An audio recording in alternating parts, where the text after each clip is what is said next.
This beautiful story starts on the 4th of March, 1424. According to the Nars calendar, the mainland of Nars became the place where the Great Wage broke out. People in knightly armor fought with evil spirits. An army of demons and the living dead made its way into the lands, which were choked in a stream of raging flames, turning all living things into ashes. And no one could stop the army of the Demon King, which is why the world plunged into despair. A detachment of fighters appeared on the cliff in front of the army of evil spirits, among whom was a warrior ready to fight back. The name of the game, Paradiso, appeared on the monitor, along with a message urging players to join the battle right now. In this role-playing game, the hero confronts the Demon King, becomes a king, and leads his state forward. A knight wearing the crown of the Wise King and a knight's sword appeared on the screen. The main character sat in a computer chair wearing special glasses every evening after work, and all his free time he devoted to the game Paradiso, which brought him genuine joy. The character from the game was dressed in golden armor. The main character was a person who knew the game inside and out, including hero development, kingdom management, game bugs, dungeon runs, item detection, and much more. His forum blog, containing all the information about the game and game guides, was at the top for 10 years, but he could not continue blogging and simply rotted away. The guy was sitting in a computer chair, showing no signs of life. The cause of his death was overwork at work and in games. Thinking that at 34 he had never even dated anyone, and that his death was in vain, the protagonist opened his eyes. The fat young man jumped out of bed, trying to catch his breath while the shocked maid stood nearby. The girl, widening her eyes, asked worriedly whether His Majesty had a nightmare. The guy looked nervously to the side. There were many portraits hanging in the spacious room. Then he glanced at the other side of the room. The sun's rays through the huge windows illuminated the rich interior of the bedroom. Looking at the maid, the main character asked who she was and what kind of place this was. This question puzzled the girl. They looked at each other silently, not understanding what was happening. The sun illuminated the mansion. In one of the rooms there was silence. The guy was shocked when he saw his own reflection in the mirror.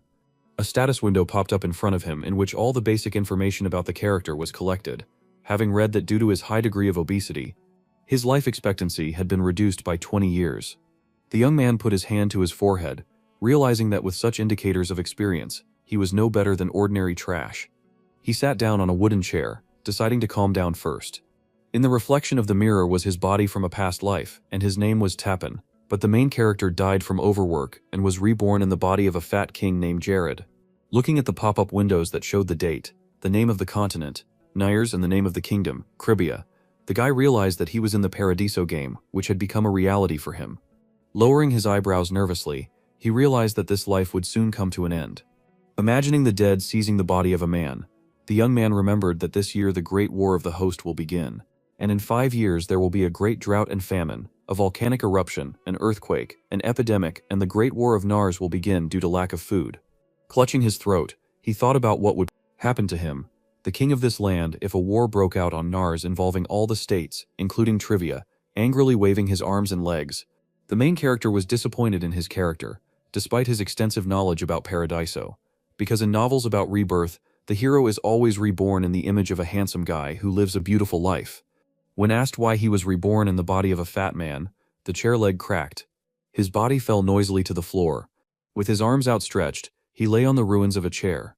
Remembering the character as he was as a child, Jared thought that he must have grown up to be very handsome.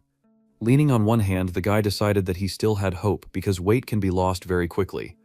Trying to get up, the fat man realized that he had memories from his past life and decided that he could be content with all the blessings of this world since he was completely alone here. Standing up straight, he promised to secure a great future for himself with the help of knowledge and to get what others don't even know. About of breath, the main character stated that his goal was to become the strongest warrior on the mainland and a renowned king who would unite the whole world. The maid, humming some kind of melody, brushed dust from the bookshelves. Completely devoting herself to her work, she decided to tidy up well so that the king could use the office in cleanliness and comfort, despite the fact that he had not looked there for a long time. The noise frightened the girl. Jared opened the door and called her over. The maid, with a blush on her cheeks, turned to His Majesty. He was trying to find something in the desk drawer. What we were looking for was also not found under the table. The guy was rushing around the room looking for something important. The girl asked what exactly he was looking for, looking through the things in the chest. The fat man replied that his father left him something after his death, and obviously hid it somewhere. The maid opened the cabinet and took out an amulet from it, saying that it had been lying there all this time. The young man was surprised. because he had already searched everything. Taking the amulet from the maid's hands, he thanked her. The girl's eyes lit up. She said that she was always happy to help His Majesty and asked what else she needed to do. Jared smiled and asked her to leave for a while. The maid found herself behind a closed door. She shrugged her shoulders, holding the piped ester in her hands. Turning around, the girl noticed that the king was not the same today as usual. Clenching her fists joyfully, she declared that the king was too energetic. Running forward along the corridor, the maid decided to take his example and work harder. The guy sighed nervously. In his hands was an amulet, a relic of his father that Barrett had made, an artifact that promotes the growth of magic. Looking at the sparkling amulet, the young man was about to break it. The stone inside was cracked. Energy gushed out of him. The Fat King's only merit was the title of fourth-class magician. The amulet flew into the air, emitting blinding energy that the king would not have been able to summon with his magic. A black spot formed in the air. The decision to sacrifice the artifact was the only way to succeed. Looking into the abyss, the main character decided that his father would understand his desire to use all possible methods to become stronger. The room was enveloped in a dark haze. A demon emerged from it in the middle of the room. A crack has formed on the wall. The ceiling was destroyed. The demon asked what kind of stupid person summoned him. Jared looked at him, thinking that he could only be summoned once in a lifetime. The demon Isabella appeared before him, opening his mouth and asking who summoned her. After her question about what a person so badly wants to take possession of, the guy resolutely knitted his eyebrows, asking her to make him the best among the best. Looking at the demon with burning eyes and sharp claws, he decided that there was no need to be afraid and worry, because Isabella quickly loses interest in those who are afraid and loves free individuals. Keeping a determined look in his eyes, the king thought that there would be no second chance if he sent Isabella back right now. Looking at the demon, the young man declared that he wanted to receive a spiritual eye.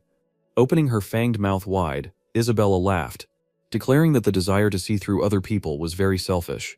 Without taking his eyes off her, the protagonist confirmed this, thinking that only one person in Paradiso could master the spiritual eye skill. Imagining people covered in red haze, he thought that the spiritual eye allows him to scan the indicators and character of another person. The detail of the information depends on the level and abilities of the user, and he needed this skill to manage the kingdom and find promising players. Raising his index finger, the demon agreed, asking for something in return. Bringing her face closer to Jared's, she asked what was most important to him because everything had to be paid for. A scroll appeared in front of the frightened guy's face. The demon immediately grabbed him. Opening the scroll, Isabella declared that she would give the spiritual eye in exchange for the most valuable thing for him. Raising the king above the demonic cycle, she said that she could take away his wealth and glory and turn him into a penniless slave, or she could feast on his precious family. With his eyes widened in shock, the guy realized that the demon was seeing his memories and reading his thoughts, which was the worst curse. The young man grinned slyly. Isabella pouted, not controlling herself and not understanding what was happening. Smiling, the main character said that all this time he kept in his head what was not particularly dear to him, because he knew in advance about the terms of the demonic deal. Putting his fingers to his temple, he said it was difficult to keep thinking about the same thing. Looking smugly at the demon, Jared explained that all this time he had been thinking about how he had kept his first kiss for 34 years. Trying to resist the force of the contract, Isabella dug her claws into the floor and said that it was incredibly stupid to think about her first kiss. Her head was right in front of the guy who was against the fact that his first kiss would be with a demon. His robe tore. He spread his arms, glorifying his country, and so an eternal contract was concluded with Isabella. Two maids walked along the corridors of the mansion. One of them said that the king had been acting strange lately because he had been in reclusion for several months and was now full of energy, despite the fact that before he was constantly overcome by laziness. The second maid replied that his face only became animated when he was eating. And the maid was running down the corridor, her blue hair bouncing as she ran. One of the girls wondered why the king went down to the basement that no one ever goes into.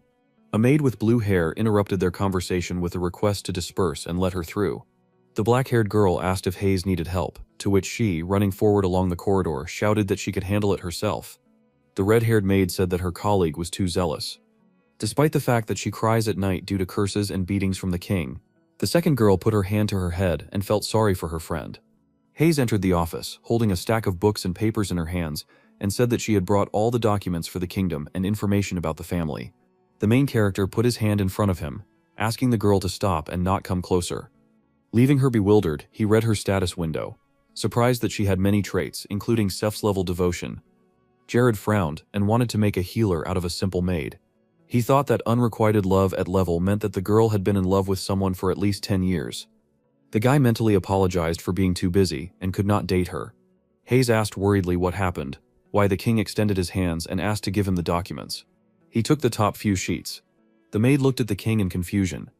When the fat man leaned on the table to read the documents, she suddenly asked for forgiveness. The guy asked what the apology was for. Looking down, the maid explained that every time something like this happened, she needed to work harder. The main character looked at her. Her trembling hand was pressed to her chest. He remembered how his character raised his hand to slap the girl. Sheets of paper were in the air. His character watched. As the maid collected the fallen documents, however, there was a smile on her face. The angry character moved away from her. Standing in front of Hayes, Jared remembered that the king very often entrusted most of the tasks to her and took out his anger on her if something did not work out. Thinking that he was a completely different person, the guy rose above the maid and called her by name. He waved his hand. The girl closed her eyes to take another blow, but the young man hugged her and asked for forgiveness. The maid pressed to his chest, stared in shock at the king, who asked for forgiveness for all the pain he had caused and thanked him for his trust. On the table lay a pile of papers and an inkwell with a feather. The fat man promised that from now on everything would be different and that he would no longer be so pathetic for the sake of becoming the most powerful king. The main character smiled and asked if Hayes could trust him one last time. Pressing herself against his chest, the maid asked His Majesty for forgiveness. Looking at the king with embarrassment, she declared that she was so touched that she could not stop crying. The girl hugged him back and promised that she would always be by his side. Jared thanked her for that. Tears welled up in the eyes of the happy maid. Frowning, the guy decided that he had to answer for all the wrongdoings that his character had committed. In the dining room, there was a long table with many chairs and a harp in the corner. With her hands pressed to her chest in embarrassment, Hayes said that she was not happy with this arrangement. The young man put a fork with vegetables on it in his mouth. The girl said that if you only eat vegetables and grass, you might fall from exhaustion. Stuffing the root of the plant into his mouth, the fat man declared that there was no other way and it would only benefit him. He continued to consume grass, which has a negative effect on satiety levels, and is in a sense beneficial to the diet. Having closed his eyes in disgust, the main character noted the disgusting taste of this herb, similar to sour milk, to which soybean paste had been added. Notifications popping up one after another said that consuming Merlin herb into spa leaves promotes the breakdown of fat and increases metabolism, due to which additional calories are consumed and intense stimulation is activated. The fat man's belly began to noticeably decrease. Realizing that he was about to throw up, Jared covered his mouth with his hands, stopping the urge to gag. Hayes put a plate of steak on the table, saying she had prepared soy meat just in case. Scratching her cheek in embarrassment, the girl explained that she had learned to cook this dish for the sake of the king's health and offered to try it, despite the fact that he had always thrown it away before. The guy shed a tear, wondering how his character could mock such an angel. Imagining himself soaring into the sky on angel's wings, the fat man thought that her cooking was at a level and felt the rotten taste disappear from her mouth. After putting the steak on his fork, he decided to try it. Putting a piece of meat in his mouth, the young man thought about the fact that, judging by the documents, Cribia is located in the northernmost part of the continent. Imagining a kingdom surrounded by snow-capped mountains, he thought that the kingdom was very cold, making farming impossible, and that the Class F desert land was inhabited by poisonous insects, wild animals, and bandits. But despite this land has many advantages. Hayes watched contentedly as the king ate meat. The plate was empty in an instant. The main character realized that his main problem was his weakness, which did not allow him to properly use the advantages of the kingdom. Resolutely rising from the table, he decided that he should start with himself. An angry Isabella appeared, demanding that the spiritual eye be given to her. Her sudden appearance caused the guy to choke. The fat man asked why the demon was still here, to which Isabel's head hung in the air, replied that she would not allow him to laugh at her like that. The demon warned that it would follow him for the rest of his life and torment him until he died and returned the spiritual eye. Jared swallowed nervously. The sun illuminated the royal mansion. The guy thought that he would not be able to resolve this matter so easily. 10 years ago, a man in uniform knocks on the door, calling for His Majesty to open it. The man continued to bang on the door, saying that the death of the king was very sad news, but at the moment it was necessary to forget about the past and think only about the future. There was no light in the room. The person on the other side of the door promised to help get through this troubled time. The prince sat by his bed, not paying attention to his cries. Tears welled up in the boy's eyes as he thought about his father. It was snowing outside, and someone in the mansion asked why the king was suddenly calling them out of the blue. Chuckling, the man with the eye patch suggested that a New Year's party was planned. Taking a sip from the bottle of alcohol, he looked around. Hayes stood in the corridor with a red-haired maid. The man exhaled next to her ear. Having hugged both girls, he wished them good morning. The oppressed maid said good morning to Glagus, who praised her for her politeness. Biting his lower lip, the man expressed his confusion as to why such a beautiful girl would love the fat king, and thought that one day she would become his girlfriend. A man with a sword walking towards them asked what his comrade was doing and condemned him for thoughtlessly flirting with the maids. Hayes turned to greet lackeys, who continued to lecture him about inappropriate behavior at court. Noticing him, Glagus opened his mouth in shock. Gritting his teeth, the man said that no one would dare lecture the head of public order. His statement that constant bark whispering had led to nothing caused lackeys to furrow his eyebrows in anger. Having collided with their foreheads, they began to argue. Lackeys asked to repeat what he had said, to which Glagus sarcastically asked if he was deaf.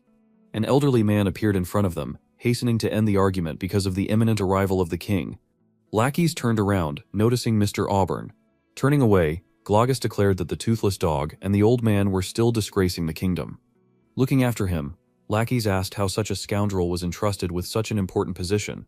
Auburn replied that he fully understood his feelings and that it could not be changed just like that, and then invited him to go to the dining room. All the most important people in the kingdom gathered around the table. The bald man, putting his hand to his mouth, whispered with his colleague, not understanding what really happened, which is why the king initiated the meeting. Those gathered were surprised that His Majesty, sitting at the table, was reading documents. Vargas took a sip from the bottle. One of those present said that the rumors did not lie. Placing a bottle of alcohol on the table, the man mockingly said that it was not becoming for a king to engage in all this routine. Smirking, he asked His Majesty to quickly end the meeting and have a drink with him. Vargas added that he had hidden a bottle of noble alcohol, which the king would surely like. The protagonist's hand trembled. Putting his hand to his chin thoughtfully, Jared considered this sentence. Glagus smiled smugly, suggesting in addition to calling lovely young ladies, and thought that this method always helped to take the king away from pressing problems and slow down all affairs in the kingdom. Lackeys, who was watching what was happening, thought that this time he had to be stopped, no matter what happened, for the sake of Cribia. The king pointed his finger at Glaugus and asked why he came to the meeting in such a drunken state. The unexpected question caused horror on the face of the security chief. Lackeys gave him a surprised look. Glaugus laughed, bringing the bottle to his mouth, and said that they had recently been drinking together. The main character used a magic arrow spell. Because of the spell, the bottle was broken into pieces. With only one bottle left in the man's hands, the king explained that if it were not for the importance of this meeting, he would not have been so lenient. Gritting his teeth, Glaurix could not believe that His Majesty would use magic like this. With his hand on the pile of documents, Jared finally decided to move on to the topic of the meeting. Closing his eyes, he asked the head of the guard if he was satisfied with the fact that he constantly used his power to take money from merchants, making up for his greed. Shocked, Glaugus stood up from the table. The king continued his speech, saying that due to the greed shown, the life of the population of the kingdom had fallen into decay, concentrating a clod of energy in his hand.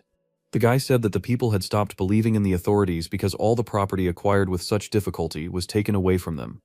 An illegal tax collection, human trafficking, and illegal training of mercenaries in the territory of Cribia were flourishing in the kingdom. The young man summoned a fireball over his hand, confidently knitting his eyebrows. He stated that, unlike a broken bottle, the punishment for these sins would be much worse. After saying that the king was going to burn his face, Glaugus widened his eyes in shock.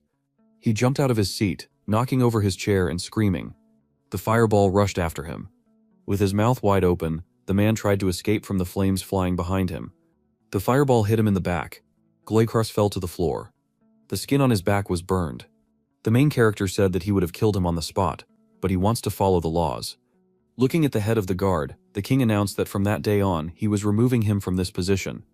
The words that an investigation would be carried out into all corruption operations carried out in the kingdom shocked everyone present. All those gathered immediately fell to the floor, bowing before His Majesty and asking forgiveness for their negligence. Lackeys watched in amazement, thinking about how the king was able to resist the military master Glaugus. Using the power of a fourth-class magician from the Eucanis family with deep magical roots, imagining his predecessor, Lord Barrett, against Jared's background, he thought they looked alike. Turning to the perplexed lackeys, the guy appointed him the new head of public order in Crivia. In response to his objections, the young man stated that this was the king's order, after which the man bowed to him, declaring that he was ready to follow further instructions. The main character asked if anyone had any objections. The people who bowed before him answered in the negative, knitting his eyebrows together menacingly. He thought that all was not lost for the reputation and dignity of his character. Seeing the status windows for everyone present, Jared noticed a clear problem with the placement of personnel, as no one was in the right place. He looked around, noticing Auburn to the side. The old man smiled. Smiling back, the guy decided to fix everything with the help of his spiritual eye. 1 month later, snow covered the roofs of the houses, and a conversation was taking place in one of them. The beaten resident clasped his hands together, begging for mercy on him because he would no longer be able to trade if he did not have money. A man with white hair threatened him with a knife, ordering him to shut up, stop making noise, and just pay for his place. The man in the bandage noticed that Grouse had not come for a bribe recently. His friend assumed that he had gone on a trip to warmer climes. The robber was contentedly holding a gold coin in his hands. The man said that he was ordered not to spend the money and keep it for himself. Someone's voice was heard behind the door. One of the robbers asked the other to go out and check who had come. The bald man opened the door slightly to find out who was behind it. On the threshold stood the smiling protagonist, greeting the perplexed robber. Having widened his eyes in surprise, the bandit asked why some fat man was standing outside the door. Someone's fist immediately flew into his jaw. The robber flew into the air, causing confusion on the faces of the rest of the gang. And angry lackeys declared that no one would dare insult the king, even if they did not need a head on their shoulders. Jared waved his hand, reassuring the head of security, and said that there was nothing wrong with insults. Looking at the stunned bandit, he added that these people illegally received money for the place from merchants and residents of the kingdom. Frowning his eyebrows, the guy ordered to seize everyone without reserve. Gritting his teeth contentedly, Lackey said that the order would be carried out. The appearance of the chief of security, ready to hold a trial right here and now, shocked the unsuspecting robber. One of them came out through the back door with a huge bag of loot. The man began to sneak along the street amid the noise of a fight. The king, who came out into the street, took him by surprise with the question of where he was going. Summoning a magic arrow, he put the bandit who threw the bag to flight. The spell rushed after him, causing the robber to scream in pain. Residents of the kingdom took to the streets, rejoicing and glorifying the king and the head of the guard. To the general joyful cries of people who had been waiting for a long time to catch the scoundrels, the guards led the gang members in handcuffs. Lackeys clenched his fist victoriously and declared that His Majesty had honestly admitted his past misdeeds and promised to try to put the lives of his citizens above all else. The head of security announced that catching the criminals was just the beginning. One of the robbers looked down in frustration, thinking about how Glaugus could have made a mistake. Lackeys asked the citizens not to forget about the actions of the king, who values them. The man handed the poor man bread, saying that the generous ruler ordered food to be given to the hungry. The head of the guard asked the inhabitants of the kingdom to be grateful. The bard, sitting on the fountain in front of a crowd of people, sang a song that a new sun had risen over frozen trivia. Citizens greeted the protagonist as he rode on horseback. All the important people of the kingdom gathered in the dining room again. People began to relate to the authorities a little better. Smiling, Lackey said that the appearance of the king's supporters was a great success. Jared said that his efforts were not in vain. He asked whether his comrade liked the new position, to which the smiling chief of security answered in the affirmative. The man said that he was happy to be in the place that suits him best. The guy took a sip from his mug. A notification that appeared stated that his magical power had increased by 1 unit. The young man turned to his colleague and said that he was pleased that he was doing well. Hoping that everything would continue like this, the king, sitting at the table in front of his companions, began a meeting. Over the past month, they have managed to catch all the criminals that are in the kingdom, thanks to which security and public opinion have improved greatly. The knight held a shield in front of him. A guy with blades stood next to him. Lackeys was given the disposal of skilled warriors, whom the main character selected with the help of the spiritual eye, and who united under the name of the king. Isabella's face appeared behind Jared, still demanding to give her the spiritual eye. Auburn, looking at the piece of paper in his hands, said that a new cultivation method had been developed to allow farming, but the long cold winter and many harmful plants remained a big problem. Abella, scratching his temple with his finger, read that he was promoting the magic stone of Cribia as a special product, but for good results he needed more time. Patting himself on the stomach, the king thought that without talents, the spiritual eye did not make much sense, so he needed to put in a little more effort. Noticing the guy slapping his stomach, Lackey said that this movement must mean something. Scratching his stomach, the young man replied that this was an exercise known in other countries for weight loss. Giving a thumbs up, the head of security said that with the weight loss, he would become more like a real king. Laughing at this line, the main character thought to himself that this move was actually not related to diet and was a way to increase the stats of killing magic. By imagining his body as streams of energy, he first channeled magic into both hands and then back into the body, thus causing the magic increased bug. The image of a game developer appeared in his head. Jared remembered that Paradiso officially had no bugs, but he still managed to notice that thanks to this method, the level rose by 12 points within a month.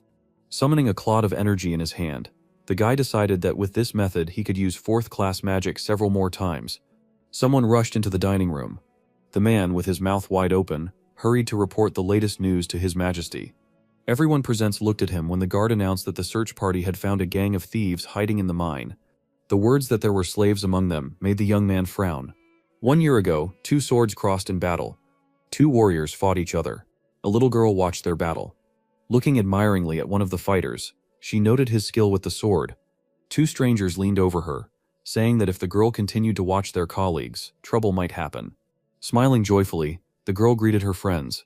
The girl with red hair said that she would face punishment for absenteeism. Raising a barrel of water, the girl exclaimed that she was still faster than the others. The guy called Lana a strong woman. A butterfly flew against the background of a clear sky. The blue sky was reflected in the barrel. One of Lana's friends said that she was already 14 years old, and asked if she would become a servant in a rich house. The butterfly sat on the edge of the barrel. The joyful girl answered in the affirmative, turning her back to the girl with red hair. Lana said that the director of the orphanage had found this house for her, and she hoped that it would be a wonderful place. The girl, looking forward, said that she wanted to recruit her into their army. The girl smiled, calling her friends. The warriors looked back, asking what happened. With her hands behind her back, the orphan asked if she could one day become a powerful warrior if she tried hard enough. The butterfly flew high into the sky. The girl said that she did not want to be a maid. The guy burst out laughing, drawing his sword from its scabbard. He asked if she knew why there were so few female warriors in the world. A sharp swing of the sword raised clouds of dust into the air. Turning serious, the guy sternly replied that the world was too dangerous and that diligence and courage were not enough. Lana grabbed her dress when her friend said that most women either gave up after really realizing it or died, taking off his glove with his teeth. The guy objected that men were no exception. Looking at his scars, he said that gender is not so important. What is important is ability, talent, diligence, and will. The butterfly flapped its wings. The guy explained that his young friend was clearly superior to them in abilities and therefore could become a warrior. Patting the girl on the head, the girl with red hair asked her to come at any time if she had nowhere to go, because as the commander of the army, she would hire her immediately. Lana smiled enthusiastically and agreed, remembering this conversation. The girl sat in prison. There were heavy shackles on her hands and feet. Placing her hands to her head, she cried bitterly. An image of the orphanage director holding the hands of other children appeared in her head. The man smiled, calling the orphan an angel, whom the Almighty sent to the orphanage. And hoping that she would continue to support them, Lena smiled joyfully and agreed. The robber, baring his teeth, said that the director of the shelter sold her to bandits. Clenching her fist, the girl screamed that this couldn't happen because the director had promised to send her to work as a maid for a rich family. The gang of bandits laughed. The man with a mug of beer in his hands called her a stupid slave. The robber, holding a whip, said that there is not much difference between a slave and a maid. Swinging his whip over the girl, he said that slaves should speak more politely. The whip hit the orphan on the back. Watching her head, Lana screamed that they were mistaken because the director was not that kind of person. There were children behind bars. A month passed after the girl was sold into slavery. Sometimes she was subjected to corporal punishment, but almost all the rest of the time she spent in a prison cell. A girl with red hair turned to her, asking if the slave was from Majorca. Looking at the ceiling, she said that slavery was destined for her. Lanta asked what she was talking about. People gathered in front of the auction stage, where a child stood. A girl with red hair explained that most Mallorcan orphans are sold into slavery. Smiling, she said that the director also took part in this and advised him to discard any other thoughts. Lena hugged her knees, declaring that she would not give up and would definitely get out of here. Stuffing her finger into her nose, the girl with red hair called her funny. Lena asked if she really didn't want to leave here. The girl holding out her hand said that she had not thought about it, then said her name and offered to live together in this hell until they die. Lena moved away from her, saying that her words were making her mood drop. Manji, laughing, replied that she was a realist. The girls, who quickly became friends, carried baskets of laundry along the corridors of the mine. Another month passed. They walked past the bars behind which other slaves were sitting. There weren't many child slaves in this place, but there was no will of their own, so most of the slaves looked like soulless dolls. Lana looked through the bars with a slave with a broken will. There are much fewer problems, and selling such a slave was not difficult. Girls under 15 years old did not have to worry about anything since they were the most dear slaves. Lena, resolutely knitting her eyebrows, said that she would never give up. 6 months passed. The girl got used to constant work. Soup was boiling in the cauldron. Manny said that Krivia was a more backward country than Majorca. The orphans were peeling potatoes. Lena thought that her friend taught her a lot. Manny stated that Krivia was gradually declining due to the deserted land and the young king who did not have any special talents. Holding a knife and a potato, Manny turned to her friend when she asked where she got such knowledge. Laughing, she replied that she had good hearing, thanks to which she overheard the conversations of the robbers. While stirring the soup, the girl said that Krivia is full of monster hunters, but there is no work for hired soldiers, so Lena's friends will not come here to help. The orphan displeasedly thanked her for these words. Clenching her fists, the girl looked at the chains, deciding never to give up. Holding a ladle in her hands, Manny called her the most persistent person in her life. Looking away, she whispered that she really liked it. A snowstorm hit the mine. A year passed. The girls turned 15 years old. Lena sat in front of her friend, who had a fever. Her face was red, and sweat was running down her entire body. Putting her hand on her shoulder, the girl realized that she had a fever and that trouble could happen if nothing was done. The robber, throwing his feet on the table, said that Glaucus, who asked to believe only him, had fallen into the clutches of the fat king. Taking a sip from the mug, he displeasedly stated that because of Glaucus they could not sell the dirty slaves and continued to hide in the damp mine. Lena called out to him to attract attention. Holding on to the bars, the girl asked for a cup of warm broth for a friend who had a high fever. Sitting on her knees and clasping her hands, she promised to obey and not say anything against in exchange for a cup of broth. The man looked in her direction. He seated Mandy at the table and placed a bowl of soup in front of her. Lena pushed a hot mug towards her friend and asked her to eat before the food cooled down. Having put his arm around the girl's shoulder, the robber took her away, declaring that he had business with her. Manny jumped up from the table, calling out to her friend. The slave looked back, saying that everything was fine. Grabbing her face, the bandit said that the patient needed to rest. At that same second, a plate of hot soup flew into his face. He put his hand to the burned side of his face, screaming in pain. Manny grabbed her friend's hand, shouting that they had a chance. She wanted to run away, but for some reason Lena resisted. Not understanding what was happening, she said that they were just asking for soup. Frowning furiously, Manny declared that her friend was not a slave and that she should not stay here when the girl reminded her that her friend said that she would get out of here. The robber reached out his hand for them. Grabbing Lena, the man bared his teeth and pulled out a knife, asking where they were going. In a rage, he slashed the slave with a knife. Lena opened her mouth in shock. Blood gushed from Manny's chest. Having hit the bandit in the face, the girl screamed for him to let her go. She ran to her friend, who was bleeding on the floor. Sobbing with grief, Lena asked why she went under the knife instead. Smiling, Manny replied that her life was too wasted. Because the orphan grew up all her life among robbers and saw only murders, so she was not fit for anything else. Introducing her friend's friends, she stated that Lana had a beautiful dream, and that at first she herself had no words. Raising her bloody hand, Manny said that she was jealous of her friend, which is why she wanted to protect her. The girl closed her eyes, wishing her never to give up. Lana replied that she would never give up and would definitely get out. Behind her, the robber swung his knife without turning around. The girl said that she would do everything to get out of here. Gritting her teeth, she added that she would get out even if she had to kill everyone here. The stunned criminal widened his eyes, not understanding what was happening. The man pressed the slave's head to the floor, furiously asking who she dared to stare at. His eye was red because of the burn. The robber shouted that because of the orphan he had a burn on half his face and that he had a headache since the very morning. Because of them he wished death for the girl, brandishing a knife. A voice from the side asked if this could be called a burn. The bandit turned around questioningly. A flash appeared before his eyes. Bright flames engulfed his entire body, causing the man to scream in pain. The main character, holding his hand in front of him, declared that this was a real burn. The king, together with the head of the guard, stood in front of the entrance to the snow-covered mine. Lackeys asked how he knew that the hideout of Chad's gang was in the Illume mine. Steam was coming out of Jared's mouth. He replied that after the disappearance of Guagas, who was covering for them, the robbers hoped that the king would rampage for a couple of days and calm down, and the mine was an ideal place to sit in peace. Lackeys put on his knight's helmet and asked if His Majesty had any other insightful thoughts. Taking his sword out of its sheath, the guy replied that this was too much. He turned around and ordered everyone inside. A whole army stood in front of him. The young man said that they had come here to destroy all those who make slaves out of people, The warriors in knightly armor listened attentively to his speech that they must free all the oppressed in order to achieve justice. The faces of the soldiers expressed determination. They were ordered not to spare anyone. Raising his sword, the king rushed into the mine, shouting that he would fight for Krivia. The knights fought with the robbers with swords. One of the gang members asked to gather those inside the mine. The man who was told to call Chad ran into the mine. However, the next moment a sword pierced his back. Lackeys looked menacingly at the enemy, saying that no one would escape from here. The robbers were struck one after another by his lightning strikes. A knight with a shield held back enemy attacks. The bloody sword lay on the ground.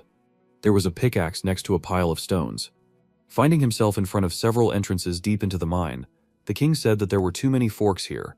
Turning to his army, he declared that the robbers' level of weapon proficiency was no better than that of an ordinary person and ordered the soldiers to split up to search everything here. The angry robber holding a knife over the slave shouted that because of her he had a burn on half his face and had a headache since the morning. The man turned around when he heard a question about whether this wound could be called a burn.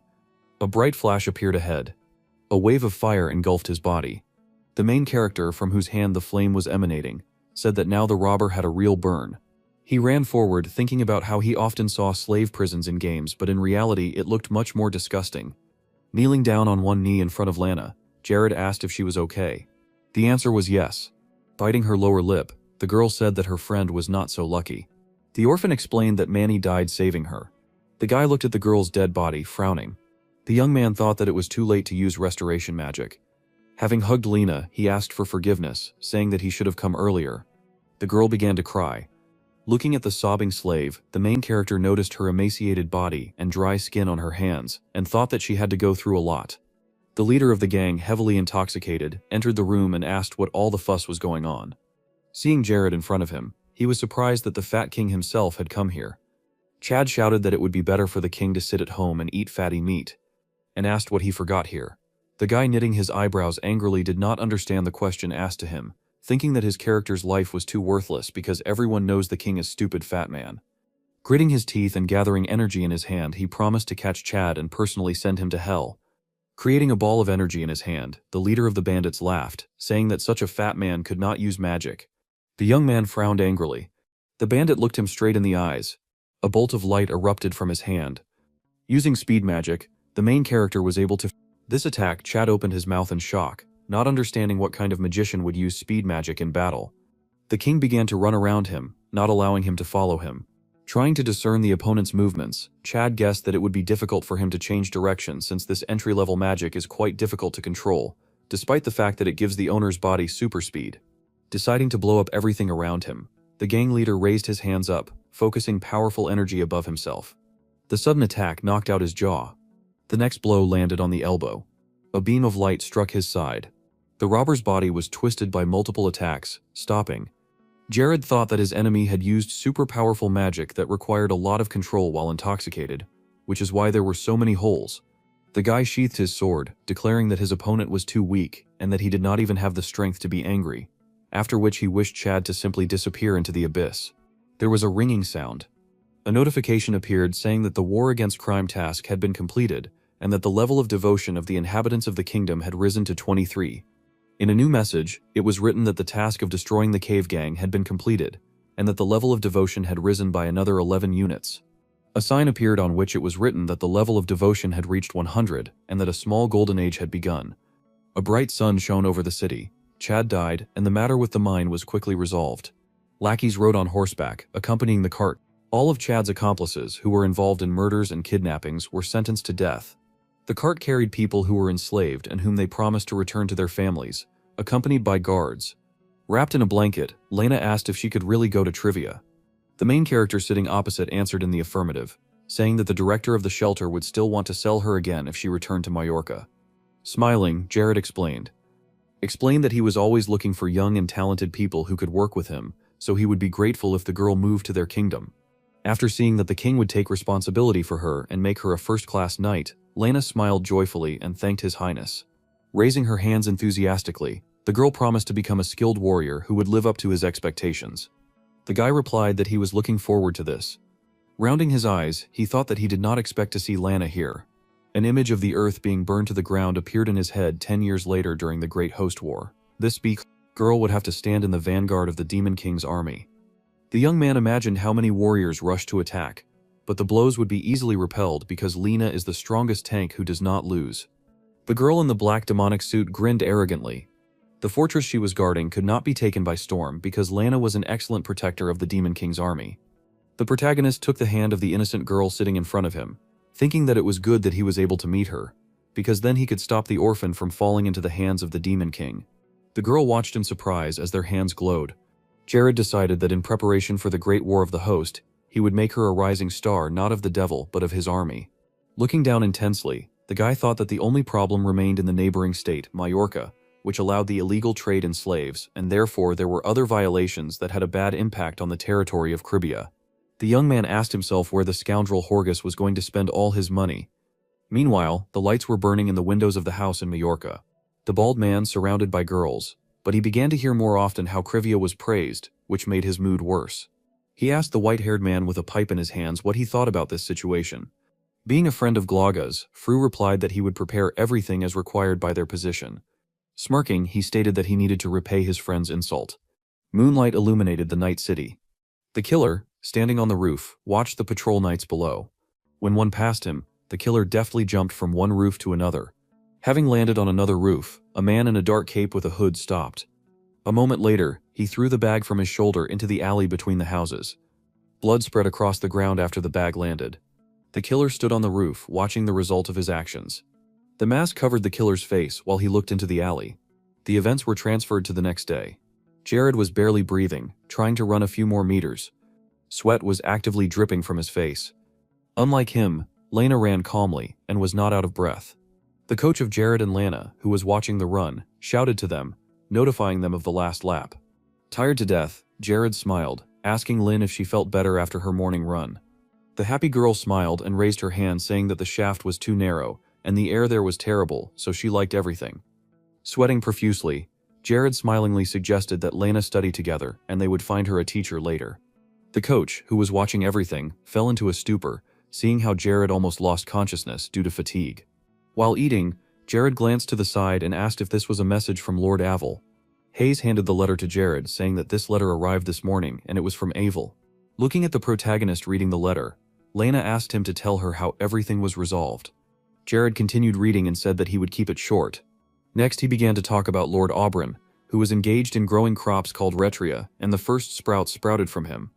And due to the fact that their kingdom mainly imported products, due to this they would at least slightly reduce expenses.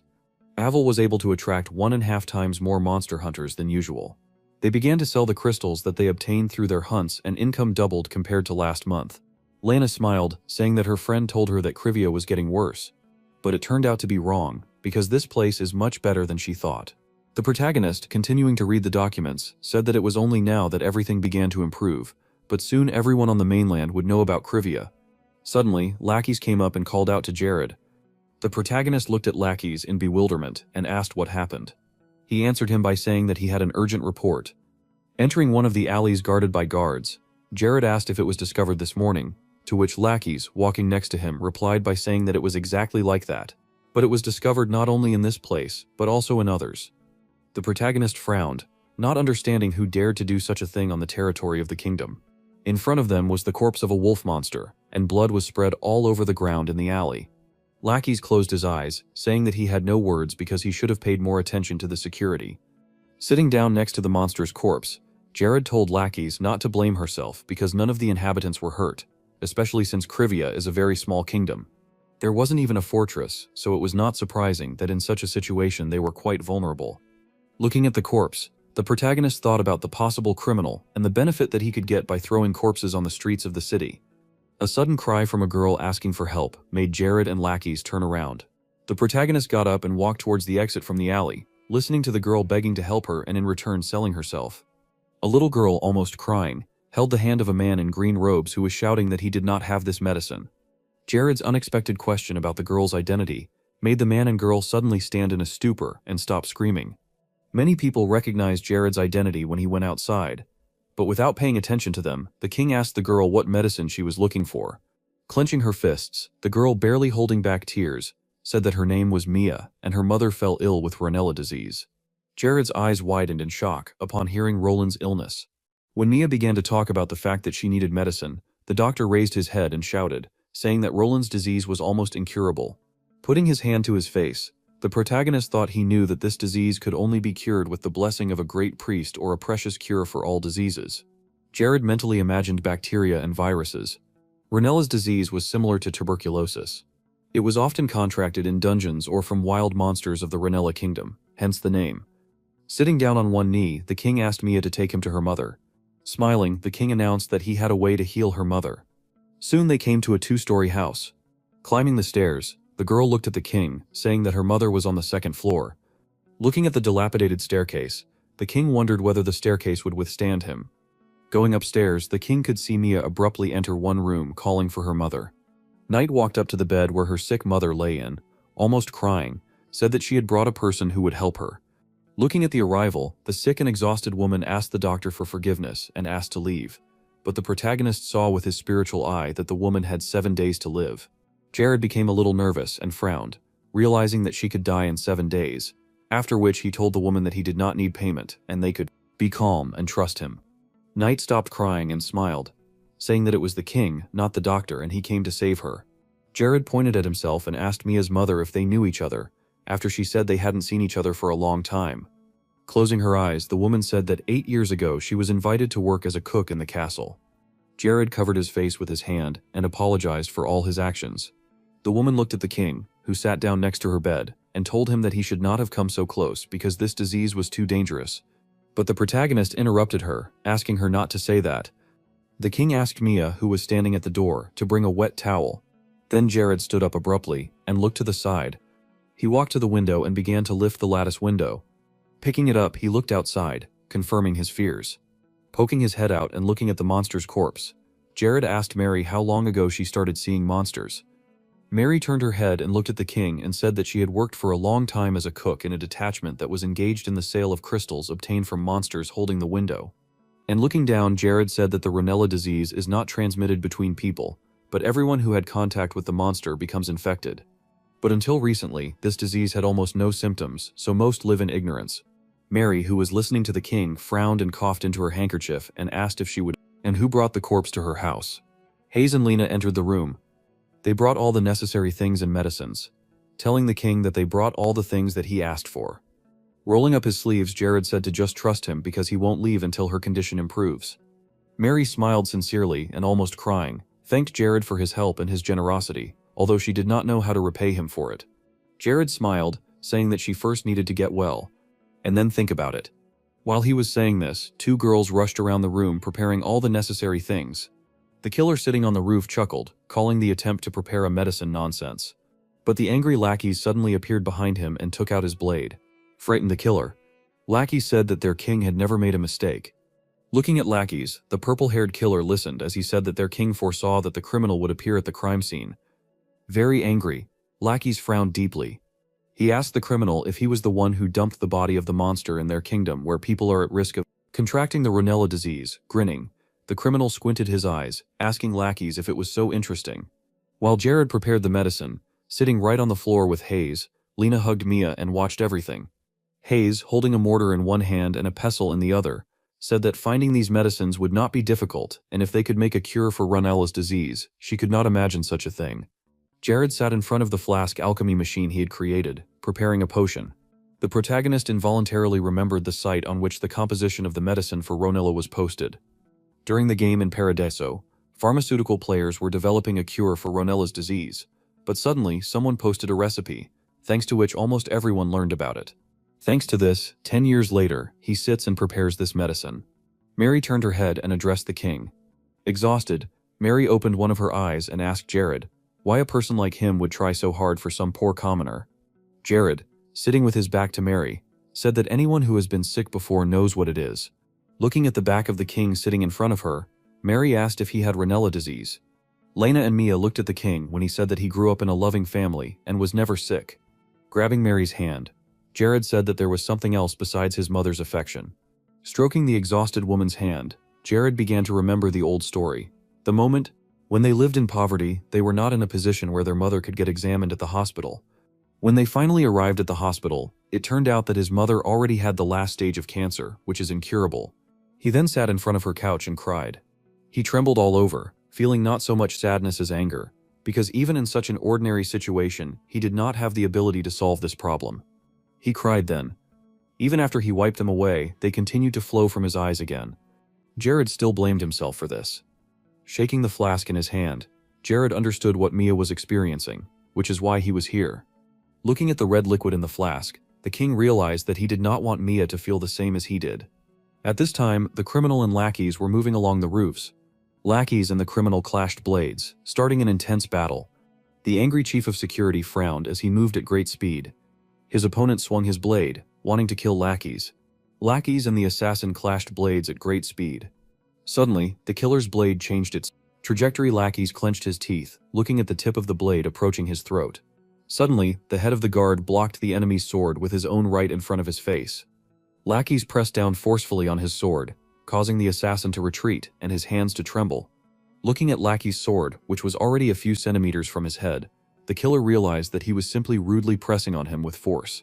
Using his speed, he sharply turned his body to dodge the enemy's sword. A moment later, he took his chance and threw a kick. The killer's foot hit Lackey square in the face.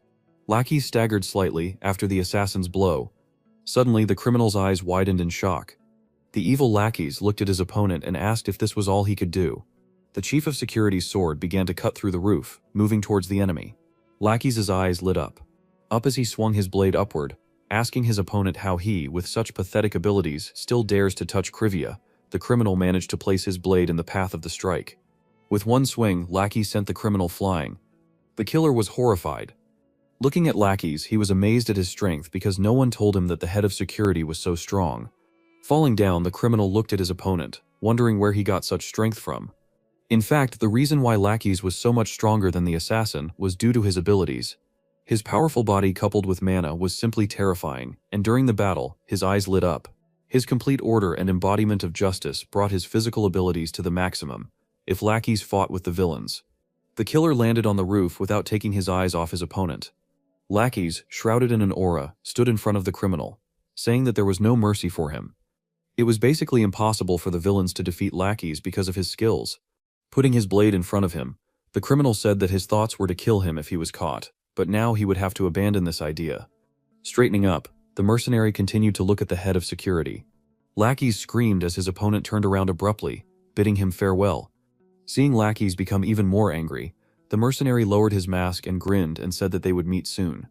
Sharply removing his mask, mercenary blew out a huge amount of smoke from his mouth, saying that then there would be a battle to the very end. Lackeys clenched his teeth and frowned at the approaching smoke. A second later, when the smoke cleared, Lackey standing on the roof realized that he had missed his enemy. 2 days later, Mia sat on the floor and watched Jared's mana emanate. Jared collected mana over his palm, and said that it was a clot of mana that was formed through simple imagination. Raising his second hand, Jared said that this mana was formed by a complex method of strong concentration. Mia raised her hand and pointing her finger at one of the clots, asked why she had to develop both directions, if only one way could be developed.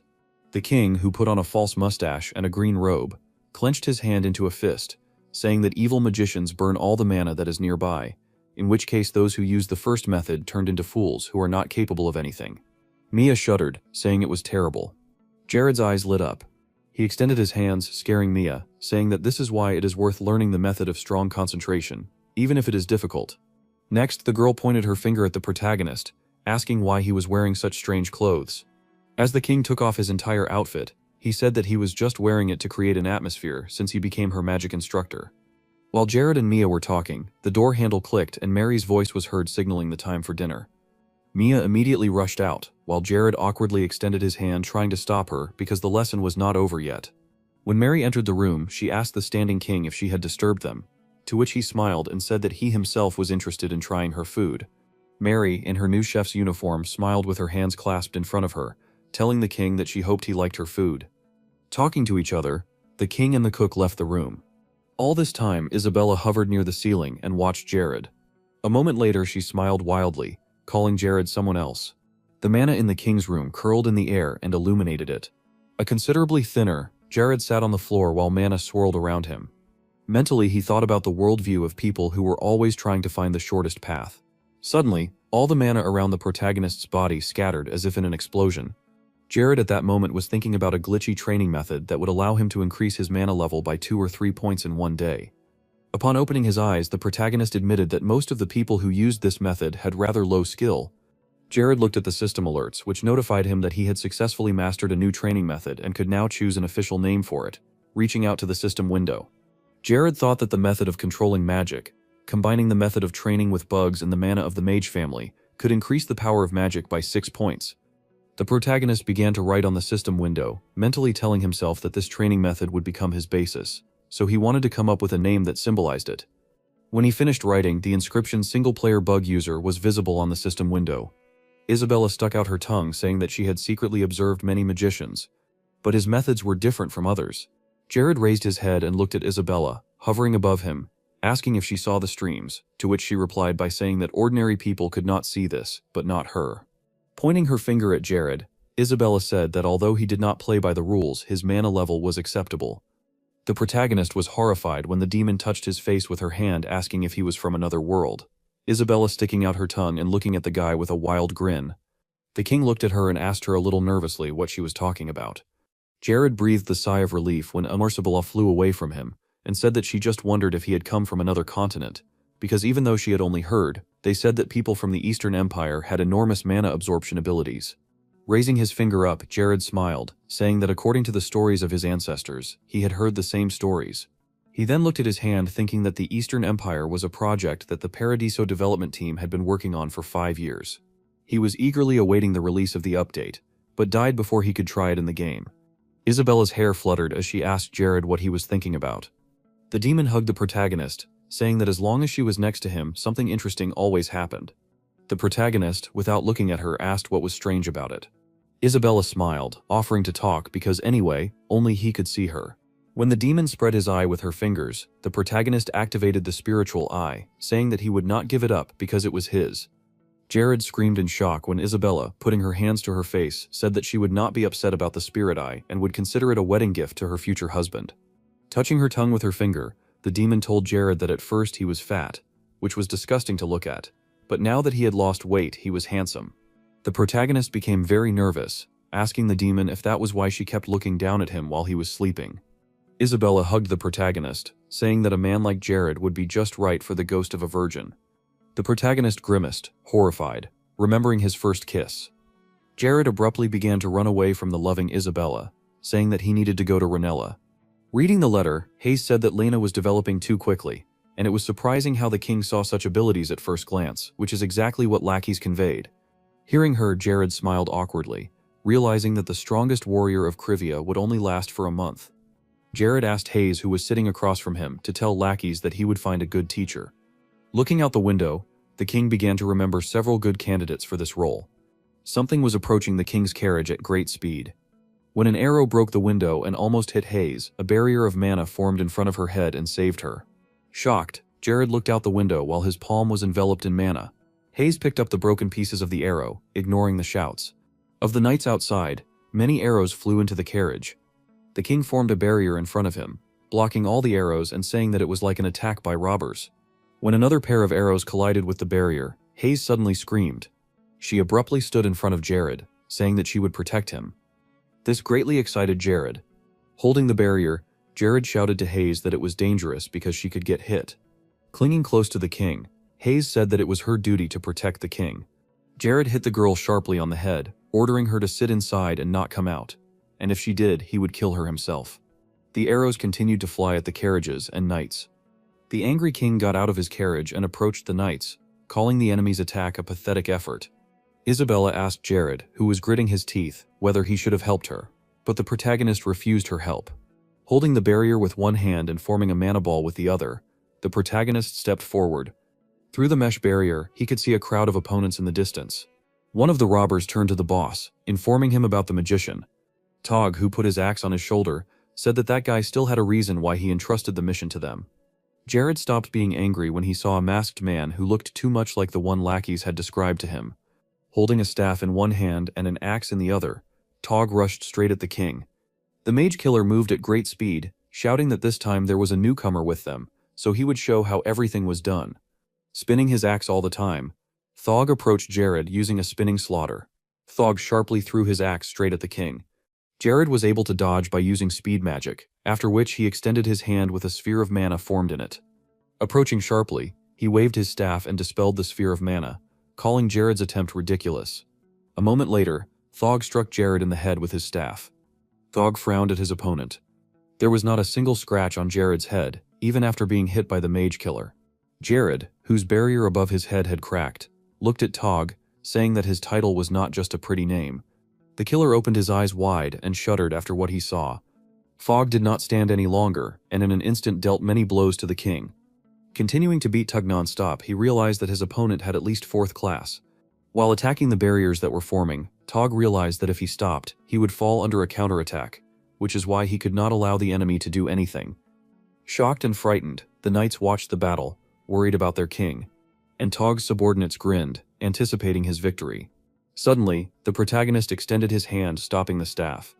Then he trembled in shock, looking at the protagonist who had caught his staff. Jared was a little surprised to learn that the staff was a magical artifact, and he just lacked the artifact.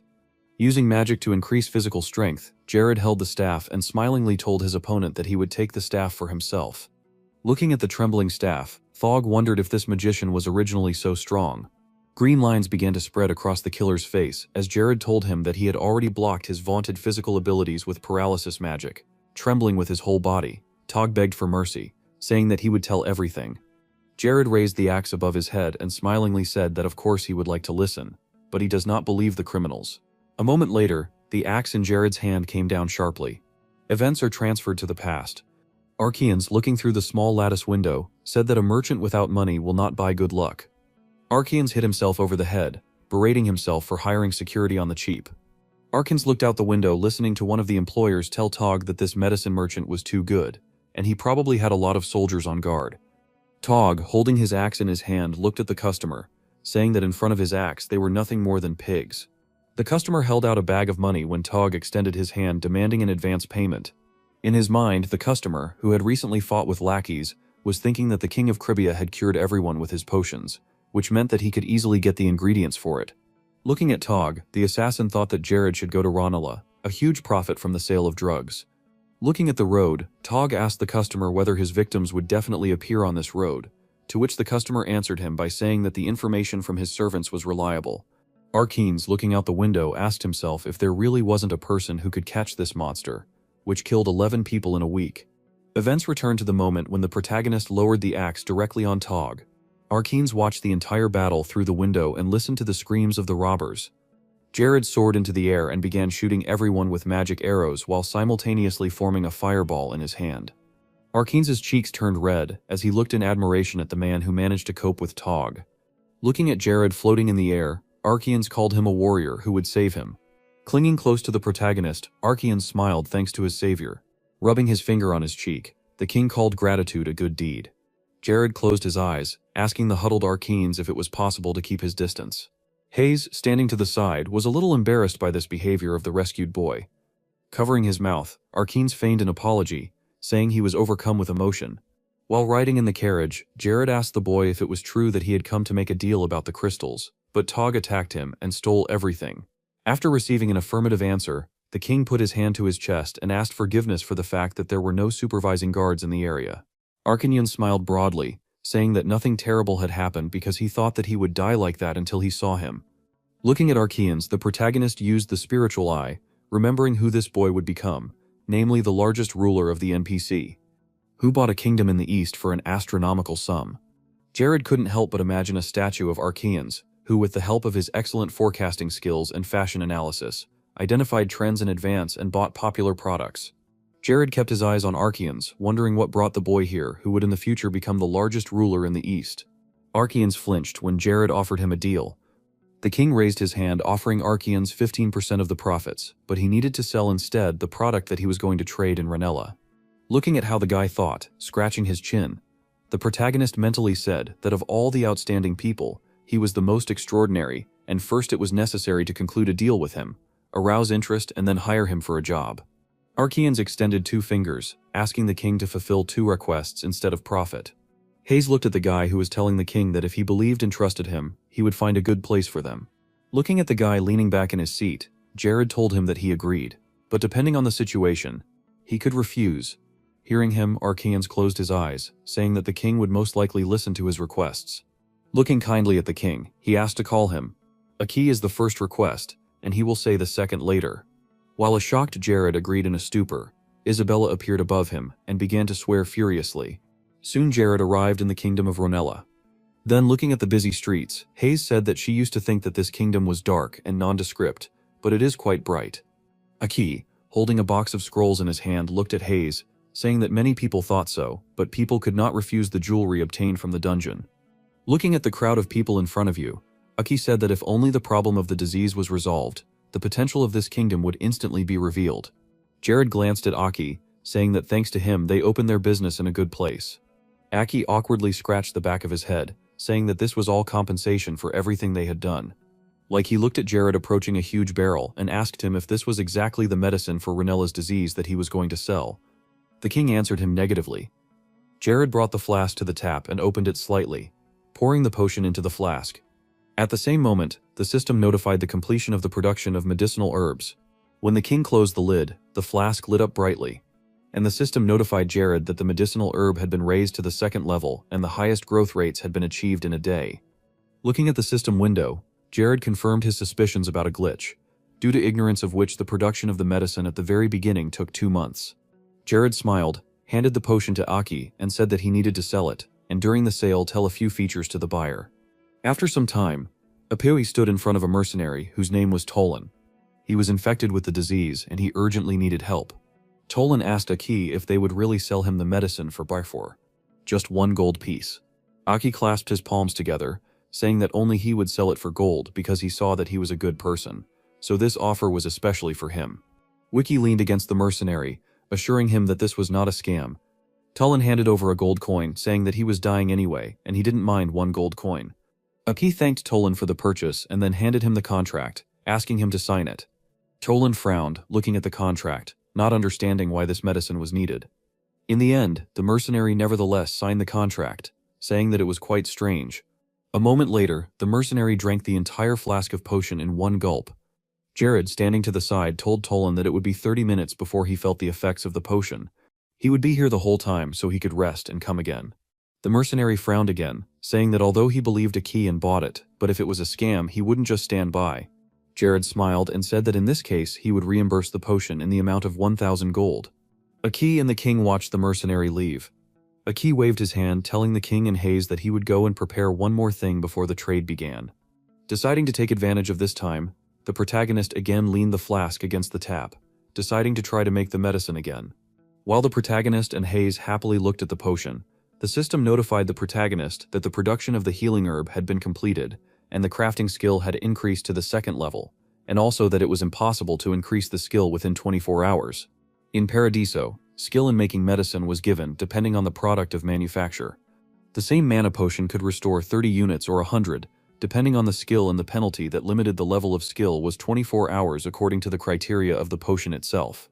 But by transferring production rights through a contract to another user, all data except the level of skill that has already been applied to his information will pass to him. That is, even the fine for 24 hours goes to the departed Tolan. Events move forward 2 hours at a time, when the protagonist was looking at the blue sky. Jared and Hayes looked to the side, waiting for a key. Suddenly, both shook in fear as the ground began to shake. Hayes looked to the side to see a whole crowd of people chasing after a key. Hayes started screaming excitedly, asking if people were running towards them, but Jared didn't. Answer continuing to look at the crowd. At the front of the crowd, Jared saw a key and their first customer smiling as they rushed towards him. A crowd of people suddenly approached the protagonist and began to demand medicine and scream because of their proximity. Hayes even had to push his master away. Hayes, trembling with her whole body, stood in front of Jared, listening to the crowd screaming, demanding to sell them the medicine. Jared and Hayes smiled as they heard people say that God bless Krivia for them to make the cure.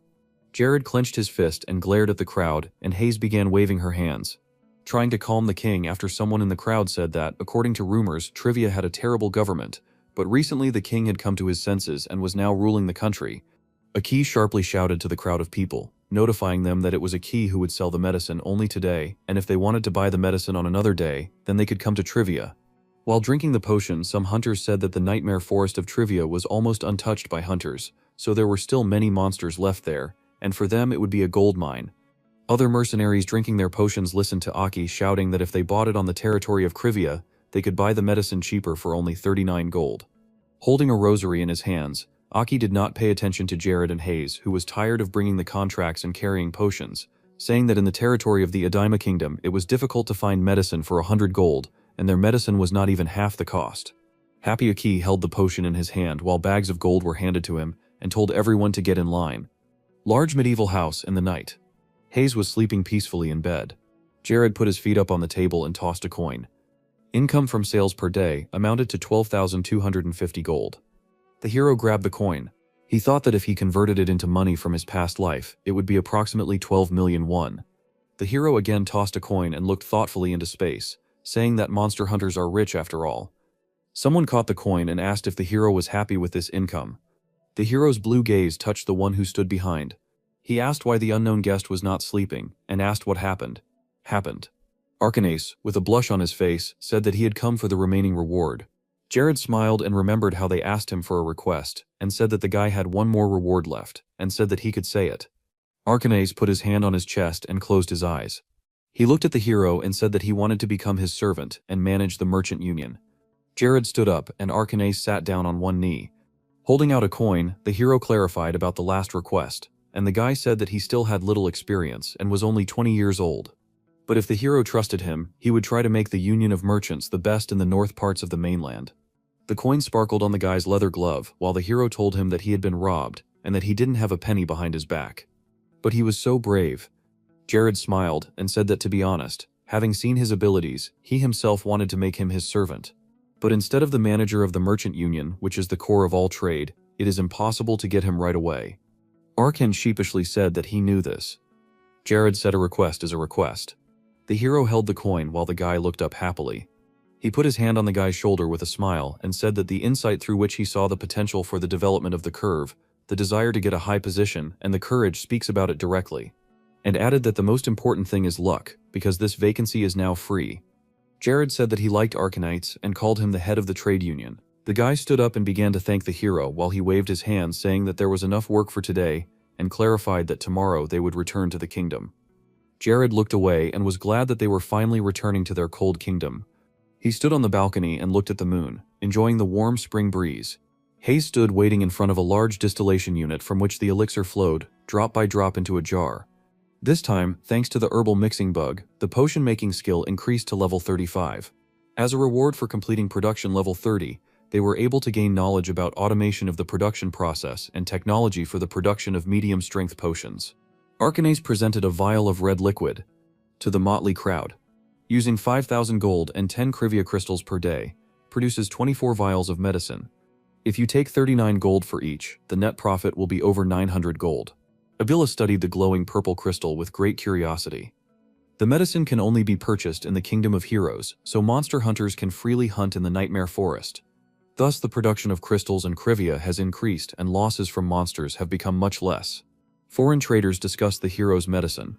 The scientists studied information about the medicine.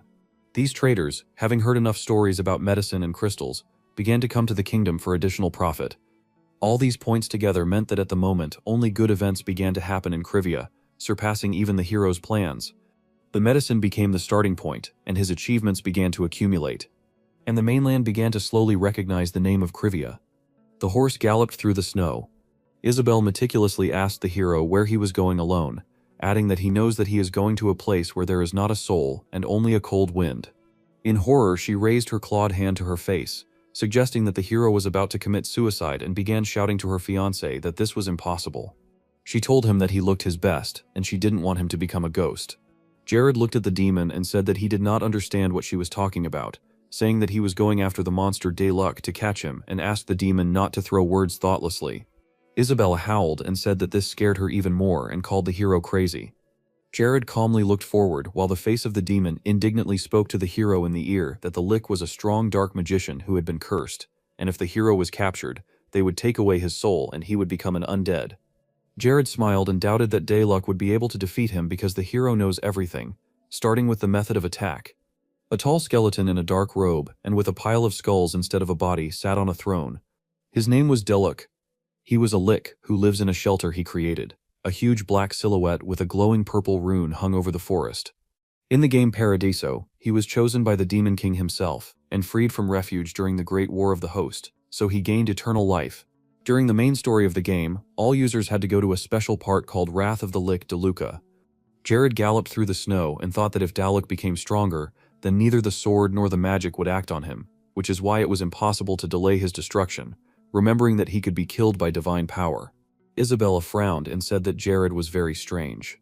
She frowned even more while the hero began to laugh because she said that he knew too much, and that he might be a god or a monster from another world. Just pretending to be human, a huge ice palace appeared among the high rocks in front of the heroes. Sharp cave stalactites hung menacingly as the heroes tried to figure out where the entrance was. Jared sat on his knee and felt the wall. Next to him hung a small beam of light, illuminating the space and the head of a demon. The hero said that there was a very small gap in the wall that was difficult to find, and assumed that it could disappear when the game became a reality. Isabella giggled, saying that Jared was like a puppy looking for his bone. Isabella once again asked irritably if he was really going to catch the lick.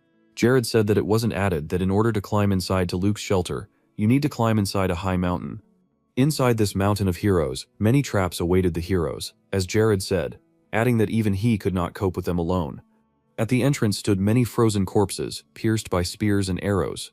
The hero's hand began to glow red and passed through the wall. Jared climbed through the wall, which angered the demon. The satisfied hero crawled back out and said that there was a secret entrance. Isabella looked with curiosity at the hero, who noted that this was another bug that he had personally discovered. He imagined a diagram of the Lick's hideout and suggested that most likely an invisible passage had appeared on the map. Thanks to this, there was a way to defeat the Lick. The heroes found themselves in a room sparkling with treasures. Jared told the demon, "Welcome to the Lick's secret room." The couple looked at the mountains of treasures in admiration. Isabella asked if these were all the treasures. Jared said with a smile that this is a reward for defeating the Lick, designed for a large group of people, and therefore it is natural that there are so many treasures in the room. Adding that along with them, there are more than 10 artifacts. He walked up to the shelf with artifacts and said what he had found. In his hands he held a ring. Instead of a stone in which his lips were inlaid, he said that the greedy prankster melted. The hero put on the ring and said that this is not just a ring. The lips on the ring parted and a golden tongue fell out. All the treasures began to be sucked into the ring with unprecedented force, while the hero explained that this is a spatial bag capable of expanding without restrictions. Isabella looked at the hero with displeasure, saying that she was not sure that it was possible to steal the Lick's things like that, adding that although she herself was an evil spirit, she could not defeat the undead. Without being distracted from the matter, Jared asked what it meant to steal, saying that all these things were taken from all the people he killed. He pointed to the spirit and said that they must, on behalf of all these people, punish him. Notification blocks reported on received artifacts and leveling up of skills. The spirit asked if the hero liked all this. In the huge throne room, there was a throne and someone was tied to it with glowing chains. A pale, thin hand rose with difficulty. It was wearing luminous shackles. A gray-haired old man with a long beard, whose name was Daluk, was chained to the throne.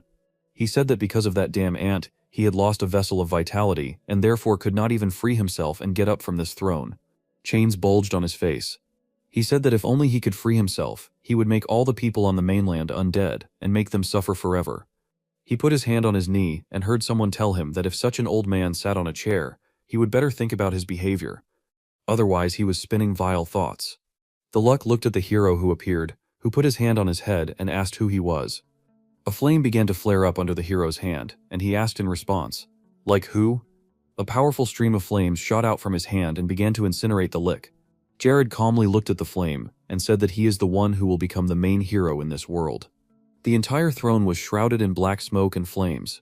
An alien voice said that it would ask the question differently. The flame burned the skin on the Lick, revealing his bony face and an eye on his chest. His empty eye sockets burned with flames, and he asked where such trash came from and asked how he managed to bypass its magic and traps. The dies showed artifacts and a description of their properties. Jared jumped to the middle of the throne room. The Lick smiled. The flames burned off him. His insides glowed purple. He was a cursed magician who received monstrous powers that violated any laws of this world in exchange for his humanity. Purple smoke rose from an anthropomorphic dark goblet with an eye. Magicians like the Lick are able to create their own image and fill it with powerful magic. This image is controlled by the wizard's thoughts and can operate remotely from his real body. Glowing chains bound the darkness. The Luck lost this vessel of life force because of one sacred maiden. Now his soul was locked in his body. Now he is very weak, and if he dies, he will not be able to resurrect. Jared launched several magical projectiles and quickly began to close the distance. He believed that you just need to be careful and keep your distance so that the Lick cannot use dark magic, which allows him to drain the life force of the victim. The Lick extended his hand and a glowing pentagram appeared near it, forming an energy ball. Jared dodged exploding purple projectiles and his weapon accumulated an electrical charge. He noted that he had already fought the magician several times after he was freed. Electric arrows formed under the hero's palm. They flew in an arc towards the magician. The Lick put a red net in front of him, which reflected the arrows and said that this was low-level magic. Other blue projectiles quickly flew towards the magician. They hit him in the head. He looked at the hero and was surprised at the continuity of the attack, and said that in this case the hero would need a lot of magic. He was surprised by the enormous power, deciding that it looked like third-grade magic. In some places the Lick burned with white flames. He noted that he felt the divine power of eternal fire in his body. He noticed the glowing ring on the hero's finger. Surprised, Lick looked at the hero and could not understand how he could end up in his vault. The Lick began to form a huge beam of purple energy in front of him, noting that all this was strange, but he could not hesitate. Red fragments flew everywhere. Jared asked why.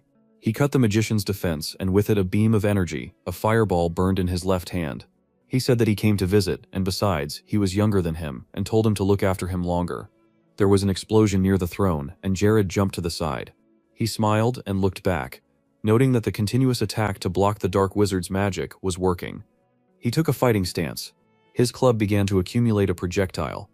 He said that even if he could not finish him with one blow, if he continued at this pace, he would win. The Lick sat engulfed in fire, thinking to himself that Jared knew him so well, as if he could see right through him, and said that this was his territory. Skeletal monsters and armor emerged from the ground. While the monsters were rising from the ground, the Lick shouted that an invader had broken into the kingdom and ordered his path to be blocked. Frightened, Isabella began to scream that the undead had appeared in the darkness. The eyes of the undead glowed purple. Jared thought that the creatures must be where the traps were, and assumed that the pattern could have changed after his revival. The Lick leaned forward and thanked him for the aforementioned suffering and offered to fight properly, since he had extinguished the divine fire. Jared took off. He flew through the army of the undead, and understood that until the Luck began to use high-level magic, he must be blocked no matter what. Isabella looked at the approaching monster and said to entrust them to her. The creature's face was pierced by a red beam. The monster is stuck. He turned around, his mouth and eyes glowing with the red light of the spirit. The companions howled in fear. The largest monster began to cut apart the entire army of the magician with one blow, laughing and noting that the new appearance was so but strong. The Lick extinguished the flames within himself, but a moment later it lit up again and began to create a pentagram aimed at the spirit. He shouted where the little demon was going. The body of a huge monster was torn into pieces. Jared praised the spirit emphatically. He threw a huge electric spear. The Lick was struck by electricity. A new blue cloud of energy formed at the hero's staff, and he shouted that another attack would follow. Pierced by the spear, the Lick erected a dark protective wall into which the projectile crashed. He shouted that he would not lose a second time. The wall in front of the magician began to collapse, and reflections of the projectile began to appear through the darkness. The body was pierced by a new electrical projectile. The surprised Lick exclaimed those two spells followed at once. Jared smiled, illuminated by the electric flash, and said that double magic was his trick, and asked what does that mean, he won't lose. He pulled the ring forward, and it began to glow. A yellow projectile began to come out of the hero's staff. The hero, putting the property of holiness into the attack, said that when he played, the Lick also constantly lost to these lightning bolts. The screaming Lick lit up with a yellow glow. The skeleton's hand went limp. A chained skeleton remained sitting on the throne, steam rising from it.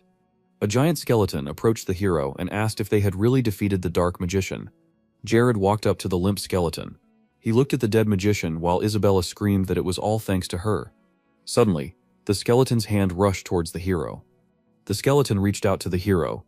It glowed purple, and his hand was covered with purple flesh. He shouted, "Die." Jared hit the skeleton's head with his staff. The skull split into several pieces. The hero's eyes glowed red. He used the spiritual eye and said that he knew that he would not throw away his skates. The skeleton raised its Head Jared began to use the treatment, investing in it the quality of holiness. He pointed his hand at the skeleton, and it began to glow yellow and scream. The lick screamed. Holy flames came out of his eyes. He asked if this was his death. Jared, his eyes glowing, continued to cast the spell as the lick thought about the fact that he felt the fear of death for the first time since becoming himself. His instinct told him to avoid the guy, but the bonds made him unable to move. The mad lick refused to accept death. He screamed, and a huge pillar of dark and violet flame covered him. He shouted that he himself was the lick, a dark magician who spreads plague and rules over death. He screamed, and the chains began to glow purple. He called himself the lick. With renewed vigor, all shining with darkness, he invited the hero to fight again. Jared looked at the dark magician gloomily. The entire throne room was filled with purple explosions. The lick's eye shone. Tendrils of darkness flew from the throne towards the hero. He covered himself with a blue barrier. Jared pulled his staff forward. The blue field was enveloped in darkness. With difficulty, he restrained it and thought that the flow of magic was just gushing, saying that it could hardly be called magic. The protective barrier cracked, and the hero began to hide from the darkness. The lick's eyes sparkled with mad excitement. With a cry of "die," a new stream of energy flew at the hero. Jared recoiled in fear. The giant skeleton repelled the attack. The lick, burning with darkness, exclaimed that he had been thwarted again. Purple hands headed towards the skeleton. The skeleton's body was destroyed. Isabella flew up to the tired hero and said that she could no longer do it and asked if they could destroy this monster. Jared smiled, sweating, and said that he had already said that the luck would never beat him. He rushed towards the throne, thinking that at first he was a little confused by the sight and method of his attack, but noted that his basic techniques had not changed. Jared remembered what his hero looked like in Paradiso, and said that this boss appeared in this game more than anyone else, and that's why he knows everything about him. He rushed towards the throne while clots of energy missed him. He knew all its methods of attack, defense, and more. The lick screamed, called the hero a fleet-footed beetle, and shouted "die." The shadow of a huge hand hung over the serious hero. Jared noted that this was the right time. He suddenly stopped and a black hand pierced the floor, missing him. The lick glared at the hero, and was surprised how he stopped at such a moment. Jared looked out from behind his hand with a smile, and said that if you have confidence, then it's easy to challenge. The lick leaned over and asked the question. The hero does nothing but dodge. Is he really so sure that he can crush him? Jared teleported and appeared in front of the lick and answered with a smile. Of course. Jared grabbed the chains and pressed the yellow glowing staff towards the lick. The lick exclaimed that it was 4th grade magic and asked if he deliberately used low-grade magic to trick him, to which Jared replied with a smile that he was confident in himself. He clenched the chains into a fist on which a golden ring glowed and added that he was 100% confident in himself. The chains began to shine even more, and the magic of the Holy Seal chains intensified. The lick screamed and groaned, while the hero said that it was more convenient to capture shapeless guys because it was enough to seal them with a sacred object. Jared hit the lick and told him to feel the divine blessing throughout his body. The sacred ring ended up inside the lick's entrails. The hero added a new property of holiness. The lick's face was pierced from within by a bright light. The entire throne room was engulfed in light. All that was left was smoke. Jared calmly looked at the lick while Isabella hid behind him. He said that the demon king that the lick was waiting for would not come and told him to give up. A black puddle and a piece of the skull's eye socket remained on the destroyed platform of the throne, but the lick was still alive. He said that giving up is not an activity for him, and asked if the hero knows what future awaits him. The fire still burning in the empty eye socket. He asked if the hero really thought he could cope. Jared just threw up his hands and said that this was still far away, saying that the 9th class of magical abilities can be called the real end, and he only has 4.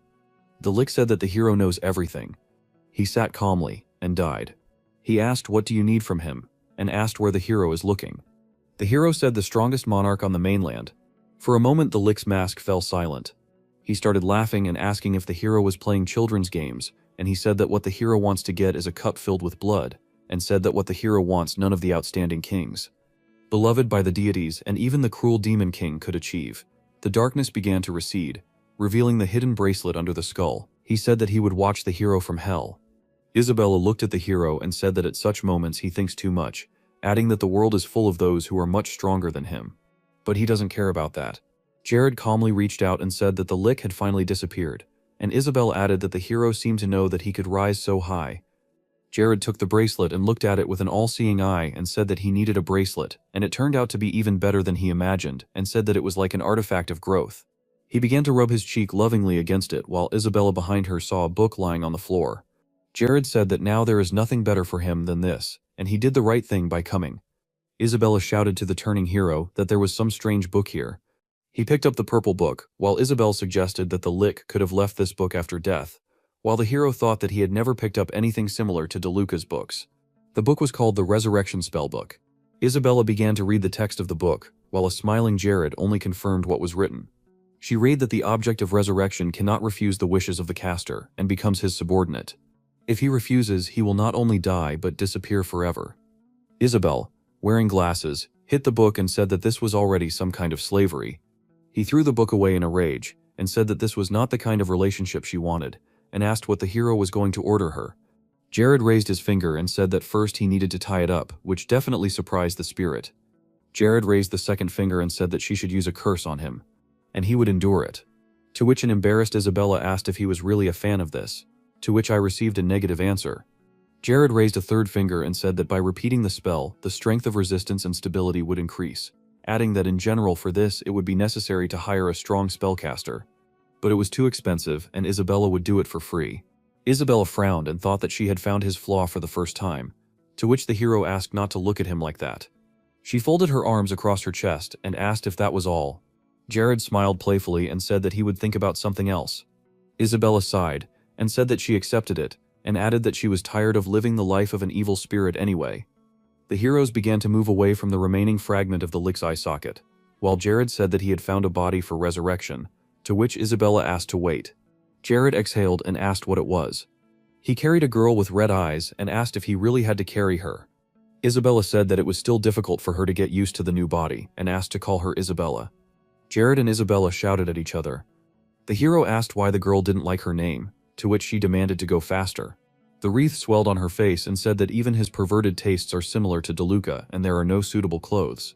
Jared exhaled and asked if she was becoming more emotional, and I thought that it was good. Of course that she had the same indicators, but her character had not changed. Ahead of the heroes was a cave with a bunch of ancient corpses. Isabel turned around and asked if there really were that many corpses here, and Jared replied that this was a trap zone and added that he had neutralized everything and so they could relax. The girl was silent. She remembered how they looked at the body of the girl in the technological flask. She asked how this girl died, to which the hero replied that he had no idea, and this made her laugh. She looked at the girl's deathly calm face and thought about how she wouldn't become an evil spirit, because such a life makes you very tired. There are no feelings, but it's cold and lonely. She suddenly perked up and suggested that the girl might even be grateful to her if she lived a decent life in her body. She happily spread her arms and legs while Jared asked why such conclusions. Isabel said that she would eat goodies, wear makeup and beautiful clothes, and live an interesting life. She playfully put her hands on the hero's shoulders and asked if it would be interesting to be with him. Jared calmly replied that yes, it would be interesting, and at times even dangerous. She clung to his back, closed her eyes and said that it was so good, to which Jared smiled and said that he was also glad that he had a good partner. Isabel smiled silently and lay on the hero's back. The cat analyzed the loot and acquired skills after the foray to the Lick. The mustachioed man was angry that they had lost more hunters in their region. A guy stood in front of him and said that yes, since the cure for Ronella could only be found in Krivia, it became the main element of their emigration. The man shouted that this is why they spent a fortune to hire people and steal the recipe for the medicine. The guy looked away guiltily and said that unfortunately it seemed that Trivia had made it a priority to not let this information leak. Although they managed to get a few samples of the medicine, the process of recreating the formula was too complicated. The man furiously started pointing his finger at the guy and shouted how dare he say this with such a calm face. He asked why the hell he hired this guy in the first place. The guy was thrown out of the room by throwing books. The man was left alone, leaning on the table on which everything was turned upside down. He said that Jared was a bastard and that he was pretending to be someone and that he did not understand how this world worked. The veins on the man's face popped out and he said that two could play this game. Horgus sat surrounded by smoke with a young girl sitting on his lap. He looked ahead and asked how many lives could they give up if they declared war right now. In front of him, a hooded envoy sat on one knee. He replied that currently 1239 trained fighters were at the complete disposal of the master. Horgus rubbed his chin and said that this was still not enough, and asked the unknown man what he thought. Didn't they need even more people? He added that he knew that Jared was a class 4 spellcaster. He said that he was no longer the fat pig he knew, and added that he should have asked Gragas to poison him while he had the chance. An unknown man sat behind bars while someone stood opposite with a bloody knife. Horgus asked what happened to Gragas. The unknown man replied that the assassin had been sent by Sir Perua to silence him. Horgus continued to sit on the large chair. Someone announced that the Majorca's chief advisor had arrived. Horgus replied that he was finally here. A white-haired guy with glasses and a hood and a big-eyed staff stood and smiled, saying that he was glad to see his sir in good health. His name was Akron. Horgus approached the crowd while the wizard pointed to the hooded people and said that he had brought those spellcasters that Horgus had ordered, and added that it had cost a lot of money. Horgus replied that money is not an issue. Horgus put his hands on the hooded man's shoulders and asked what class of caster he was. The unknown person replied that it was the third.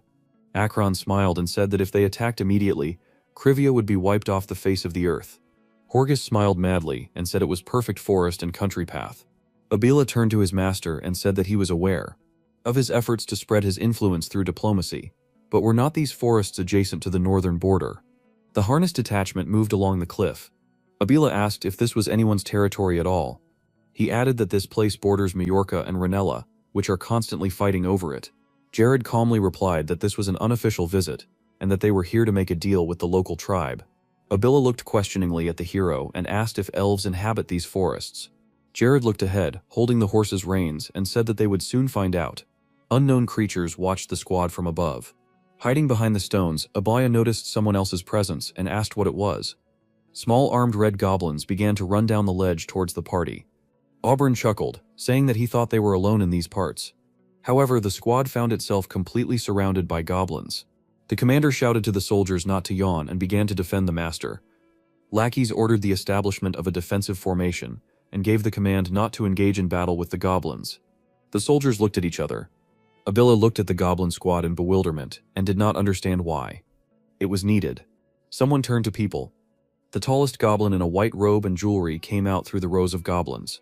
He said, "Welcome to their lands." He calmly looked at the people and introduced himself as Ibaniba, the leader of the goblins.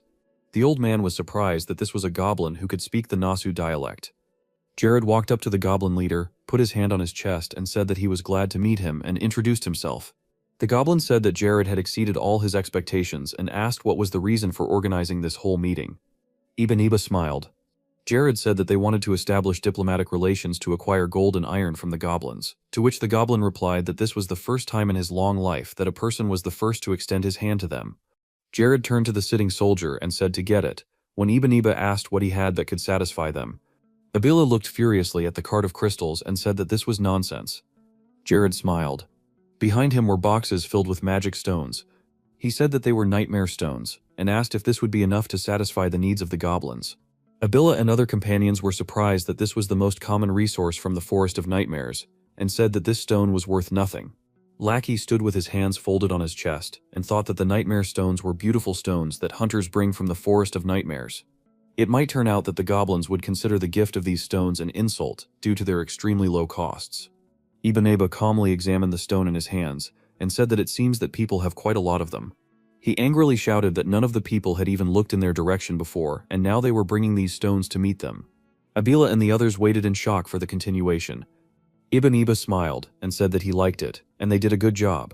The leader of the goblins shook the hero's hand with a smile and thanked him for coming such a long way to present them with these beautiful stones. He began to sign the paper. Jared and Ibaniba hugged, and he said that this made them brothers of the North. Jared looked at the goblin and said that he hoped that their relationship would become even stronger over time, to which he received a reciprocal response. Embatabi joyfully ordered to drag iron and gold. The goblins quickly carried large sacks on their backs. Gold and silver bars sparkled in the open bags. People looked in shock at the pile of metal. Ibaneva lovingly looked at the Stone of Nightmares and said that not a single stone in the world could compare with this in beauty, and the goblin standing next to him said that his heart was jumping out of his chest just thinking about how he will polish these stones. The man held a gold bar and frowned.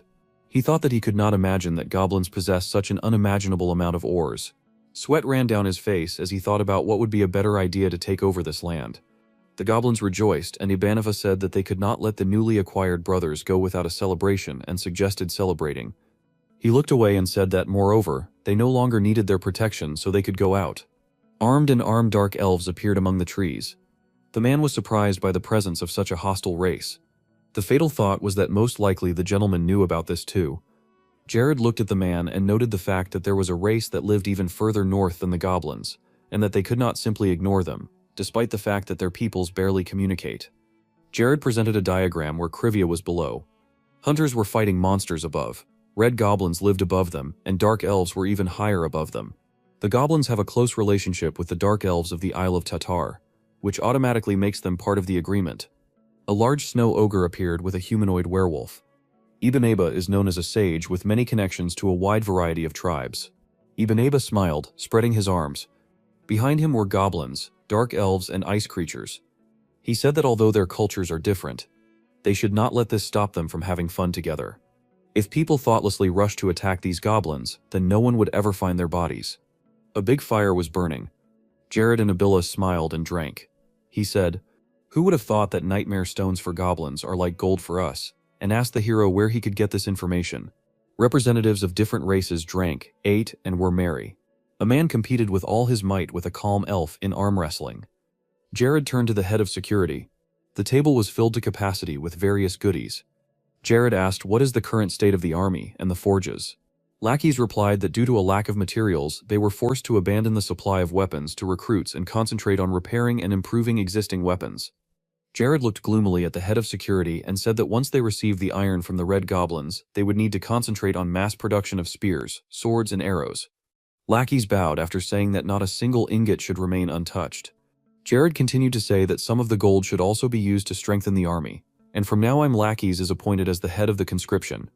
The drinking Ivanova suddenly asked if Krivia was planning to declare war on Mallorca. He smiled and said that it could not be that such a big deal was not made for the sake of preparing for war. He asked if he was right. He carefully took a bite of the grapes from the bunch and said that this was a smart move.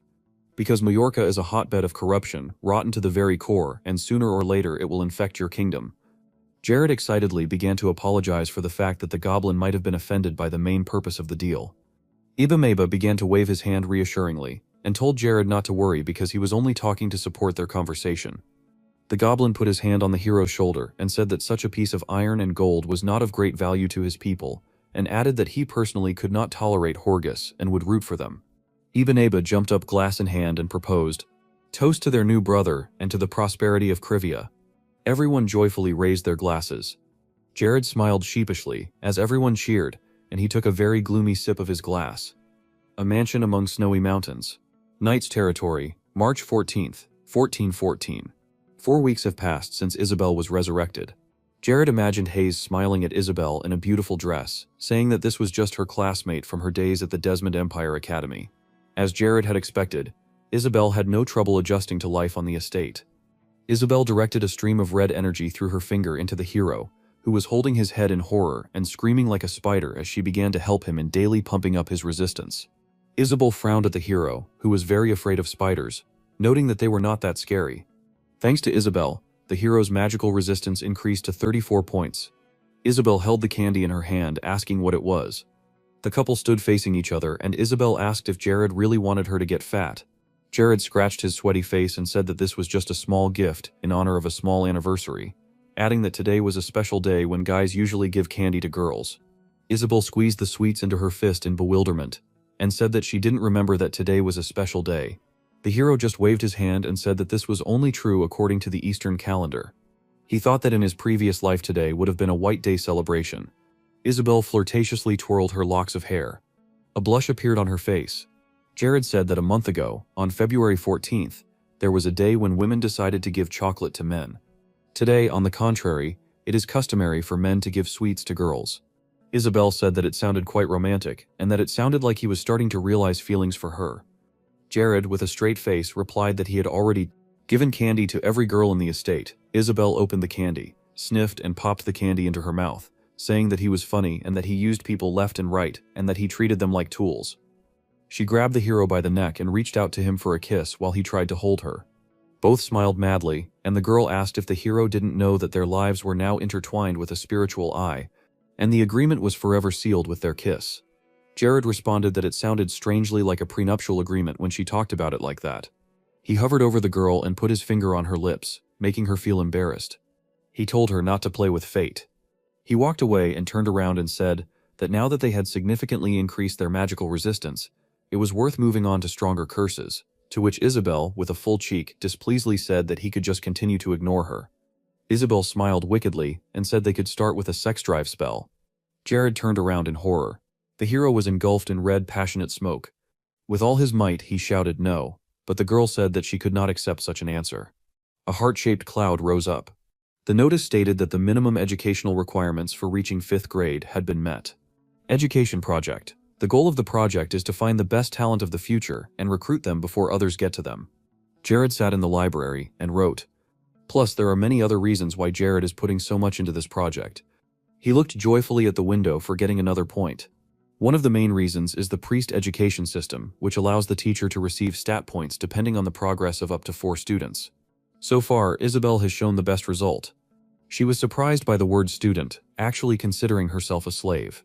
Lena, all bruised, screamed that since the gentleman himself would be her teacher, along with additional teacher lackeys, then she would give it her all.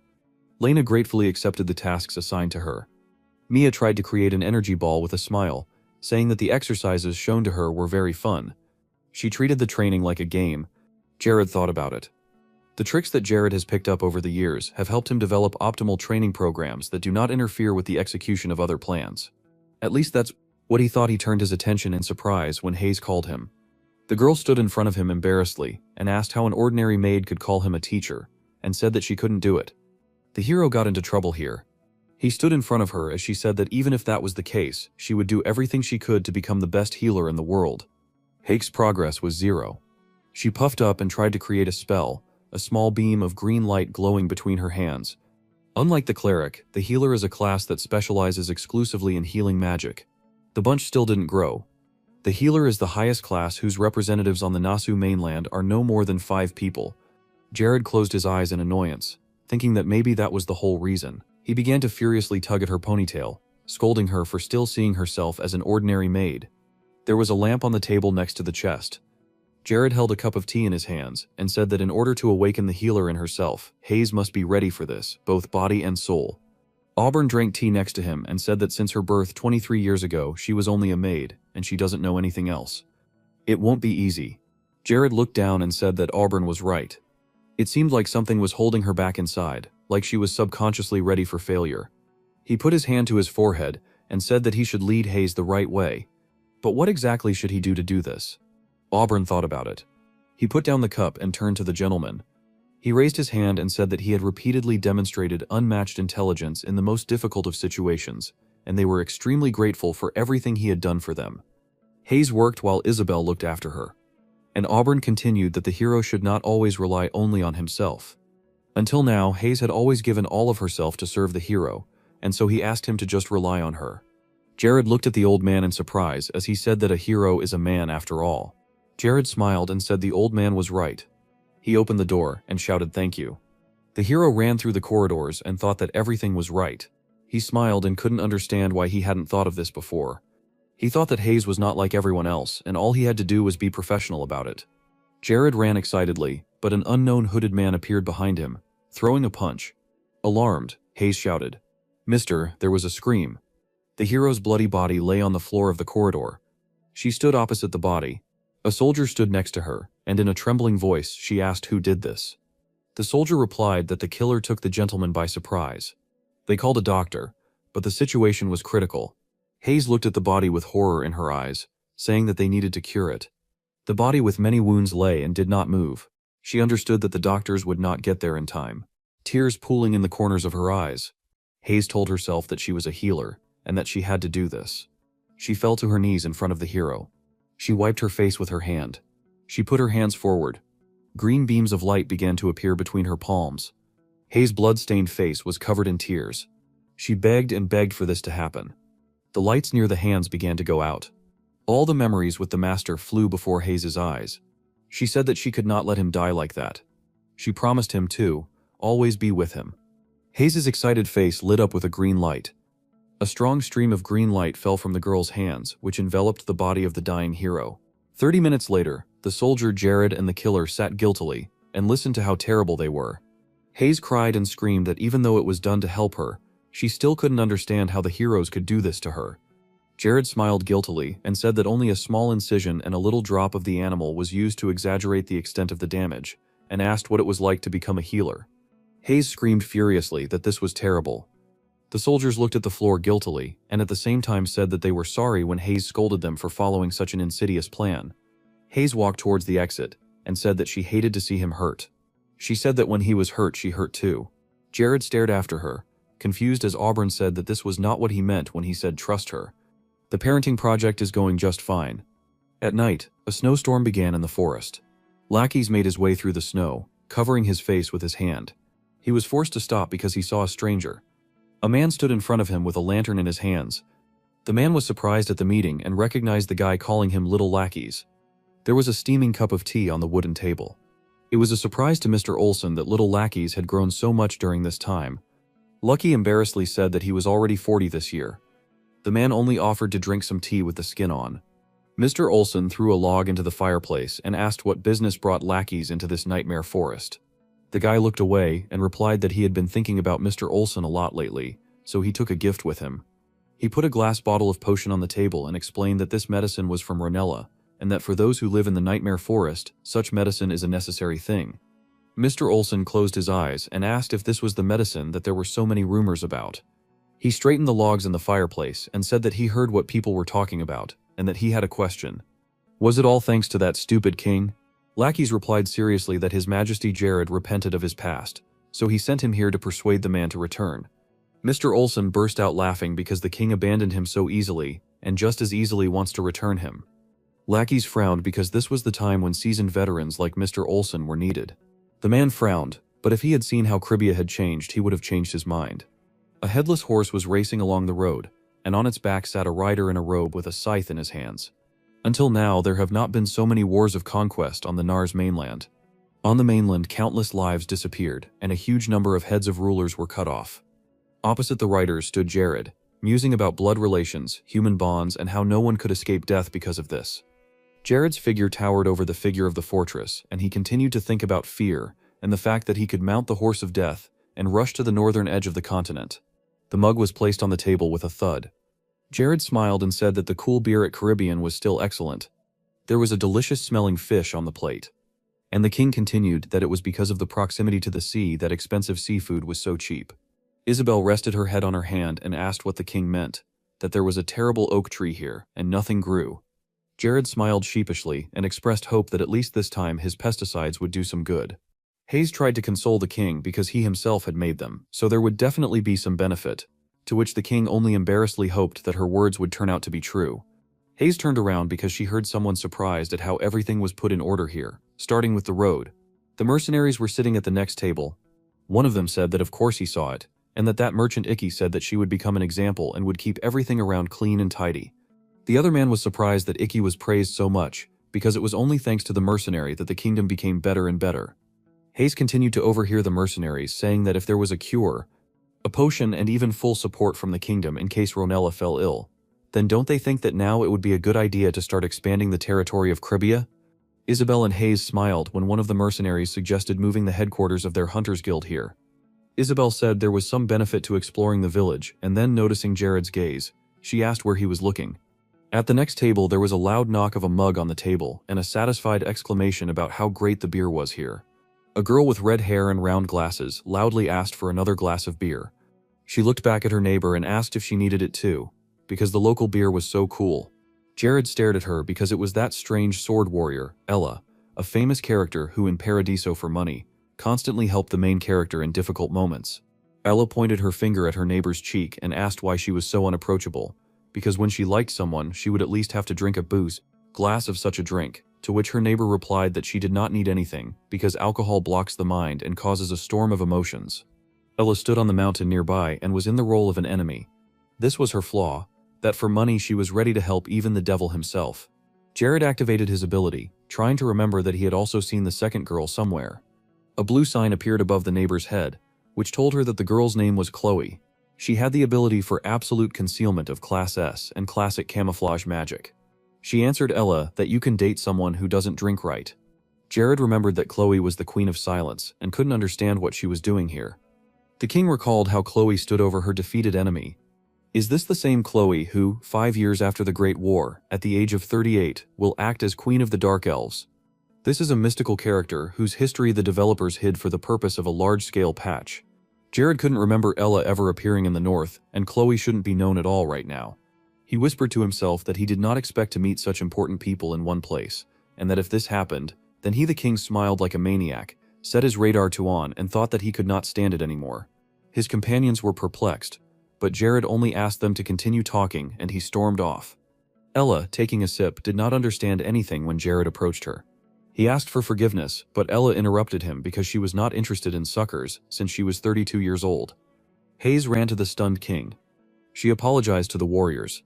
Hayes hugged the king and said that he held a high position, being the ruler of Cribia, and that the girls should be more polite. Silence reigned in the hall. The tavern regulars wondered how the king ended up in such a place. Ella clenched her fists and said that the maid had completely lost her fear. Hayes frowned. Ella stood up to her full height and said that she also held a high position, and didn't Hayes think that she was the only position in the world?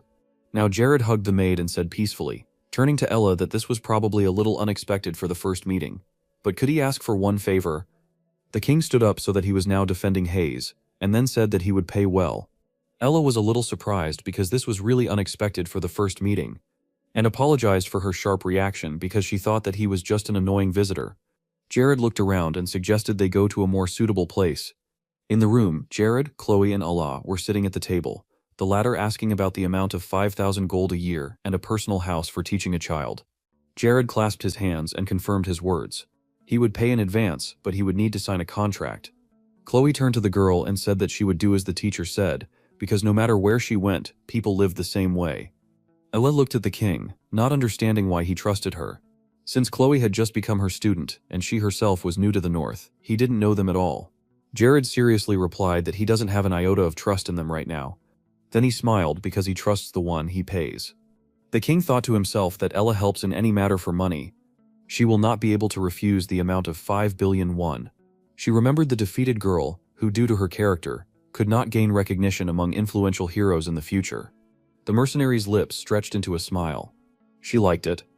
She took off her glasses and smiled. This was the most tempting offer in recent times. She accepted the condition. Chloe took a sip of tea and thought about where this child was worthy of an investment of 5,000 gold. Night fell over the castle. The problem with the teacher was solved for Lena. Previously, Jared would have fallen asleep by this time. But thanks to the gorgeous necklace hanging around his neck, he did not feel tired at all. He wrote something in a notebook, realizing that he had forgotten a lot of all the countless information about Paradiso. Jared thought dejectedly that he had trouble even remembering Chloe today. The king again imagined himself as a small figure and thought that perhaps, given the development of the kingdom, it would be difficult to write anything about him. Jared imagined a black hand reaching out to him. He wished he could leave notes in Korean so no one could read them. He closed the book with the thought that the book containing all the knowledge about the world, the green book with notes about Paradiso. The weather was fine over the castle. Chloe and Lena were dragging a log. Jared stood with Ella and thought about what a hell of a workout it was. He imagined a pumped-up Lena and hoped that she wouldn't become a pumped-up monster if she continued like this. He looked closely at the girl. Chloe tried no less, but she didn't even break a sweat. Chloe sighed lightly as she ran. Ella happily noted that the world is huge and Lena is not the only talented child. She shook her head because, to be honest, whoever taught Lena before was, to put it mildly, a bad teacher. Jared smiled embarrassedly when he heard from the warrior that she could kill him even with one hand in just 5 seconds, and thought that lackeys at least deserve 5 seconds. Ella looked at Lena with a weapon in her hands and said that even without a worthy teacher, Lena with a high learning speed thanks to magical equipment. The girl stood on the platform among the stone pillars. 4 homing elemental spells were installed on the pillars. One of the pillars released a fireball. Lena took the blow on the shield. Because such training was quite good for training the ability to use a shield, Jared heard a question about how he was able to find the ideal training method for Len. To which he answered, smiling, that this method of training was on the eastern continent. The girl took another blow to the shield, so because of the system, if you use the same training method, then over time the gain in experience will decrease. Impact of the third element on the shield. Since using 4 different elements, the system recognizes them separately. Jared thought that this bug bypassed the type of anti-macro training system. He looked at Elle and was surprised that she knew Len's condition even without using the Spirit Eye, and that he had nothing to worry about given the effectiveness of the training. Lena took another blow. Farmers inspected their crops. One of the workers saw his boss and greeted him, shouting to the others that their sire had returned. However, Auburn was here only for a routine check, and he was interested in how things were going with the crops. The plants looked healthy. Everything was as usual, so from the moment all the pests were exterminated, everything went like clockwork. One of the workers happily reported that because they had migrated to Ranella's territory, their neighbors wanted to learn the secret of growing. Auburn smiled as the people expressed gratitude to him and the Lord for every day that they worked in the fields because it saved them. Auburn was happy to see every farmer praising their Lord, but he wasn't quite sure what to make of it all. But he was grateful to everyone. The farmers cried with happiness. The bell rang and game signs have appeared with inscriptions about the united voices of farmers offering prayers in the name of the king, the completion of the task, sincere gratitude, and the fact that the king receives 200 loyalty points. Next, another game sign appeared, stating that the Golden Age had arrived in the country, and that by achieving the Golden Age within a month, all production-related abilities would increase by 100%. The sun shone brightly above the houses in the city. People in the streets shouted words for the glory and health of their Lord. Hayes worked with the rest of the staff to distribute documents and direct where to put what. Chloe and Lena were working hard outside. Jared looked at the game boards and rejoiced in another Golden Age. The Cribia was immersed in the sun's rays. Walking down the street was a delegation led by Akron, who was saying that he had heard quite a bit about Cribia's welfare lately, but the site was definitely worth dying for, even though they lived in the northern region. Akron, already in the castle, bowed to the king and showed his respect. He grinned, introduced himself, and said that he had come from Majorca to deliver a personal message, and also had the ability to provoke conflict and greed. Game signs appeared in front of Jared, which said that the task wedge with Wedge had been activated, and his opponent was a 4th-class magician. For eliminating him, the king would receive 15 points to wisdom. Jared thought about it. He then smiled and extended his hand to welcome the guest into his home. He immediately inquired whether the previous amount of tribute had satisfied Lord Mallorca. Akron assured that his lord was very pleased, and if we consider the history of the relationship between Mallorca and Cribia, then Lord Jared's decision definitely deserves praise. Jared tensed and thought that the guest was trying to say that they were superior to him because he paid tribute. Lackeys tensed as his king expressed his joy at Lord Mallorca's satisfaction. The Akron guards grinned when the king expressed his desire to see the message. Akron held out the letter and mentioned that it was written personally by the Lord. The king began to read the letter, which said that after looking at their relationship, the Lord realized how poorly he had treated him in his territory in the past. He thought about it every day. But despite this, the Lord dreamed of eternal peace between their vast lands. The Lord also suggested continuing to build mutually beneficial relationships. Because great friendship begins with small steps, Jared mentally rolled his eyes and thought that Horgus didn't care about him at all. But he said out loud that he, more than anyone else, dreams of peace between their countries. He looked at Akron and said that he would soon send the best and purest magic crystals in all of Crumbia. Besides, he sincerely hoped that this would serve as a confirmation of the friendship between them. Akron smiled. Because who can doubt it? His lord will definitely be happy. Jared smiled friendly and assured that they were welcome at Crivia at any time. The deer started from an unfamiliar rustling sound in the middle of the forest. The archer pulled the bowstring and took aim. The arrow hit the deer directly. The guard screamed that he had been hit. The other guards admired the fact that their lord was also a natural archer and that he was a very versatile person. Jared saluted happily. Lackeys quietly asked the king why he behaved so submissively with these bad people from Majorca. Weren't they going to distance themselves from their influence? To which Jared philosophically replied that while it was true that someone would have to draw a sword when meeting an enemy on the battlefield, then in the political arena, the best solution would be to put on a smile. Lackeys did not understand whether his king really believed that the enemy would become careless and lose concentration if his true intentions were hidden. Jared just put his finger to his lips. He pretended to leave and explained that the best blow is always the last one. You just need to not put too much effort into humiliation or sycophancy during the whole process. Lackeys had to agree. Jared turned to his guards and proposed that they celebrate the rapid development of their province with an incredible feast. The guards supported this proposal. A fire was burning in the forest.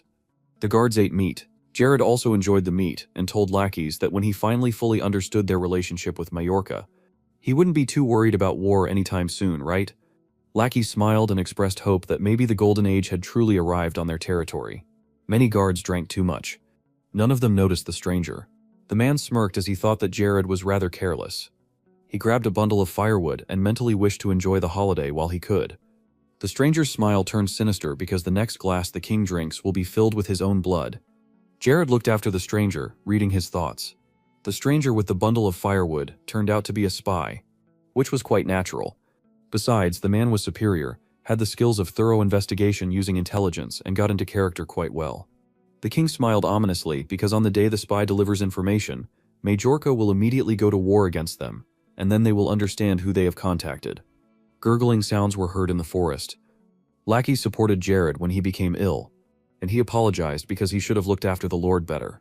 A month after that, April 19, 1414, early morning in Cribia, the clatter of horse hooves and calls to rush forward. One of the army commanders calls for a war against Cribia and the destruction of the enemy. Horgus, wearing the red uniform of a commander-in-chief, smiled bloodthirstily in anticipation. He thought that Cribia would soon become his. The light from the window fell beautifully onto the castle floor. The corridors were empty. There was not a soul in the meeting room. Lana listened to the surrounding situation. She stood on her training field and said that the palace was quite quiet today. She asked Chloe if she knew where everyone had gone and received a negative answer. Ella appeared behind the girl and asked if she allowed her to talk during training.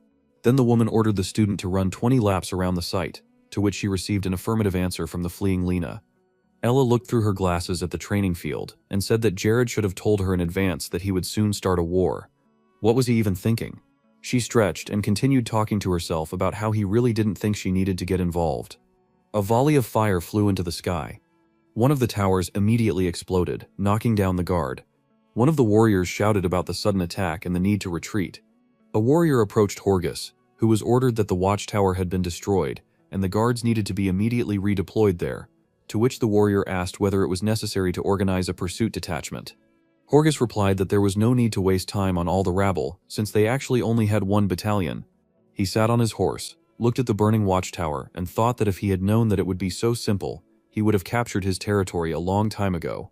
One of the warriors rolled a barrel to the Lord as they had found a large supply of alcohol, which the soldiers stored in barns.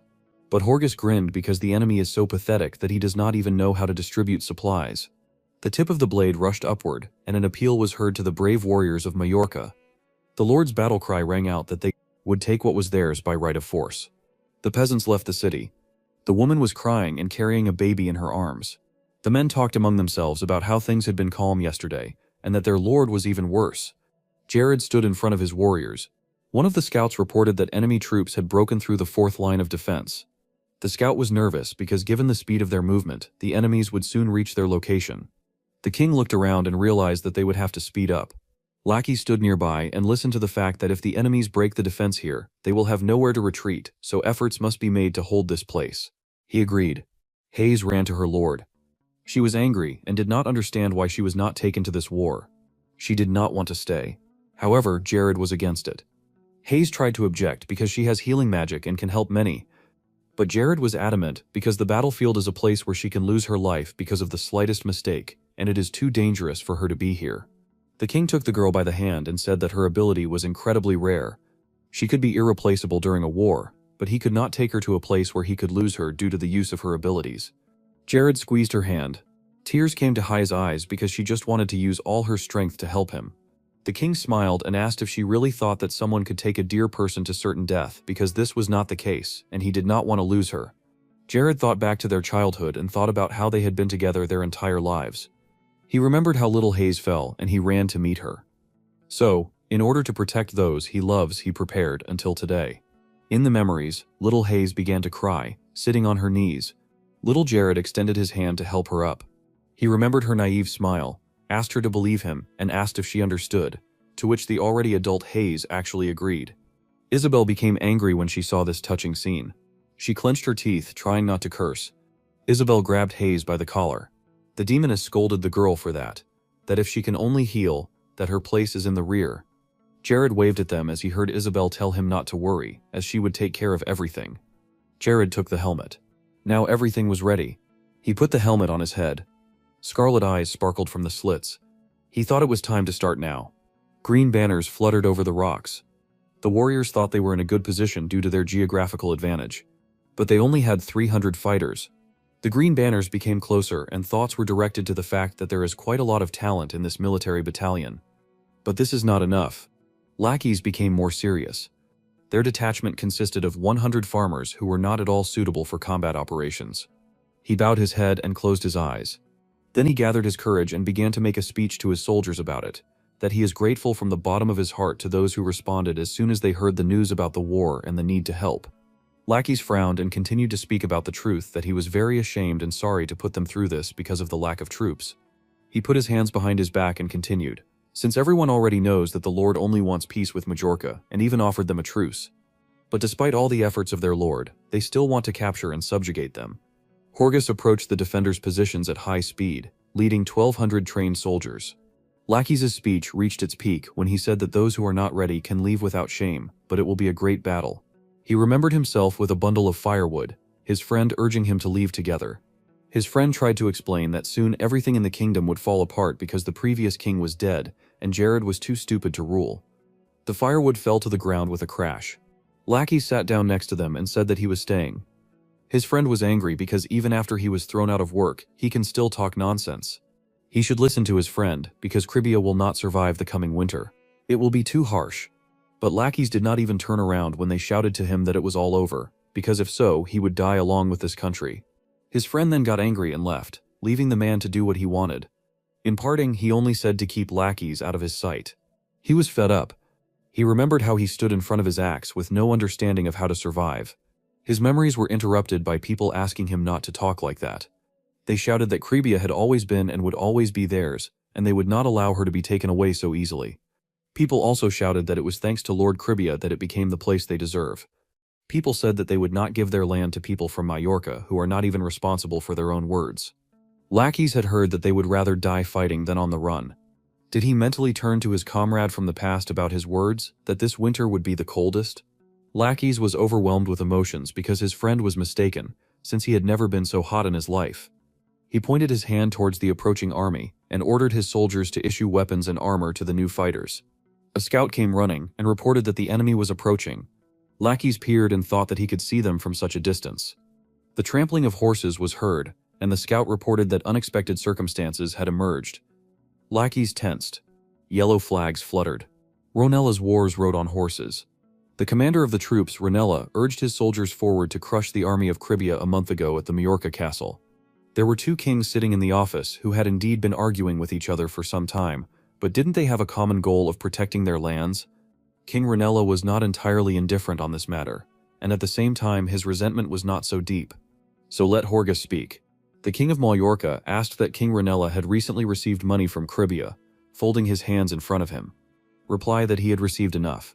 They sent a lot of provisions in order to maintain friendly relations, and besides, considering how much gold they sent, he thought that their financial condition was stable. Horgus slammed the table, calling Jared names. He frowned and said that he needed to think about it carefully. He imagined Jared pretending to be a cute cat, and didn't understand why the bad Jared suddenly wagged his tail and became friendly after such a long silence. Horgus imagined the king of Cribia smiling slyly. Because 20% of their guards had fallen, and this figure continued to grow, and besides, Jared was trying to affect their lands. The king of Majorca grinned, deciding that the boy was simply scared. Although their territories were expanding, they were not yet ready. Lord Ronella thought that this was why he was trying to buy a truce with money. Horgus stuck out 3 fingers, saying that he had studied Cribias and they barely had 300 soldiers. Lord Ronella was surprised. Because isn't 300 soldiers too few?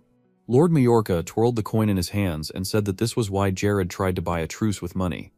Didn't that sound convincing? He squeezed the coin and said that if Lord Cribia offered more money, they would be satisfied and would not attack. Or so he would think. Horgus remembered that he sent Akron, the scout mage, since they decided to declare their lands allied. Lord Ronella jumped up and surprised that their lands were allied from today. Horgus smiled in evil anticipation as they would prepare for war against Cribias. He threw a coin on the table and continued that a month should be enough to prepare, and then they would strike suddenly. In a fit of emotion, Horgus jumped up and suggested creating a united front to Lord Ronella. Because they should not invade as bad people, it is necessary to crush Jared and his people, to which Lord Ronella agreed to declare an alliance. They shook hands and formed an alliance. Both lords were pleased with each other because being born into an allied force with over 3,000 soldiers may at first glance seem to be a union of common goals, but the two had nothing in common. Horgus thought that Lord Ronella was next. Lord Ronella was thinking about how he would take over the lands of Majorca. Lord Ronella looked at Jared's army and thought about how angry he must be at seeing their unexpected advance. His soldiers lined up in even ranks. and the Lord thought that he couldn't say anything more because Jared's arrogant, barbaric decisions would affect his lifespan. The soldiers were tense because attempts to leave their lord would be in vain. Lord Ronus spread his arms to the sides because while they were talking, the Horgus army surrounded the lands of Cribia. He imagined galloping warriors and thought how stupid it was to distribute his army on the main front, leaving the bypass red, unattended. Lord Ranella rejoiced, thinking of ignorance as a sin, and invited Jared to say goodbye to his lance. He looked at Lord Cribias and said that if they crawled to him on their knees and begged for mercy, then so be it, he would spare them. However, Jared remained silent. Then he took off his helmet. Lord Ranella was dismayed. Under the helmet stood a guy whose build only resembled Lord Cribias, and it was not clear who he was. Scout Majorca spied on the unfolding scene and wondered where Jared had gone. The helmet flew off to the side. The scout hurried to run away from the battlefield, cursing as he went. He thought too much about the fact that it was a trap, and he needed to report to the Lord before it was too late, and then he was hit. The attacker continued to strike. The spy could not dodge. The sword flashed. A green-haired guy leaned over him and whispered contentedly that he really was a spy. The victorious warrior stood over the body of the scout pinned to the ground with a sword and asked the green-haired guy if a person like him, responsible for public order and healthcare, behaved so surprised, then what should they do? The guy chuckled and told the spy that he was the one who allowed Romo's army to invade their lands. The scout clenched his teeth and thought that they even knew his identity, which meant that all the information received was false.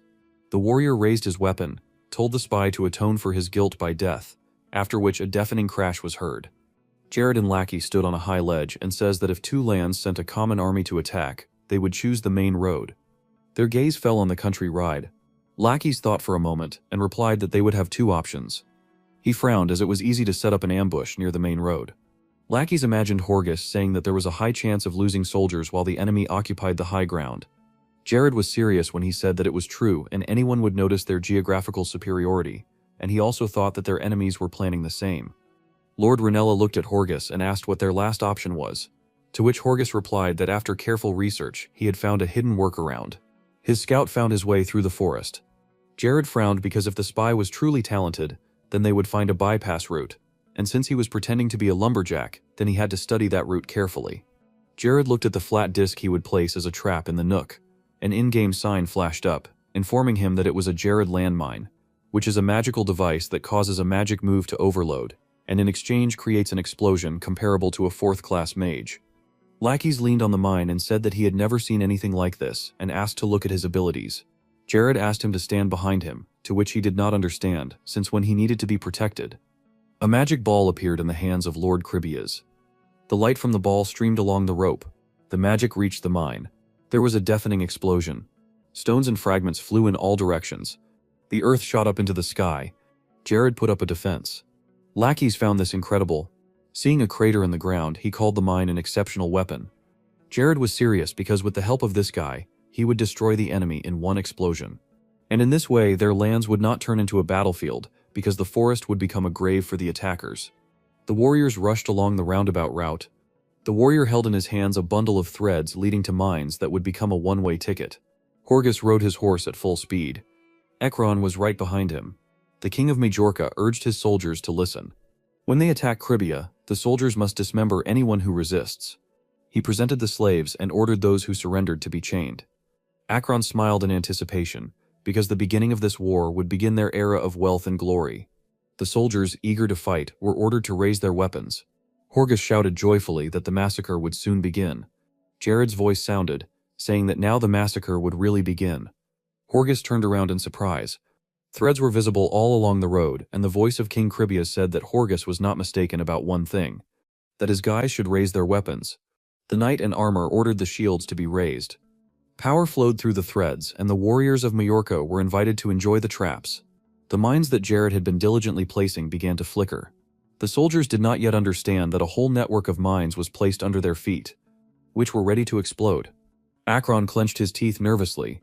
Perspiration appeared on his forehead, and he thought that the mana flowing beneath them was shaking the earth. He shouted to Isaac and Odium to begin defensive magic. The soldiers began to look around in fear. There was a powerful explosion, a pillar of fire and earth shooting up. Stones and fragments pierced through the armor. The warriors were burning alive. Akron managed to put up a shield around himself and several other people. The trees were burning. Smoke obscured my eyes. Lord Ranella looked at the blazing bypass. Drops of sweat were running down his face, and he thought about a huge explosion from the side of the bypass road. He was overcome with fear because now they were the ones who had no advantage. However, he quickly grinned and came to his senses. Behind him there was still an army of 1,800 soldiers, even without Majorca's support. He raised his sword and ordered to grind everyone into powder. The first line of attackers put their halberds forward.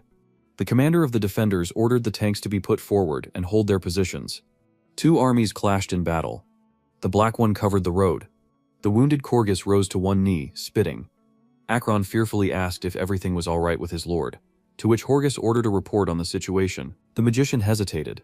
They looked around at the corpses of the soldiers, because except for the 500 soldiers who followed them from behind, everyone was dead. The red banner burned out on the ground. Horgus asked, "What about the two magicians?" The magician replied that Isaac and Odium also died. Horgus gritted his teeth and thought that his situation was catastrophic, since all the soldiers with whom he was supposed to fight against Jared had died. He thought hard that he would never have thought that Jared had such a terrifying weapon, and now he could only rely on Akron, and the rumor asked the magician not to go anywhere far. While he was talking about retreating and meeting with the army, Jared attacked Akron. Horgus shouted the magician's name in fear. Jared rushed upward at full speed, holding the magician by the throat. They soared into the sky at breakneck speed. Jared asked Akron why he was so nervous. The magician only swore that before this, his appearance was only a stage performance. Lord Cribia grinned because his enemy only now realized this. Akron, swearing, asked how far he planned to fly. Jared suddenly released his hand. He said that this was enough and let the magician fall. Akron was now flying down. He picked up speed every moment, screaming in fear. Jared looked down. Then he flew like a bullet after Akron. Jared cast a spell. He gave the magician a choice. Akron can activate flight to prevent himself from falling, or it can create a shield to counter Ice Storm. Jared sent a spell and offered to make a choice. Akron stuck his hand out, still calling him names, and then he shouted that Jared was crazy. An explanation appeared that usually in a duel of magicians, opponents keep their distance. By exchanging attacks, they reveal the level of strength of the opponent. The following explanation stated that after a long period of mutual exploration and reading of movements, mages bombard each other with chains of furious attacks, which is why duels usually happen like this. Jared hit Akron in mid-flight. He wrapped his arms around him. They flew down together as Jared took common sense and completely ignored it. The magician realized that in this situation he wanted to kill them both. Then he looked down. Akron saw the magic circle and was happy. He chuckled as he understood Jared's intentions. 4th grade 4 dark silhouettes stood against a blue background. After a general examination of all the mage classes, the 4th class is definitely not considered the last. A bald man, steam coming from his mouth, was holding a pale, dark-haired guy by the neck around whom stood 3 people holding their stomachs. Even Horgus, who forcefully filled Majorca's ranks with criminals, spent 1/4 of his fortune hiring 3rd-class magicians to do his job carefully. Several people in gray capes lay dead on the cold ground. The protagonist, lying on the floor, desperately hit him and asked what was wrong with his garbage, fat character, and his body. However, Jared had 2 reasons why he screamed at the sight of himself. An image appeared of a blonde guy with a glowing blue eye, his head shrouded in a golden helmet. In the past, the main character's strength was enough to subdue the reincarnated Lick DeLuca somewhat gladly. The protagonist in his new body closed his eyes. In comparison, a sack like Jared could only use 4th grade magic once. An image of a white-haired man with glasses appeared, smiling slightly madly. But Akron is different. His skills were perfectly balanced, making him an ideal magician since the 4th grade. He clenched his hand into a fist, along which veins ran. Although his fighting skills were not enough, he was on par with Jared in magic. He raised both hands with fury on his face. Akron asked if the protagonist thought he would lose to him. Without changing his face, the guy struck straight with his right hand. The main character, wrapped in armor and surrounded by a blue shield, thought that the shield easily breaks in close combat. Carrying out an attack that shattered the protagonist's defenses in an instant, the white-haired guy sarcastically asked if that was why he approached him. Shards of gray armor scattered. Having received damage, the main character, looking angrily at the guy, sighed in pain. Smiling madly, Akron stated that he had already seen his magic. He instantly soared several tens of meters into the air, using the magic of teleportation, a dimensional portal flying towards the falling Jared. The white-haired guy said that the protagonist wanted to use the fact that he could not use the magic of flight to counter the attacks that would fall on him. The protagonist was going to use this advantage and go through the portal while he was falling to the ground. An image of the protagonist's plan appeared as he flew into the portal and his opponent fell to the ground, continuing to scream madly with his mouth wide open. Akron stated that he thought it was a fourth-class spell, but he couldn't think that the protagonist would be able to cast it. It was impressive. The protagonist, with uncertainty on his face, threw his hands to the sides, falling down. The white-haired guy stated that he was able to recognize his tricks as he approached the purple portal. He stated that due to being hit by his previous attack, the person who would enter the portal would be him. Sticking his palm forward, the protagonist shouted the name of his opponent. Laughing with a victorious smile and creating a fireball between his hands, Akron told the protagonist to just try something. The main character fell onto a newly created 3-meter stream of fire. He also noted that now the choice is his to stop his attack, or stop his fall. Smiling inhumanly and madly, Akron stated that if his flames attacked the protagonist, he would die. His eyes reflected absolute madness. He stated that regardless of the choice, the main character will die. Approaching the fire, the main character continued to keep his hand in front. Jared entered the stream of fire at a moment when there was less than a meter left from the portal to his enemy. Entering the portal, Akron shouted with a crazy face that he had done it, and even if the protagonist survived, he would not be able to use the portal after him. Coming out of the portal and preparing to land, the white-haired guy stated that if it passes, then the moment it appears, he will destroy it with his attacks. Feeling pain, the guy looked around in fear. A dozen bladed weapons coming out of the tree pierced his body. He, looking at the spear, asked with fear and misunderstanding what had happened. Coming out of the portal, the main character, holding his cloak, asked if the guy recognized his tricks. Looking at Akron seriously, Jared stated that he came down to tell him this. The pale guy was shaking in fear. The protagonist said that his face shows that he is completely confused. Covering his eyes and turning his head, the main character said that he was nothing without magic. Pointing his finger at the shocked Akron, the protagonist stated that thanks to his attack, he softened his fall and the guy should not have attacked him while he was at the top. Recalling his attack with an icy blue stream of energy called an ice storm, the protagonist said that, on the other hand, his attack accelerated his fall. Recalling the footage of the destruction of the protagonist's armor under Akron's attack, he stated that he deliberately interfered with his attack. Making him the first to pass through the trap portal, an image of dark fog appeared. Jared mentally stated that he saw his plans and weaknesses, which is why he was able to win. Looking calmly at Akron, he stated that people say that if something looks too good to be true, then it is. If something looks too perfect, it probably isn't true or a good possibility. The protagonist also added that he was dancing on his palm from the very beginning. Spitting blood, Akron, through the pain, madly uttered the name of his opponent. The main character, creating a fireball, coldly declared that the white-haired guy who had committed 1,000 evil deeds would learn justice from him and not from his victims. A stream of strong winds spread across the location after a large explosion from the fiery equipment. His dead opponent's glasses fell at Jared's feet. The system alert announced that a new level had been achieved, and also that the neck-and-neck task was completed. 15 wisdom was received as a reward. Looking at the information window, the protagonist asked why the task was called neck and neck. Stepping on his opponent's glasses, he stated that Akron hadn't even touched his robe. The glasses are cracked. The knight spears peeked out from under their shields. Several warriors in beige armor attacked with their weapons. The guys with green shields receiving numerous attacks retreated. The blue-haired girl treated the guy who received an attack to the body with green magic.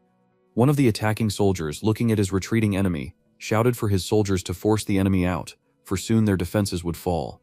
One of the beige-armored soldiers was struck on the head by a sword attack, piercing his helmet. The knight in gray armor, fighting off the attacks, shouted for the soldiers to keep in line. The enemy's spear scratched the guy's face.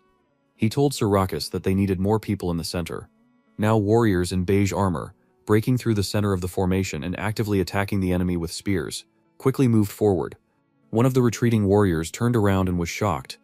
With inhuman smiles, the running warriors in beige armor were ordered to ignore the soldiers and leave ordinary people first. Smiling and laughing madly, one of them declared that after the battle they would fill their pockets with gold and become damn rich. The soldiers who broke through ran forward to a large tent with the wounded. Hayes watched them approach with fear. Throwing a spear forward, one of the soldiers joyfully shouted that they were going to die. A strong and unexpected blow hit his face. His spear fell out, and he himself flew away and fell to the ground. Several of his companions looked around in surprise. As Olsen approached them, he stated that although he said that their military strength was the worst, he did not think that they would be driven out so quickly. The brown-haired guy who had slung his bloody weapon over his shoulder stated that it seemed that after their departure, the Caribbean army had become helpless with a smile. One of the silver-armored soldiers asked why Olsen only came down, closing his eyes. The man with the scar on his left eye said they kicked Majorca's ass before they came here. The spears of the troop of warriors were raised. The guys in armor looked forward confidently. Introducing the calm and collected protagonist and his father, Olsen appealed to Master Kribia and the great leader Barrett that accompanied by an equally great man, the current leader of Kribia, Jared, they could win. Inserting his sword and standing in front of the huge number of soldiers, the white-haired man stated that they had 100 elite soldiers of Barrett and 900 soldiers of Jared's army. Further, he, opening his eyes, said that they would all fight side by side. The main character said that the man was doing well all this time. Looking at the protagonist with one eye in surprise, Olsen asked what he meant. The main character, folding his hands, said that he served long and well, but now he is sending him into retirement. Looking at Jared, the man said that the Barrett was the guardian of Kribia, who swore allegiance. Sitting at his desk, the protagonist said that he could not, because his father was not there. Looking up, he said that therefore he would not need his soldiers either. The white-haired man walked out the office door. An image of 2 gold coins appeared, and so Jared fired most of the soldiers. The reason for this was a lack of funds. An image of a gray estate building appeared. Jared was drinking wine with 2 girls at a table of expensive food. For the most part, the lack of funds arose due to the protagonist's lavish spending on personal needs as well as a luxurious life. Vligas, holding a bottle in his hand, looked forward with a confident smile. The parasites then took advantage of the situation and took over Kribia. 4 important figures of the country looked down in frustration. All of Barrett's guards were removed from their positions, and soldiers who received high salaries faced constant reductions, even to the point of dismissal. An image of Olsen appeared. Looking around sadly, he and the other veterans did not want to watch the collapse of the Kribilovs they had spent so long building. An image of gray silhouettes appeared, diverging in different directions. Therefore, they decided to live quietly in the forest and separately. There was a snowstorm this winter day. Walking through the snow-covered trees, a blond man with a scar looked around, holding a spear in his hands and walking through the winter forest. He thought that the spring snow was heavy today, and at this rate, he would stop hunting. He saw several living creatures ahead. Low monsters were doing something in the distance. Red monsters were carrying carts of metals. They stopped when they saw the man sticking his spear forward. The man stated that these were goblins, and asked how they got so deep into the forest. The goblin opened his mouth in surprise. The men held a spear and prepared to attack. The goblin put out his palm in fear. Olsen looked calmly at the goblin, appraising him. Surprised, he continued to look at the monsters. Raising his spear, he looked at the calmly leaving monsters. Lowering it and looking into the distance, he stated that they had ignored him. A blacksmith with a brown beard asked about the goblins who carried the iron. Looking at the white-haired man with a smile, he assumed that these were the ingredients they ordered. They recently sold tons of weapons to the military. Turning and closing his eyes, the man in the work cap declared that thanks to the Lord's orders, they worked 24 hours a day. The man noted that this must be tiring. One of the blacksmiths was hitting hot metal with a sledgehammer, sitting at the table and turning towards Olsen. The man said that this of course is tiring, but thanks to this they live like real blacksmiths. Smiling at the work of his colleagues, he declared that with the help of the Lord, he was once again illuminated by the flame of passion. Pointing his finger at the man, he told him to keep it a secret. The weapons they make are delivered secretly. Olsen replied that he didn't even want to know, so it was better that he stopped telling him. He thought that the changes in Kribias were pure luck. An image of a city with densely packed, dark white buildings appeared. However, with proper irrigation management, the drought problem was solved. With an improved road network, the problem of population influx was solved. The treatment of soldiers, the availability of new positions, and the recruitment of new talent were improved. Several warriors in gray armor, holding swords in their hands, actively attacked their enemies. The departed soldiers realized this and returned to military service. They gave Jared a second chance after all the work he did. An image of the protagonist's troops appeared, instantly destroying the knights, cutting them with their blades. These people stood with Jared and dealt with the monster's invasion. They were the best of the best. Scarlet blood flowed down the leaves of the plants. This was the Mallorcan army, and Rana's army simply could not compare with it.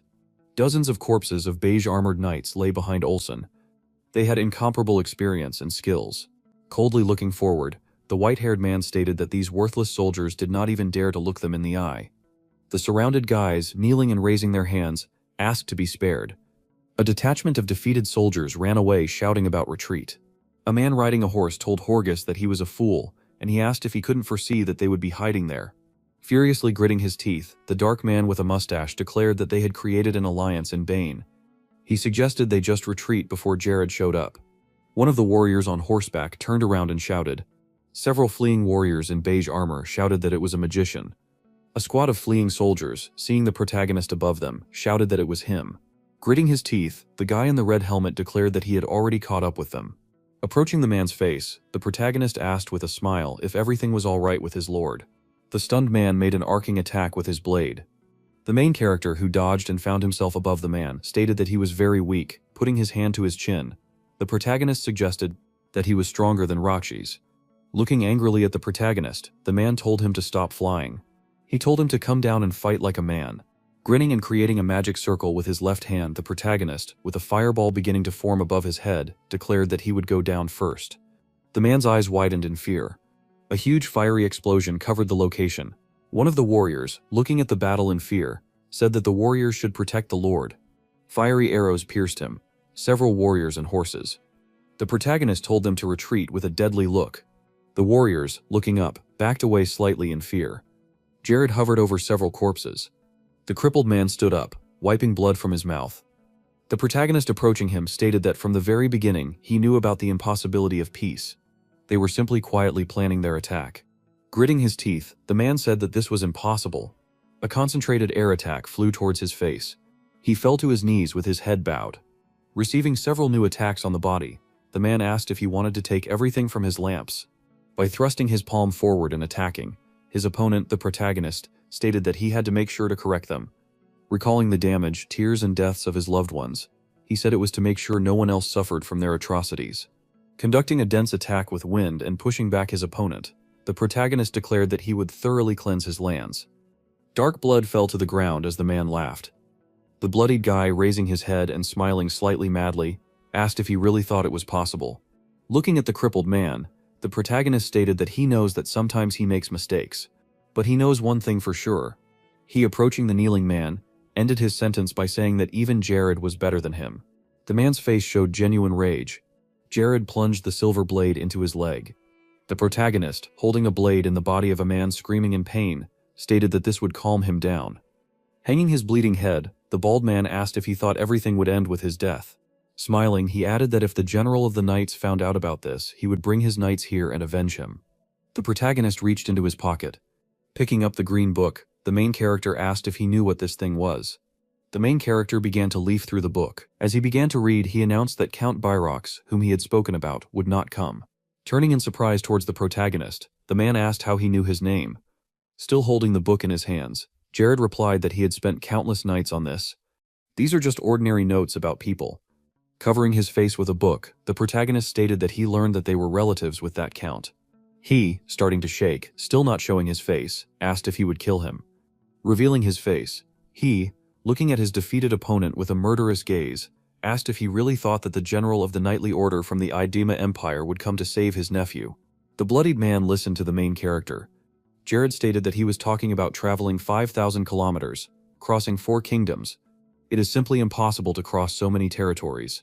Continuing to stare blankly into the bald man's eyes, the protagonist asked if this meant that he would grieve over the death of his nephew and do everything possible to avenge him.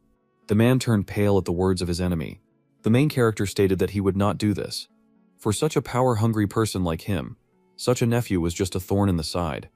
On the ground not far from them lay a red flag with a white symbol. Jared asked if anyone would even grieve for him.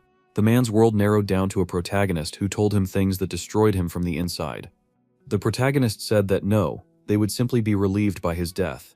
Smiling mockingly, the main character said that this man's life was truly worthless. The main character began to form a spinning white ball of energy. He said he was much more prepared than he was, so he shouldn't worry. A powerful white and blue barrier covered the space surrounding them. The lost man lowered his head. Jared asked him what his last words were, stating that he would give them to him. The bald man's opened eye lit up.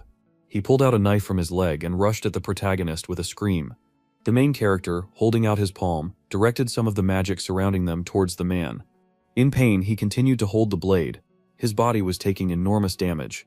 He screamed in pain, unable to attack anymore. He froze, surrounded by the magic of the main character. Touching his nose and beginning to freeze it completely, the protagonist declared that he would listen to him in the next world. The man's body was covered with ice.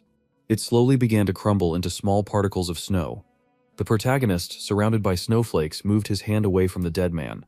A system alert appeared, indicating that the first successful defense task had been completed. The protagonist received 50 charms as a reward. The value of his territory increased by 50%, regardless of the state of internal affairs.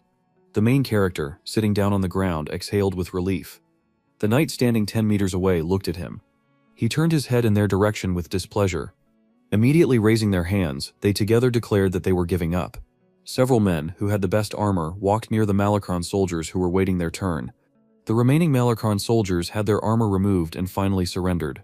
It was an easy victory. The protagonist put on glasses. He pulled a hood over his head and walked behind a soldier with a red and yellow helmet. Jared didn't get carried away by his victory, but disguised himself as a mal or cannon moved on. Hundreds of soldiers entered the tall wooden gates. From the very beginning, the protagonist had only one goal. The main character, riding a horse together with other soldiers, was catching up with the enemy warrior. He planned to take Majorca and Ranella into his own hands. He, along with his best warriors, stood over a group of bowed knights of Majorca. As a result, Majorca fell. The flag with a yellow star on a green background was raised. Then the leader of Majorca changed in one day. The protagonist assessed the stats of his country. Agriculture 50 out of 75, business 96 out of 501, science 75, loyalty 200 out of 300. The main character, putting his fingers to his chin, thought that Cribia is no longer a subordinate country, even though it is called weak. The dark-haired man approached Jared and asked him what he was going to do. Raising his hand, he declared that Ranella had no fortresses left, and their troops were destroyed. He noted that he did not think that they would be able to defend themselves. Putting his hand on his belt, the protagonist, who got up from his chair, said that this is so, and for starters, the battle between armies comes down to who has more soldiers. Seriously looking at the man, the main character confidently declared that they would go to Ranella. An image of a surprised and slightly upset protagonist appeared. However, Jared's ambitious plan was dashed by the appearance of an unexpected person. Ronella's reception room. Jared sat in front of several people. The brown-haired man, putting his hand forward, declared that now the genius of this war, Horgus, had been killed at the hands of Jared. It was General Capri from the territory of Myceria. Holding out two fingers, he noted that he had also captured Majorca. Thus they got rid of the cause of war and have good results. The protagonist, sitting on a luxurious chair, said that he thinks differently. Turning to the side in shock at the man with the sparse mustache who turned away, the protagonist stated that he did not think that only one person was responsible. Clearing his throat, the sweating man turned to Lord Capri. Capri said with a smile that if so, then Lord Ranella should agree to pay compensation. The dark-haired man lowered his head. Lord Capri stated that he, as a peace-loving pacifist, would not like to see the territory of his neighbor consumed by the horror of war. The protagonist's eyes lit up and he said the general's name. While introducing the Ronella and Myceria territories, the protagonist thought that Capri was definitely looking for an opportunity to attack Ronella's territory by putting on a show about being peaceful. The brown-haired man asked the second one if he agreed. The dark-haired man kneeling said yes, forming a sphere of air between his hands. Jared stated that he disagreed. He released a stream of energy, putting both hands forward and used an ice storm. Making a hand gesture, he created orange arrows near him. They headed towards his previous attack with lightning speed. Lowering his hands, he began to form fire. A huge explosion destroyed the room following the use of a fireball. A 10-meter column of smoke was raised after the protagonist's attack. Capri ran out of the smoke, grabbing his blade. Having flown through the protagonist, he stabbed him in the stomach with a sword. The main character, closing his eyes, thought that he needed to calm down. He mentally noted that he was facing a rank B Tang. Magic would not harm him in any way. He is the leader of the Central Territories, having an army twice the size of Cribia's. A cold look appeared on Capri's face, and he asked if Jared agreed. Lowering his head, the main character, sitting calmly on a chair, made a mental decision that it was pointless to engage in battle with him. The protagonist replied that he understood. Looking at the main character with a smile, the Lord declared that he was right and a kind-hearted guy. Closing his eyes, the protagonist sadly mentally noted that, in addition, if he wants to move from north to south, he will have to go through Myceria. Looking angrily at Lord Capri, the protagonist mentally declared that he would kill him. An image of a map appeared that described the characteristics of Capri. It depicted a lord holding a red sword. He was level 61. His shield bash was at level A, strong skin as well, anti-magic beat, approximation, diplomacy, checks and balances were also listed in his characteristics. He had an artifact invader artifact armor of Daita. The cloudy night sky was over the white estate building. The yellow-haired girl was sleeping soundly in her bed. Some of the wine spilled out when the glass was actively rotated. A red-haired girl with glasses, calmly drinking wine at the table, declared that this was the best time of the day. Raising the glass to her face, she turned to the right. Ella, looking at Sabio, asked what she was doing here so late. Rubbing her neck, the girl replied that she just wanted to get some fresh air. The blonde girl sat down at the table. Ella excitedly stated that she had been somewhat absent-minded all day. She also asked if it was the war that affected her so much.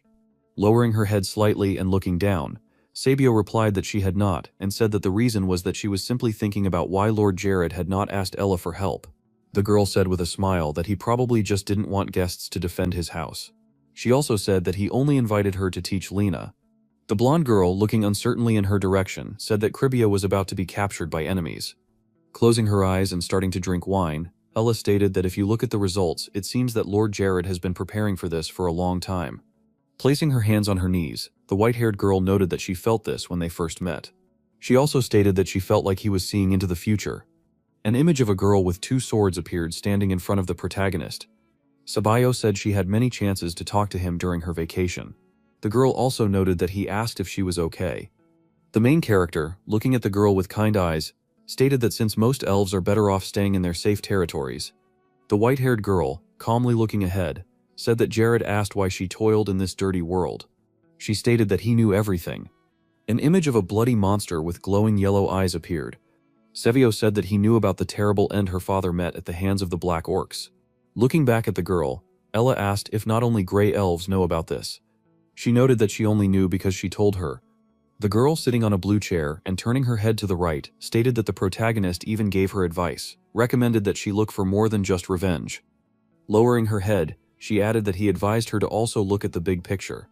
Raising her hands, the girl declared that he was quite an interesting person and asked how he knew all this. Holding her hands together, Sabio stated that she would like to know too. Getting up and moving away from the table, Ella said that if the girl was interested, then she could follow him. She noted that they will still be on the territory of Cribia for a long time. Closing her eyes, the white-haired girl agreed with the statement. Stopping, the red-haired girl, holding a bottle of wine, said to tell her when she starts to feel something. Sabio trembled in surprise. Blushing with embarrassment, the girl said that she was doing it again as Ella danced away. She said that she wanted to ask if he also wanted a glass of wine. The embarrassed girl called out to her teacher, exhaling intensely. The white-haired girl stated that this is why freedom is so good and why there are so many dirty rumors about it. Back alley in Mallorca, several small, unlit houses stood on an empty street. A glass bottle was broken amid shouts that Horgus was an idiot. Frubel, holding out his hand with anger on his face, declared that he had taken so many soldiers while being defeated. He also managed to die. A masked man was taking several bags of gold. Another was sorting through bags of drugs. The head of the drug gang said he couldn't believe he spent so much money on him. Getting up from his chair and walking forward, the white-haired man told people to collect money for all important things now. He also stated that they were leaving Mallorca with his hands in his coat pockets. Furway stated as he walked outside that their trade routes were being guarded, so they would just have to prepare for the future when they came to Runella. A stunned man in a dark cloak and mask told the captain to turn to the left. Closing his eyes and raising his head, the white-haired man declared that the main character was fast. The protagonist, along with a dozen of his soldiers, greeted the head of the drug cartel. The protagonist's eyes began to glow red. He mockingly asked where the man was in such a hurry. Adjusting the chain around his neck, Froy announced that he was moving due to a new job. Red system alerts appeared, indicating the parameters of the white-haired man. He was level 51, and his main traits were a rank recklessness, escape and rage. He owns the 3rd level tier of Mahart artifact, as well as a space-bending clock. Opening the small silver watch, the head of the drug cartel said that he had no time for jokes. Directing several concentrated balls of energy at the man, the protagonist noted that he was also busy killing him and his guys. The white-haired man closed his eyes and waited for the approaching attack. He gritted his teeth and said that the protagonist was a big pain in the ass for him. The clock mechanism began to rotate, and a bright light came from it. The artifact has been activated. A huge transparent dome instantly covered part of the street. Froi used a space-bending clock. Several of the main characters' attacks approached the man. The moment after activating the ability, they immediately began to slow down. In front of his face, the balls of energy located in the dome stopped. Lackeys, standing next to Jared, noted with surprise on his face that the magic had stopped, and asked if Frowe was a magician. The protagonist, looking at the frozen white spheres, stated that this is the effect that his artifact has. It can stop magic 20 meters away from him. Coldly assessing the enemy, the main character thought that the artifact did not work on 5th grade magic. Looking at the white-haired man standing nearby, the protagonist mentally declared that he was still in 4th grade, approaching the transparent ability barrier. Jared mentally said that, like it or not, he had to be within 20 meters to land a strong blow. The protagonist entered the barrier. Looking at the approaching yellow-haired guy, Froze asked if he wanted to say that he, the magician, would fight him up close. Stopping, the main character with a serious face declared that the head of the notorious drug cartel had come to an end. Smirking, the white-haired man asked if he was tired since he was trying to catch him right after the war ended. Placing the fingers of one hand in a circle, Freud said to forget about it and get on with business. Raising his head with a mad smile, the white-haired man declared that he would give him twice as much money as he gave to Horgus.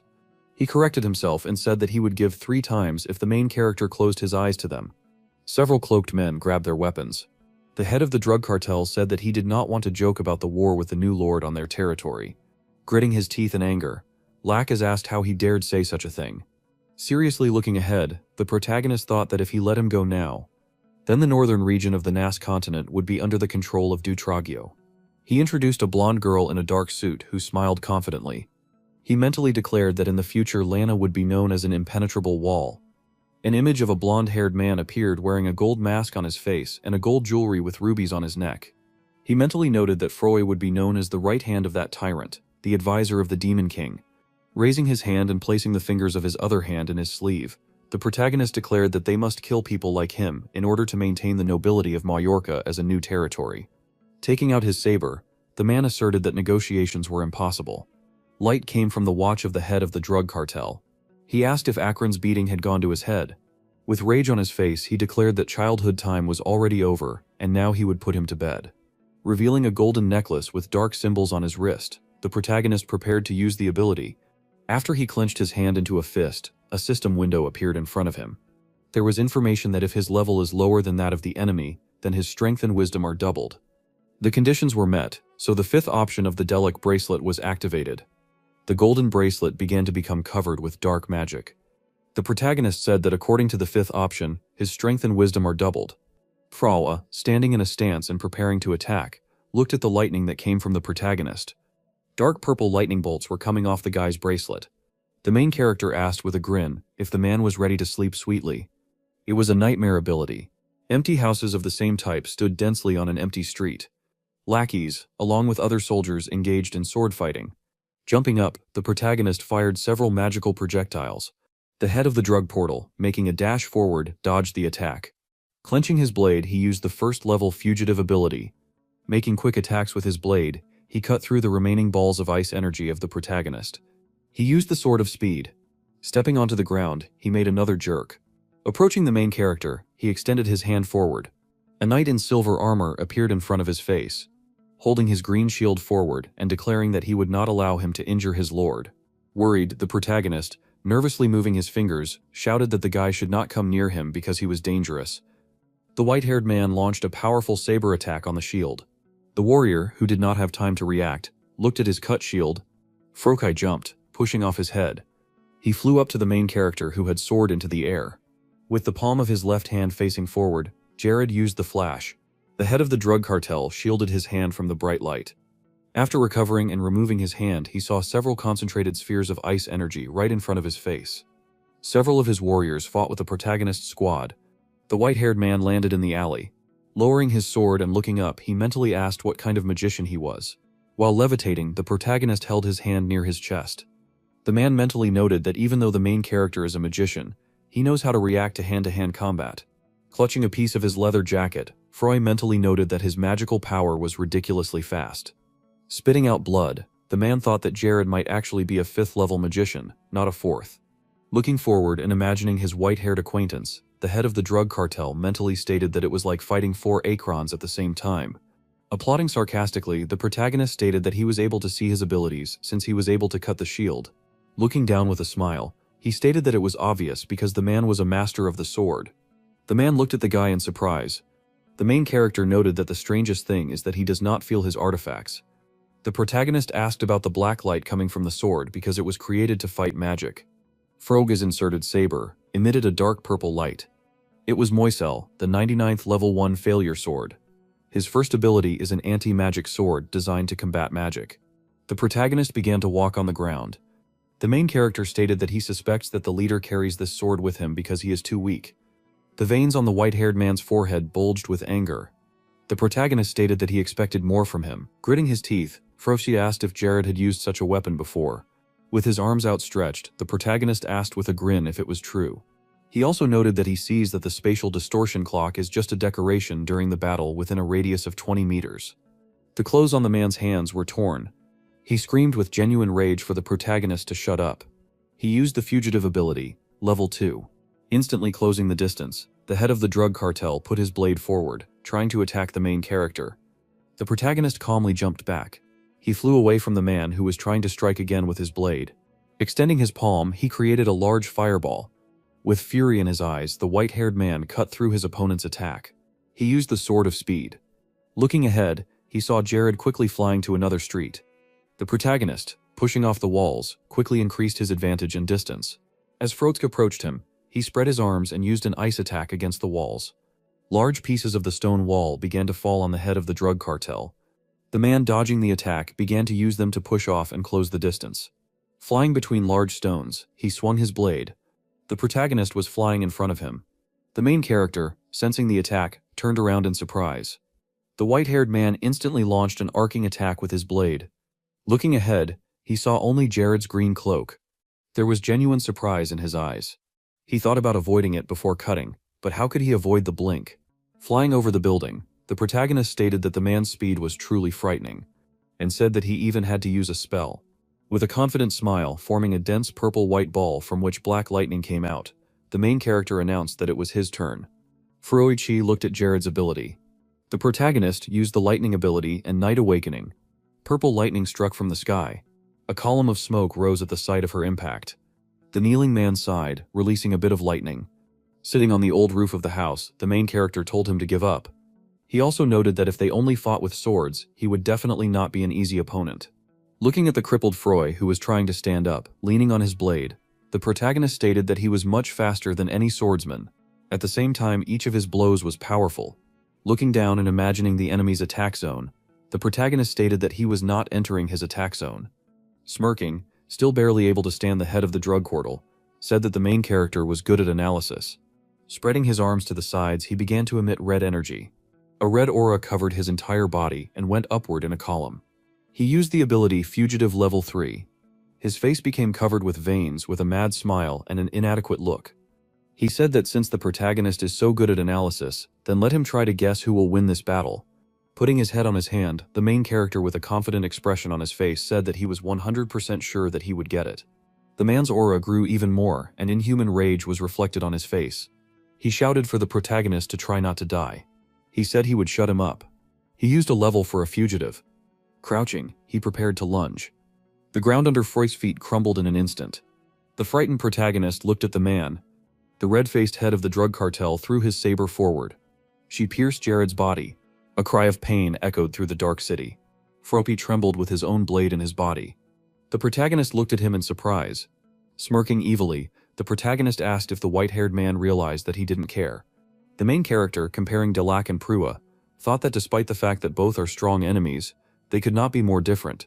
He noted that the leek's body, partially covered by magic, was slowly decomposing, which made him weak.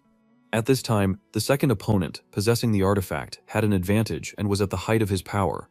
Jared thought that he could dodge the already familiar attack of the ice and slowly reduce its health with the help of magic, but such a strategy was not very suitable for the enemies of Prua and Capri, who were capable of killing the young lord with just one blow if he let his guard down. While Jared was in thought, he smiled joyfully, discovering Prewa's special ability, which was the so-called recklessness. The head of the drug cartel looked worriedly to the side, clutching an artifact in his hand. With the help of the recklessness ability, one could increase one's physical abilities many times over in a short time, which was an ideal solution for the main character. Now the cunning blonde was taunting the opponent with the artifact so that he would finally hurry up with recklessness. Pruill only furrowed his eyebrows angrily while the young man heard him more and more with caustic phrases. At one point, The head of the drug cartel could not stand it and yelled at Jared, furiously waving his weapon. After Pruel was in the grip of recklessness, he rushed to attack the enemy with a dagger. Then the blonde used space magic to hit the man with his own blade, baring his teeth impaled by his own weapon. The drug dealer began to shake with rage, realizing that he had made a serious mistake. Jared looked at his wounded enemy with bewilderment, wondering if he had heard about keeping cool, but remembering to be kind. The blonde man held up a bag of white powder, menacingly declaring that many people had died because of the drugs Pruel was selling. The contents fell out of the hole in the bag, while the main character said that only those who did not have money gave up on this. After these words, he shoved the powder into the mouth of the resisting enemy, noting that it was a parting gift. Jared stubbornly held his hand to the man's mouth, reminding the drug cartel leader how proud his gang was of what they sold. The blonde removed his hand only at the moment when thick foam came out of the reddened Tom's mouth, and he began to fall back. The Lord said menacingly that his opponent, who had fallen to his knees, would be beheaded for an unforgivable crime. After the monologue, 3 small notifications from the system appeared in the air, informing about the completion of the Tiger Hunt quest, the restoration of public order, and the continuation of human deaths if the causes of the previous ones are not established. Meanwhile, in the settlement there was a fierce battle between an armed knightly detachment and a criminal group. Clenching his fist, the chief of public order confidently reported to my lord that they had suppressed the rebels. The soldiers, raising their heads, watched Jared soaring in the sky, who stated that even if Prue led the most famous squad, this did not mean that other criminal gangs in the country had stopped operating. Directing his blue eyes at his subordinates, the lord firmly decided that the troops would clear everything before dawn. The young man ordered the knights not to leave alive the bandits who opposed him. He imagined how captured and chained criminals were led to hard labor, demanding that the soldiers cut off the heads of the rebels. The houses of the settlement were illuminated by the rays of the sun as morning began to come. The head of public order, looking tired, wiped the sweat from his face. Then he raised his head with a frown, thinking about my lord. Watching the blonde soaring in the air, lackeys mentally concluded that he always surpassed insurmountable obstacles with mysterious wisdom. People hesitantly pulled back the curtains, looking out of the windows in fear, while the knight thought that his master had now abandoned informed decisions. The onlooker stood on the street watching what was happening, and the chief at that time concluded that my lord had shown a sharp and spontaneous nature. The townspeople stood in the town square during dawn. Impressed by Jared's actions, the blonde blocking the sun himself now appeared in the image of a rising emperor. Lackeys illuminated by the soft light watched his master with undisguised amazement. A notification appeared indicating that the knight's devotion had increased greatly. A tablet framed in gold also appeared, which stated that lackeys would reach the first level of awakening when his devotion rose to 200 units. The action moves to a place with a pile of papers where the Lord of Education of Majorca was now staying. A hand reached up from the piles of sheets, and the young man concluded that this space personifies complete disorder and chaos. Jared stared with exhaustion at the documents scattered everywhere, declaring that there was no time to bother with them now. Looking carefully at some of the papers, the blonde thought that there were 2 things he had to do. The first of them was to run around ancient tombs to accumulate more power. The second important thing was to find a highly qualified specialist capable of extracting an underground resource called caldium. It refers to a very difficult to extract or stronger than iron, which will not be found until 13 years later. The main character decided that if his subordinates get to Chaldea first, they will be able to make a great breakthrough in weapons that will be very strong. The blonde man hung his arms over a table littered with stacks of papers, desperately wondering what he should do with all this numerous work. Then Jared's eyes snapped open, remembering when he first arrived in Caribbean. Then the plump protagonist, who was trying to sort out paperwork, was happily helped by Hayes. Looking at the documents with a smile, the young man concluded that he would see the girl again.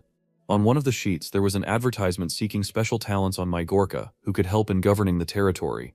Putting on the 3D glasses, Jared lounged around with popcorn and a drink, as if he had come to watch a movie. The first candidate was Tonio, who was able to cope with any political matter that would bring reform to the country. Holding up a sign with a circle of approval, the Lord enthusiastically announced that he was in support of the man. However, suddenly a red stamp appeared on Tonio's dossier because the main character remembered that the candidate was executed when he was an advisor to Horgus. The second contender was Katie, who has a 6th sense for business. Taking off his 3D glasses and showing his approval sign, Jared shamefully declared that he would have to take what he could get. However, a red stamp also appeared on the girl's dossier, because the young man remembered that she was expelled from the country after requesting a budget from Horgus, and the last of the candidates was the awkward-looking Marklin, who despite this plays well with other people thanks to his intelligence, the blonde scratching the back of his head in confusion. held up a sign of approval, and decided that they would work with what they had. Suddenly, a red stamp also appeared on the form of the last contestant when it turned out that the man, under pain of arrest, left his post and fled on the day Horgus died. Discouraged, Jared froze like a stone statue in shock, dropping his glasses to the floor. Collapsed to the side, the Lord wondered in despair what was wrong with this country. Among the many people crowding the square, there was not a single talent to be found, which made Jared believe that his wisdom and sharp mind had failed him. The petrified young lord rolled on the ground in despair, realizing that even Auburn and Avila could not bring him here because they were busy with Caribbean. When the blond man lay down in the square with a dissatisfied look, arrows hit him in the back, reminiscent of complaints from the head of the Labor Department of the City Hall and unpaid wages to the head of the Ministry of Trade. Lackeys, who was galloping on his horse, stopped, lowering his eyes in bewilderment and calling out to my lord. The head of the Public Order Department took little Jared in his arms, reporting that there was a problem in the village of Devani. The brunette, covered in sweat, reported with excitement that the recently appointed leader was absolutely not fulfilling his duties. Lackeys said the villagers approached him, crying and begging him to return their village to normal. Jared was shaking with anger, remembering that the head of Devani, Lonnie, drank every day and drew obscene pictures. Lackeys looked at my lord with concern when he concluded that the village manager had never learned anything except that he had managed to achieve that territory. The enraged lord in the fourth stage of recklessness began to move away from the knight in the opposite direction, informing his interlocutor that he himself would have to teach the head of the settlement discipline. The action moves to the village of Devani, where there were almost no people on the streets. The shadow of the arriving man fell on the door as the elderly doorman obediently pointed towards the entrance. The next moment, the knocked-out wooden product fell into pieces from a strong blow. At the head of the riot squad was Lord Jared, shrouded in red energy, and lackeys shouted in anger, demanding that the village manager Julian show himself immediately. The stunned subordinate turned to the side as the head of security continued to furiously call for the head of the settlement. The guy with green hair blushed, looking at something to the side with admiration. Paintings of spring blossoms, nailed to the wall, hung on the wall, while the entire security detachment was admiring the works, saying that they were very life-giving. Lackeys menacingly shouted at the men, rudely demanding to shut up. There were also drawings scattered on the floor, among which were empty bottles. A man in light robes, holding a mug, clarified from the darkness who the visitor was. Turning his gaze to him, the head of public order, with a furious cry, asked the question whether Julian was in front of him. At this time, Jared cast a curious glance at the guy, reflecting on the fact that he had seen many talents before. Each of these people was gifted with unique abilities, which the main character tried to develop in them. The man lifted a full mug from the barrel, with water flowing down it. The Lord, watching this, was surprised to conclude that this talented man was different from all the previous ones. The main character looked at the long-haired Julian, level 65, sitting with a drink, noting that he was the closest to perfection. As the village leader closed his eyes, confirming his identity, system windows popped up, reporting multiple skills and increased wisdom due to their synergies. While Lackeys was shaking with anger, Jared held out his hand, asking the man to calm down and let him do the talking. The blonde was perplexed, not understanding what a man who had excellent skills and hid them was thinking. Julian put his hand on his chin thoughtfully, as he received questions from the Lord regarding the reasons for his poor performance in his work. Looking at his interlocutor, the head of the village calmly explained that this was too trivial for him. Taking a sip from his mug, Julian said that he shouldn't deal with Dewani because he wasn't the type to be in a peaceful place. Lackeys became furious at such statements, and drawing his blade, menacingly addressed the head of the village. Jared crouched on the floor in the middle. Calling out to Julian, the Lord curiously asked his interlocutor, who continued to drink from a mug, whether he really thought that such a job was not suitable for him, to which he received an affirmative answer. Then the young man smiled slyly, asking him to tell him the truth, whether the man wanted to or couldn't. Julian, the village leader, silently raised his eyebrows in bewilderment as he stopped drinking, after which he looked sternly at his interlocutor, declaring that he did not want to. Jared laughed carelessly, asking if the man could prove his words. Julian asked with a grin if the Lord would mind watching him. While both interlocutors smiled insidiously, lackeys watched them with puzzlement. A subordinate of the village head entered the room and answered in the affirmative when asked if anyone was here. Then Julian, frowning, demanded to bring the old documents for verification. The manager himself stood up and began to run his hand along the wall with drawings, saying that he would wait for a while. The knights looked at the long-haired man in shock as he awkwardly pointed at the images and asked for help in taking them down. The guys began to remove drawings from the nails on their owner with the help of their comrades, admiring Julian's work, and he urged them on. A woman with a poorly growing calf entered the office of the village head, and the man advised him to feed the animal properly without weaning it. The next visitors were a girl who was happy about the increase in prices for grinding flour and the reduction in grain processing, and a bald man who was dissatisfied with this information. Julian advised the 3 beekeepers who came to destroy the hive so that the bees would move to another one. The head of the village turned to the head of public order and said with suspicion that someone was wasting money earned from the harvest, which angered him. While lackeys menacingly promised to capture the scoundrel, Jared watched Julian from the side, concluding that he had completed a month's work in just half a day. The Lord thought that the long-haired guy was perfect while he began to disperse everyone since the work was completed. The blonde turned to the squad of knights, informing them that it was time for them to go too. Now the main character and Julian were left alone, sitting in silence at the table opposite each other. With his arms folded across his chest, Jared confidently declared that everything was clear to him. Now the head of the village put his hand to his chest, admitting that before it turns out he had not even tried to manage the village, and realizing that if you put your heart into it, the work does not take much time. Now Jared was grinning, concluding that Julian had done a great job with the plan to bring him to Devani, and wondering if he knew what kind of person he was. The manager laughed in response, noting that the interlocutor managed to figure him out. A man in light robes extended his hand and reported the matter. Remaining in the same position, Julian asked what my lord's dream was. The village leader now recalled previous answers to the question asked, the first of which was from the general who was only perplexed. The man of noble blood grinned, recognizing Julian's skill. But noting the arrogance of the commoner, the last was the past Lord Horgus with his companion, who sternly stated that he wanted the growth of the nation, concluding that the guy was driven by vanity. Julian, in the darkness, now reflected on how infinitely small an ambition he felt serving his master. In the real world, the long-haired man frowned, waiting for an answer from his interlocutor. Then Jared answered with enthusiasm that he dreams of becoming a hero of the continent of Nars. The blonde looked piercingly at his interlocutor, joyfully concluding that he wanted to become a world hero instead of being the of a small territory. Then Julian, illuminated by the light, cast a stunned look at the young man. Covered in sweat, the head of the village anxiously asked whether the Lord was lying. With his hands folded to his chest, Jared asked with a smile whether his interlocutor saw anyone here who could lie to him. The long-haired man suddenly became animated when the main character asked if he considered him a worthless person. Squeezing the cork between 2 fingers, Julian uncorked the bottle with ease. Pouring alcohol into glasses, he admitted that for a long time he wanted to find someone he could look up to. Holding the drinks in front of his chest, Julian concluded that if a vassal looks up to a lord and makes a mistake, then it is not he himself who is to blame, but his superior.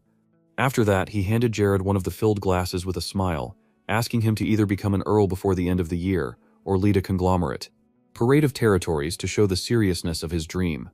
The young man extended his palm, taking the alcoholic drink, and decided to show his interlocutor what he was capable of. Smiling softly, the main character invited the head of the village to also watch him from the side. Lowering his head, the long-haired man just laughed. After that, he looked up at Jared, promising that he would never betray the trust of the Lord who had earned his full respect. While the guys were having a nice conversation over drinks, lackeys was eavesdropping on them, hiding behind the wall. The interlocutors clanked their glasses and the Lord made a toast as a sign of their mutual respect, after which he announced that he would take Julian as the executive head of Majoric. Jared remembered doing back push-ups with Mia, who had many special and normal skills. The action moves to Caribbean, where there were many identical white houses with multicolored roofs. Hayes, holding a duster, walked around the mansion with a dejected look, asking when the owner would return. The girl stopped in amazement, hearing the high-ranking people talking about my lord. The 2 men of noble birth were displeasedly discussing Jared's idea of installing one vassal as the executive head of the territory. The old man turned to the maid as Abila shouted his intention to go to Majorca immediately. Auburn curiously asked if Hayes would like to greet the lord. Hearing this question, the girl was very taken aback. After a moment, she blushed, breaking into a happy smile, and answered in the affirmative. The action takes place in a luxurious mansion on the territory of Majorca. Jared sat in Julian's office and wrote, thinking that the country had quickly achieved stability after installing a vassal as executive head, and now he was trying to match the assistant's pace. There was a knock on the door as the main character concluded that they had literally been living in the office for the past week. A joyful Hayes entered the office with a tray in her hands, announcing that she had prepared tea from the carlicus flower. The blonde looked awkwardly, thinking that his diet was already over when the maid noted with a smile that the drink helps to lose weight. Julian glanced sideways when Hayes suggested giving the young master a massage. After that, he grinned and suggested that the lord take a break from work. Jared looked at his interlocutor with puzzlement as he began to talk about the negative effects of fatigue on the body and insist on a break. After this, Julian bowed, warning that he would meet with the rest of the vassals in return, to which the main character raised his hand in approval. 3 landowners under the Lord came from Caribbean because they were concerned that the young official might cause trouble. However, the men had already passed the stage of accepting Julian's skill and looking at the documents, sincerely praised him. There were several porcelain cups on saucers on the table, and there was an offer to drink tea. Hayes, hearing this, began to panic and deny, because the servants could not sit with my lord. Jared grinned back, reminding him that when he and the girl were alone, she shouldn't worry about such nonsense. Looking down, Hayes sheepishly agreed and said that she would drink carefully. Now the tart drink was pouring from the raised teapot into a small cup. Hayes watched the lord with curiosity as he held the saucer with one hand and raised the mug to his mouth with the other. As the girl began to drink tea, Jared lowered the cup and called out to her with a puzzled look. Tea splashed in Hayes' face when the lord suddenly asked if she wanted to quit her job as a maid. Laughing nervously, the girl began to tremble in panic. Looking up at her owner with puppy dog eyes full of tears, Hayes asked if she was a bad maid. Jared looked at her, puzzled and covered in sweat, replied that this was not so. The girl remembered wandering in shock through the sparkling clean corridors of the estate, suspecting that the lord had cleaned everything himself. The blonde extended his hand to the crying girl, stained with tea, admitting that he cleaned up only in order to master cleansing magic. He used a form of magic he had learned to remove the stain from the maid's apron. Jared approached Hayes closely, informing her that since she was now a healer, she could be promoted to a higher position. Then the girl looked up sadly, admitting that she did not want another maid to look after my lord. After these words, the main character closed his eyes with a smile. He began to violently hold the panicking Hayes by the hair, asking her to listen to him for once. The artifact remained on the table while Jared was indignant that the girl was not following his orders. The amulet began to emit discharges in 4 directions, and the interlocutors argued. The lord, illuminated by a green glow, looked forward in shock upon hearing the word death. The artifact, emitting magical energy, soared in the air, uttering the words God and despair. Jared frowned and Hayes looked scared as the amulet continued to glow and make human speech. The 4 streams emanating from the green stone began to disappear, and the last word rebirth was spoken. After that, the amulet fell sharply, falling back onto the surface of the table. Hayes looked at my lord with a puzzled expression, waiting for an explanation, and he said with a frown that it was an artifact belonging to a criminal. He picked up an amulet called the Tears of Mahart III, which only increased basic skills to level 25. Jared fell into darkness, contemplating that the artifact's true purpose was to serve as a key to the ancient catacombs beneath Majorca. After that, the main character looked at the maid, asking if she wanted to take a walk with him. Hayes gave her interlocutor a surprised look, and agreed when he noted that she knew these places better. The action takes place in the small town of Morelis in the Kingdom of Lentis, where orange tiles, bells of buildings could be seen among the mountains. The postman knocked furiously on Sir Belton's door, notifying him that a letter had arrived for the men. Now the traveler looked at the sealed envelope in amazement, realizing that he did not know the addressee. Sir Belton stood at the front door with the parcels, thanking the postman as he walked down the stairs and raised his cap in farewell. The traveler sat down at a chair next to the bag of gold on the table and began to carefully read the letter. With his eyes wide, the guy enthusiastically suggested who the possible author might be. On the sheet was a request for instructions written by Jared. Sir Belton twirled the coin in his fingers, joyfully realizing that in exchange for a bag of gold, he had only to come to the Lord. While the guy continued to hold the coin, clouds of smoke filled the room. The wizard, Belhard, who returned back to his form, asked Belton to be aware of his actions. The old man scratched his long beard, pondering the words from the letter. Belhard frowned, concluding that sometimes even geniuses don't understand what they need to do to advance to the next wizard class. He continued to hold the letter, asking who Jared even was to say that. Respiration appeared on the old man's face as realization suddenly overtook him. The image of Barrett's plump and worthless son appeared in Belhard's head, after which he decided that the letter was a complete lie. The sheets with the envelope caught fire over the wizard's hand, and he burned them with blue magical fire, deciding to go to the Lord in the lands. Belhard looked joyfully at the flying ashes, concluding that a great magician must have sense. The action moves to a forest path along which the main character and the maid wandered as a walk. Hayes looked around in fear while Jared reassured her that there were no villains here. After that, the blonde man, covered in shadow, froze, thinking about the girl's words. He realized that during the development of the game, no one knew where the catacombs were. Even in places not modified by the developers, nothing could be found.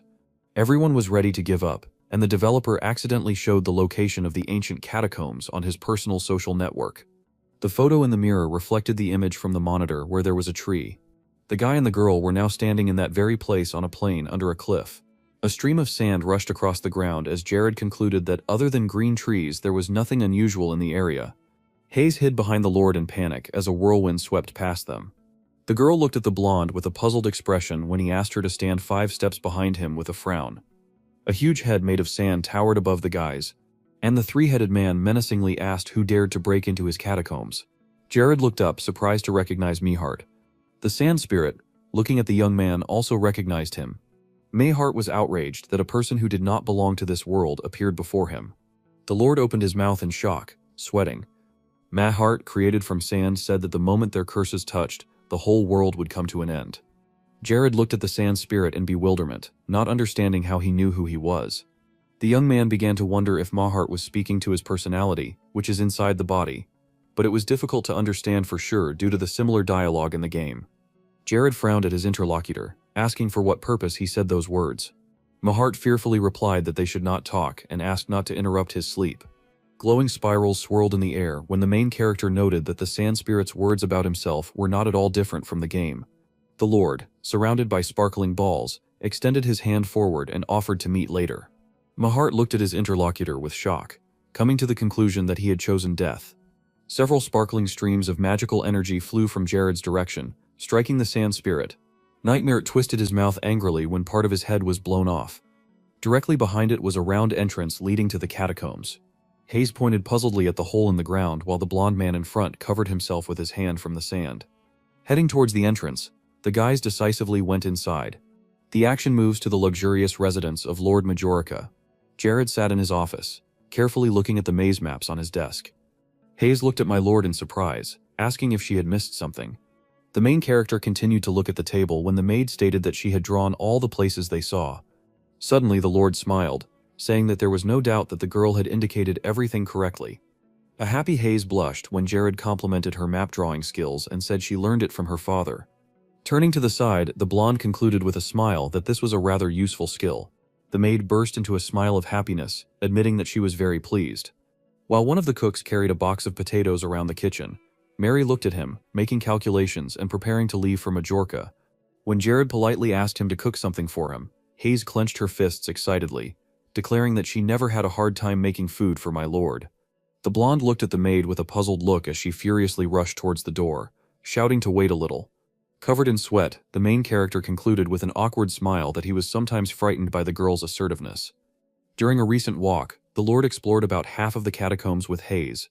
Even though they followed the map to safe areas, it was so mysterious that a preliminary investigation was required. Three-eyed Mehart guarded his ancient tomb known as the Mirror Dungeon. If you kill the slave Priwa, the demon advisor who owned the amulet, then this quest opens. Initially, the arrogant guy was a drug dealer. He subsequently became a tycoon, wearing a gold mask. All these metamorphoses occurred due to the fact that the bandit stole artifacts from the Mirror Dungeon. The guys barely found the dungeon due to a developer error.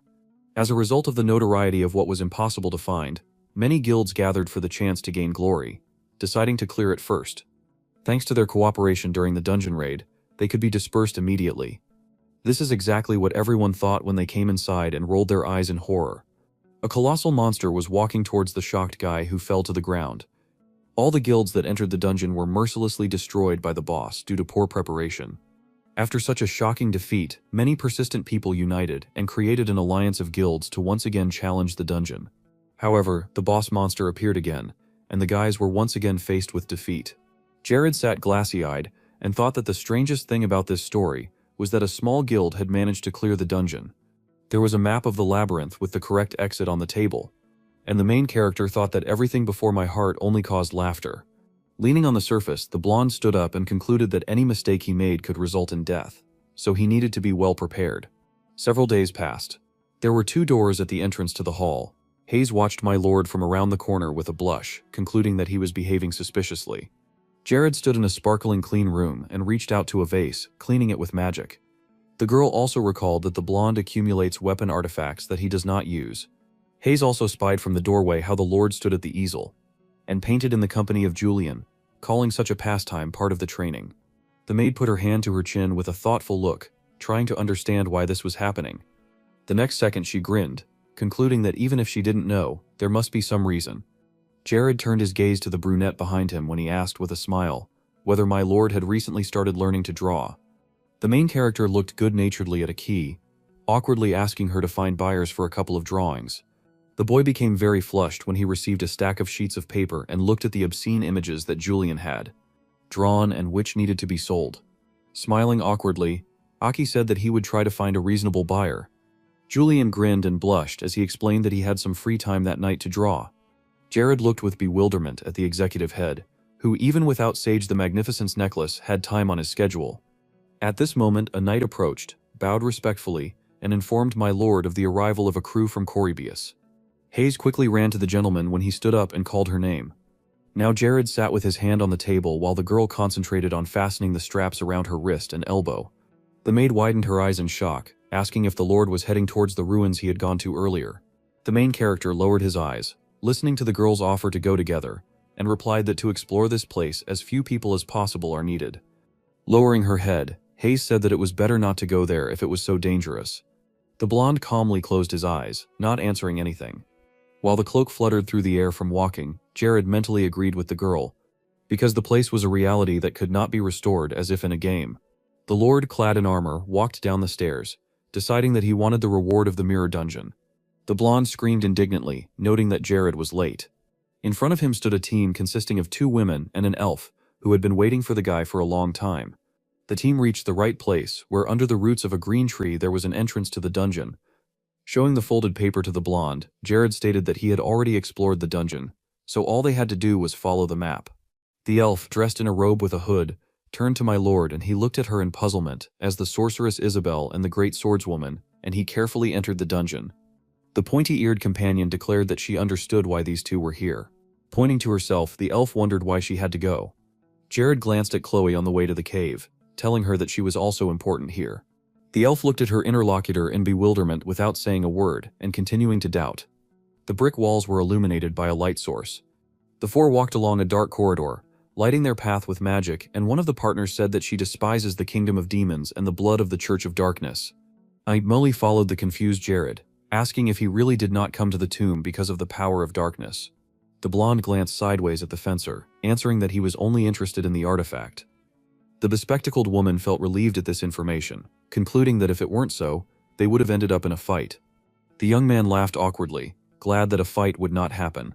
Taking a closer look at Amy's outfit, Jared came to the conclusion that she was sensitive to light and assumed that this had happened before the injury. Isabel pointed to the light at the end of the corridor, informing the lord that the path was becoming brighter, which meant that he was approaching the exit from the labyrinth. The main character recalled the structure of the catacombs, thinking that after this there would be only one path left, and the team would need to go past each chamber in order.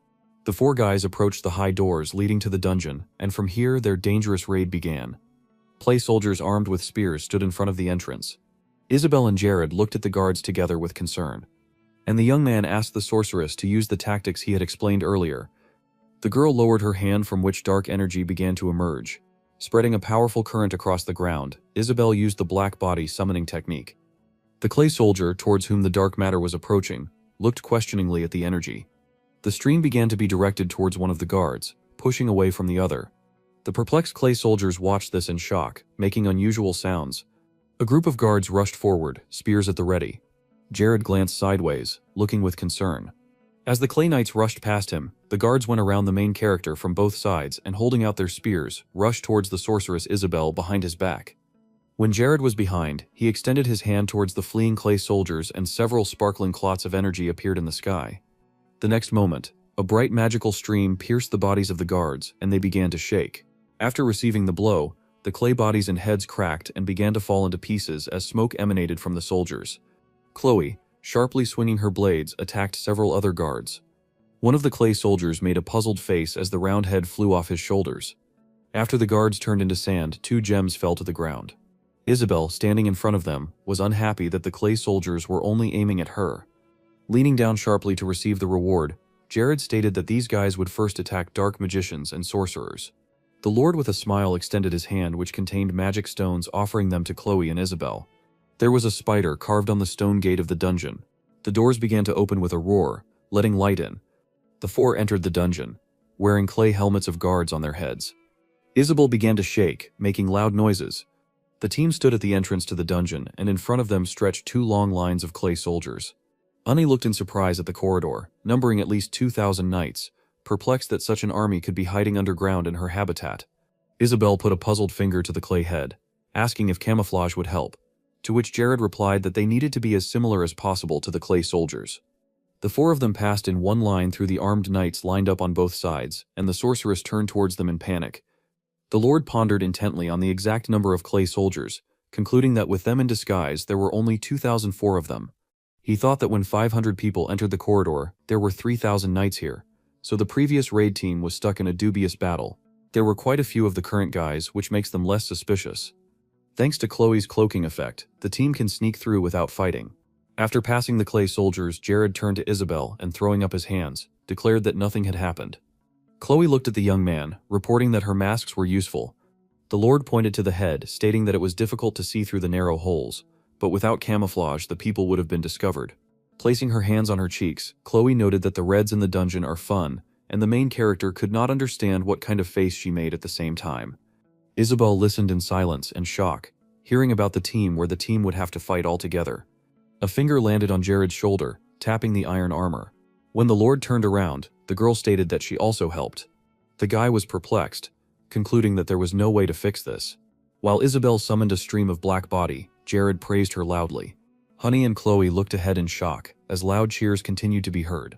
The guys looked at the massive clay figure towering above them with a menacing look.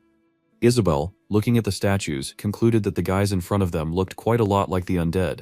The skeleton belonged to dark magic, while the clay soldiers were born from curses. Before Monarch Mahart fell asleep, he placed a curse on his subjects, changing their form so that they cannot grow old. Then ordinary people were horrified, clutching their faces when sand began to cover their entire body. Many of the subordinates lost their form, so it was difficult for them to recognize their real appearance.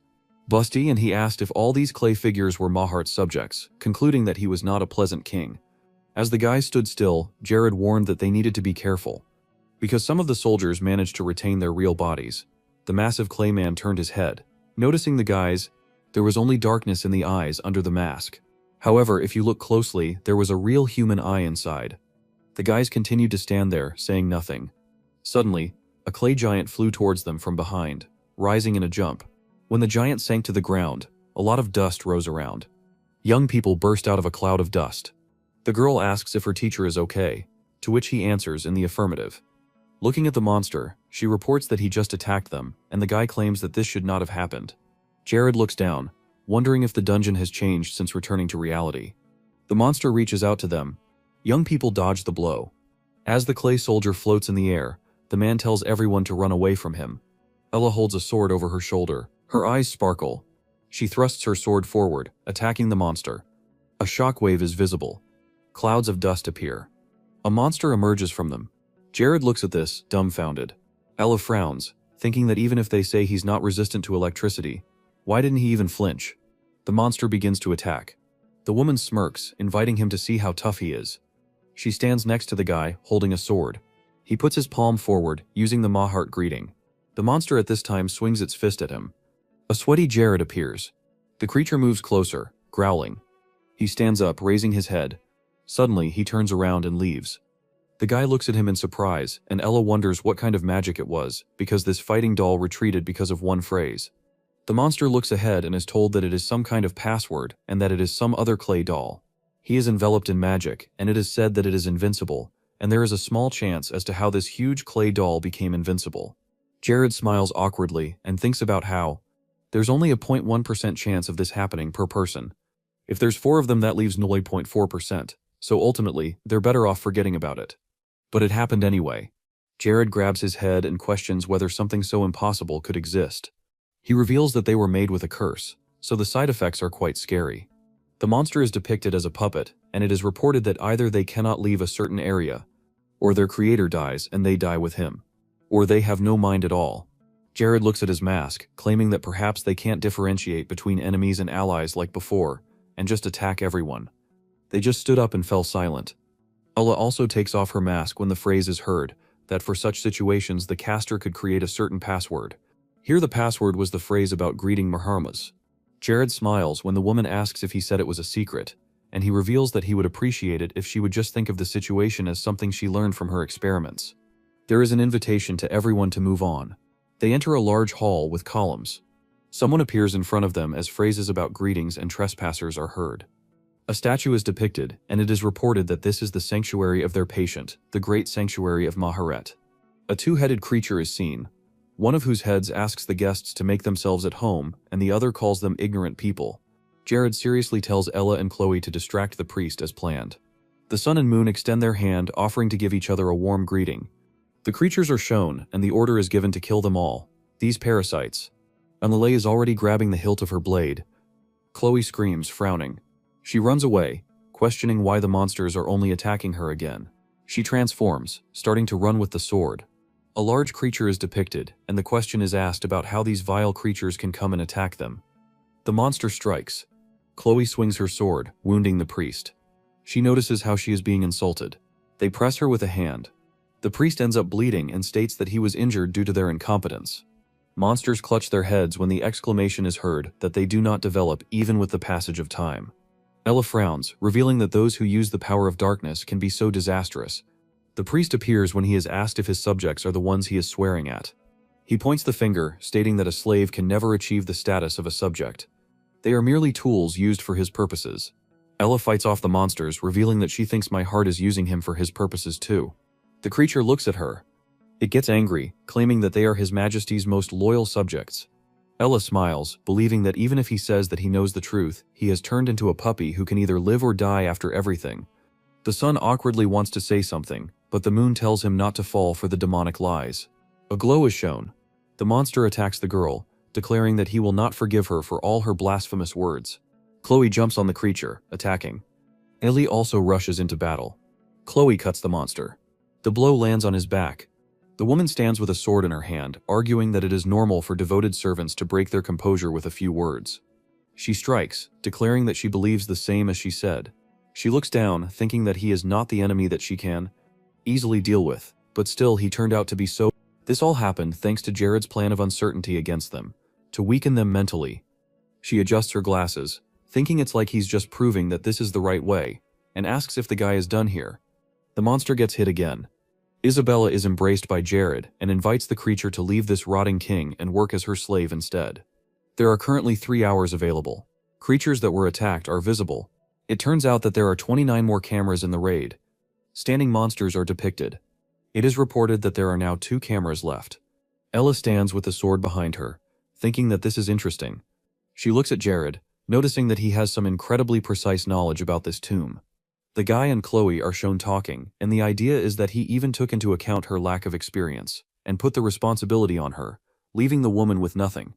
Elena hums a song claiming that thanks to him she makes easy money, and her discipline grows in strength. She holds the bag in her hands, wondering if it's too much of him to treat her like a mule, since she's here as a guard. Pointing to the door, Jared reports that there is a single armed soldier behind it. Their plan of attack is very simple. They aim at the side behind them. They will be fine if they do enough damage. Isabella, with her arms crossed, asks if that's all, and he replies that they don't have many options. A door is depicted, and the idea is heard that even in the game, this monster independently pushed away the raid of allied guilds. Sheep tricks will not work. The door begins to open. Young people enter the room. A seated golden Hulk is shown. His eyes sparkle, and he tells no one to interrupt his master's sleep. The girl frowns, noticing the intense energy. The Hulk looks at her seriously, and she feels like her presence is completely consuming them. He frowns, reporting that he sees that he was unable to keep these intruders at bay, but instead sent them here and asks if he can consider him a traitor. The creature cries out questioningly. He holds out his hand, stating that there was a reason for this. His head is immediately taken off. His body falls and Chloe moves away from him. She suddenly looks at something in surprise. The Hulk raises his weapon when the line that betrayal should not be forgiven is heard, and he states that they must put their lives on the line to save the Lord. Jared frowns, telling him he means they got his attention for even a second, attacking him from behind. A fireball flies towards the Hulk. An explosion occurs. A cloud of smoke is visible. The Hulk scowls, claiming that all intruders who don't need his warning must face death. Jared seriously tells everyone to be vigilant. Because this guy is strong. He activates the magic missile and the nightmare. Magic rays fly at the creature. It stands unshakable. Jared continues to attack him. Suddenly, it puts its weapon forward. It strikes with this. The guy avoids him. They find themselves opposite each other. Hulk strikes again. With his hand on the ground, Jared activates the flicker. He frowns, thinking that, as planned, his proximity to one hit increases his power by a full 1 level. 2 craters are visible, and an ability is reported that instantly increases attack power by 1000. The thought sounds about what will happen even if the creature touches the guy a little. A stuffed cat is shown being cut up. The Hulk moves towards the guy, and it is said that he is faster than Prua and stronger than Capri. It sounds like Jared is not alone. Hulk notices something while looking to the side.